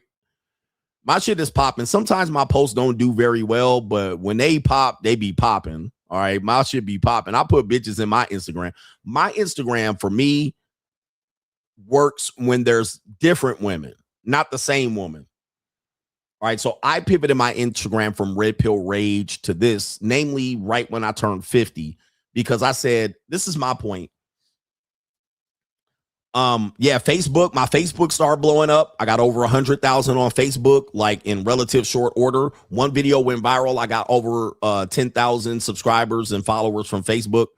But in my opinion, multiple women does it for me. I left the red pill posting on Instagram and Facebook because being a 50-year-old red pill rager is just not good, because people are going to use that against you. What your old ass doing raging about red pill? So I said, when I turn 50, I'm not going to red pill rage because it just looks tacky for an older person. I'm not dating as 30. I'm not trying to find a wife. So it doesn't make sense. So I switched over to this, which was the sugar daddy content. All right. Which was older man, younger woman, JUCO content. And as you can see, the shit went crazy. All right. That shit went nuts. Me with women and standing next to women and young women is crazy. All right. So it actually far exceeded the views of the red pill ragement videos. All right. It got way more views like over fucking night. Like the first day I started posting it. Whereas when I posted like clips and this is wrong with what's wrong with women, this is what's wrong with men, that shit was not getting views. And I was like, is my page dead? Is my page dead? What the fuck happened? All right. And actually reaction videos did well too. But when I was posting like clips of me just talking, that shit was going dead, bruh. Look. Dead. I mean, these are actually decent views. All right. 300 likes, 400 likes, 193 likes, 312 likes, 366. All right, that one got 9,000 likes. This one got 10,000. Okay, so it was very inconsistent. 720, 644, 347, 258, 260, 220, 358, 193. So you see why I switched. I had to switch. I had to do something. Nigga, I'm not going to let the page die. It was over 150,000 followers. 281, 470, 344, 189. All right. So you can clearly see I had to switch some shit up. I was like, all right, let me test this out. Let me put me with some young women on the page. And that shit was immediate, viral, like within days, immediately. By the way, I had all of this footage in my phone. I had all that footage in my phone and I never did anything with it because I was like, oh, you know, these guys ain't gonna be able to handle it. So this was like 2 years worth of footage. And I was like, let me put some clips out. And I was like, oh shit. Viral. Million views overnight. Oh, my page ain't dead. That's because people say your page is dead. Apparently it wasn't. Y'all just wanted to see me with some young bitches. All right. Okay. Guess what? Every time I posted, shit went left. Shit went nuts. So your page isn't dead. You're just not giving people what they want to see. Your page is not dead. You're just not giving people what they want to see. Give people what they want to see. All right. Your page is not dead, y'all. As a content creator, look, I went from 200 views on average to what? Boom. 200 likes on average to boom. Page ain't dead. Page ain't dead. Page ain't dead. Your page whack. Nobody want to see it. Oh, okay. Okay. Nope, that's not true. Page not dead. All right. So you just don't be afraid to try something different. Don't be afraid to try something different. Okay, it's dead. Nobody want to hear this shit no more. Don't blame me, nigga. Blame yourself. Blame your mama. All right, let me do these super chats. That was the main event. All right, at the end of the day, we're content creators. All right, we're not just here for your viewing pleasures to heal your bitch asses. All right, we here to be content creators. I'm a content creator. All right, I'm not here to heal you bitch ass niggas and give you some heal and feel good words for you to be losers. I'm here to help my motherfucking self. I'm not here to go down with the ship with your bitch asses. Nigga, fuck you. Shout out to our brother Kalen says, okay, all right, we got a PayPal. Salute to the coach. He says, quick question. Did Patrick Mahomes' daddy play on that Mets team? I'm not sure. Oh, Henji, I'll look it up. Oh, Henji says, wife finally asked for a divorce on Monday. Where I live, I have to sign a consent form so she can file. Met with my lawyers this morning and the shit cut off. So I don't know what happened, but wife finally asked for the divorce. I'm not happy. Sorry to hear that. Sorry to hear that. Incels want me to go down with they incel ship. All right. Incels want me to go down with them and burn with the red pill and the manosphere. Fuck that. Niggas be like, go down with the manosphere. Nope. I'm here to get views, nigga. I'm not here to go down with your fucking manosphere sinking ass ship, you gay incels. All right, you mad that a nigga went and fuck y'all, nigga. Hey, it's time for y'all to get off the ship. Go ahead and jump in there and drown, bitch, nigga. Manosphere niggas want to drown and die together. Let's die together, coach. No, nobody want to hear this shit no more. Shout out to Ohenji, man, with the I'm not happy. Damn. I'm not happy. Kaylin says, I wonder if Brandon has rules for his sex life. If she posted that, I wonder what the reactions would be for both men and women. Well, people don't realize, people don't want to hear about sex too much. Women don't want to hear about sex. They don't want to hear about how you fuck and how many times you got to fuck and shit like this. They don't want to hear that. So be careful with that. You got to be careful. Like even my content is, people think it's degenerate. They're like, that's degenerate. That's too much. You're going to catch a STI. You're going to die. Remember, they were wishing that I was going to die. And one maggot trick called it soft porn. So one dude called it soft porn because this woman happened to be gripping her titty. Soft porn? Really, bro? There's more Instagram with worse shit than the shit you're seeing on my show. All right. There's no woman. I'm not laying with any woman. I'm not touching any woman in my pictures and videos. Everyone's treated with respect. I'm holding this woman's hand. I mean, this woman, I'm just cuddling with her. This woman's hugging me. This woman's kissing my cheek. All right. I'm not even touching her boob. I got right here a cup and booty cheeks. I'm not even touching these women sexually. Well, this woman, I'm grabbing her hair. All right. But somebody called it softcore porn, degeneracy. I need to die. I'm going to catch an STI. The only woman I guess here. All right. This woman's, I picked her up. So people are just mad. They're jealous. They're haters. They're incels. They're bitch ass niggas. You know what I mean? Like we just I gotta leave these niggas behind. Like this woman, like literally not even, how's this porn? Softcore porn? I'm not even interacting with her. I'm just kind of laying back. Softcore porn, y'all. Like people are weirdos. We got just a lot of losers. That's why we got to get rid of the manosphere. We got to get rid of the manosphere. We got to get rid of the gay incels. We got to call out the gay incel maggots. We got to get rid of the jealous niggas. Got to get rid of them. All right. Because they really don't want you to win. They want to go down with the ship. They want you to go down. They want me to go down with the sinking manosphere ship. Fuck that. Nigga, I'm trying to eat. Oh, Henji dropped under the super chat. But remember, my PayPal, I can't see the whole thing. So don't explain too much, please.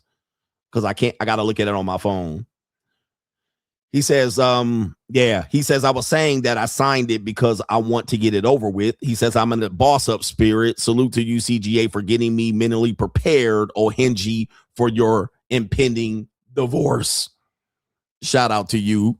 David from Vegas says light skin, bald guy and dark skin, not the same effect. Interesting. So you would say that if he was a dark skin, bald guy, it would be different? Is that what you're saying there? I'm interested. That actually might be true. I'm not sure. Or maybe it's better if I'm dark skinned and I'm not sure. Good luck, Ohenji, with your divorce. Hustle every day says, sad common trope. Ninjas just start arguing over some punani. Shout out to you, man. Over punani, everybody hitting. Shout out to J Flow says, appreciate you, coach. Shout out to the coach gang yang. Yeah, shout out to Rob says, coach, why does it seem like Pookie never pays child support? Women never bother to put Pookie on it because Pookie is not on paper. All right, that's a simple one. Pookie is not on paper. So Pookie doesn't have a W-2. He hasn't paid taxes. Nigga don't have a paycheck, right? He don't have a bank account. So she knows when she goes in there, he don't got a job. He don't got a job. So she gonna go in there and she gonna get $56. So she can't put him on child support. And she knows that. That's why when she gets with you, you got a W-2, you got a safe job ass nigga, you paid your taxes, you out here, nigga, you got receipts and paycheck stubs from 5-15 years, you getting on child support. And she gonna get $887. Pookie don't got no money. And he don't got a job. He's a scamming ass nigga. Like, yeah. All right, shout out to John G. He says, I love watching the beginning of the main event. CGA looks like the old D-line coach with bad hips walking up the stairs. Shout out to you. That would be me. That would be me. Shout out to the humanity coach. You got more engagement today because you're the only one helping others understand how to decipher the BS going on today. I'm always going to give you a different lens. Even if I'm playing the devil's advocate, please understand that. All right. So I could have easily said King Keto's a simp. Like, that's how red pill guys do. Oh, he paying for her. He a simp. And he paying for her to get fucked by another man. That's the guys. You realize that's easy. That's easy, mindless, low frequency male content. Even if I believe that, I would not present that to you. I'm going to just make you think. Devil's advocate. Let's look at this differently.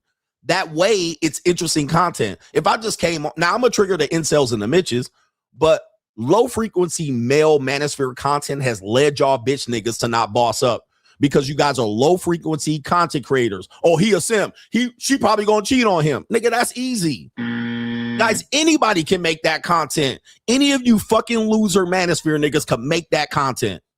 Nigga, you don't even need views to make that content, nigga, and you can get 100 views. But I'm never going to do that. I'm never going to give you the benefit of low frequency content. I'm going to make you think and I'm going to trigger your motherfucking ass, or I'm going to make you say, yeah, that's some boss up shit. I ain't going to never give you low frequency content. I ain't never going to just open up the show and say, look at this simp. I'm never going to do that. Never, never, never. Nigga, go fuck yourself. Nigga, fuck that low frequency manosphere shit. Nigga, I'm challenging the space. Nigga, I set the bar. Nigga, I set the trends. Nigga, I give you the thoughts. I give you the motherfucking talking points. I make you think. Shit is to make you think, nigga, to make you get in there and say, oh, he just a simp. Nigga, low frequency ass comment ass shit. And look at these losers liking this shit. Low frequency. That's just low frequency. Who needs that in 2026? Who needs that in 2026? Only the loser men do. Only the loser males do. The niggas that ain't never gonna be shit. Only they need that shit. I don't need them to watch my shit. I don't need it. We don't need losers. Nigga, that's an easy video to make. And I never would do that because I'm better than that. Because I'm the king of kings. I'm better than that. You deserve better than that. Watching me for 4 and 5 hours. You deserve better than me to just go to the main event and say, he a simp. She gonna cheat on him and he gonna lose all his money. He a grifter. Those are the losers talking. That's too easy. Now, after I go off, go watch the rest of the low frequency men on the internet do that video. Because that's all they do. They're simp, and this is that, and these bitches are prostitutes. Low frequency content. Low frequency content. It doesn't challenge you. It doesn't make you better. It doesn't make you think. It just makes you feel good about being a popcorn selling loser. It makes you feel good about not getting no bad bitches. Reality is a bitch, says CGA. You got more engagement today. Shout out to you because I bring the reality. Shout out to you. SB57 says you funny as fuck. Yas. Shout out to you. Eddie says you provided the best edutainment here on YouTube. If you were monetized, you'd be on the top of the charts every day. Yeah, nigga used to be like, I get the most super chats on YouTube. I'm like, nigga, I get the most. All right, but I'm demonetized and they don't keep my fucking records. And J Flow says for the tip jar, appreciate you, coach. Shout out to the coach gang. We've had a good weekend. We're gonna actually be moving and grooving the next week. So catch me and I'll catch up with you when I can. If you're on Locals or Money Mindset or Patreon, you will know my movements and you will get the updates of where I'm at. If you're on YouTube, you just getting replays. So I would say join us over on those other platforms. The links are in the description box below. You guys have a good weekend. Take care of yourself. Go make some money, lose some weight, unbig your back, nigga. Big your bank account up, nigga. Get your passport, nigga. Go fuck bad bitches, nigga. Take $200 and put your finger up. Never mind. Shout out to the coach gang. We love y'all. Ladies, send me some feet pictures. Ladies, if you want to get flown out and me kick the bumpers around, if you under 32 years old, let me know. If you over 32, pay your own fucking flight and you can come see CGA. If you under 28, you get a free flight. All right. But I get to go ahead and put the deals, Nick, all on your forehead and all up in your toenails and all of that. And you get to swallow my ladies. But if you over 32, you paying your own way and pay what you weigh. All right. Be ready to bring your own money to old daddy over here. Let's get him daddy season. Shout out to y'all. Peace.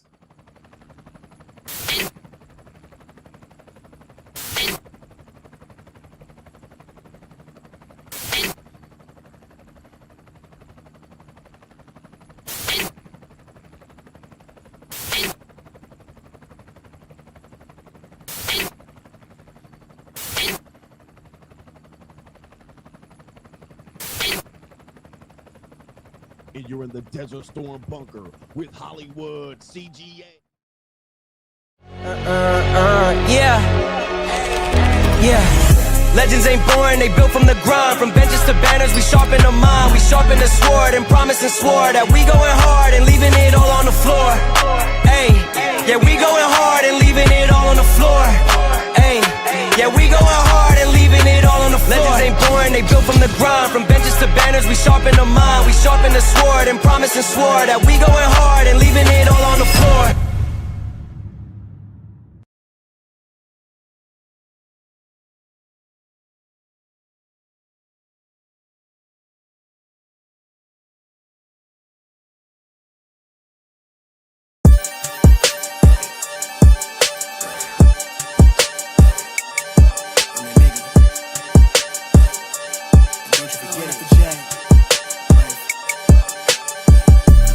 Vibe blowing at the J, got the loud jumping at the bag.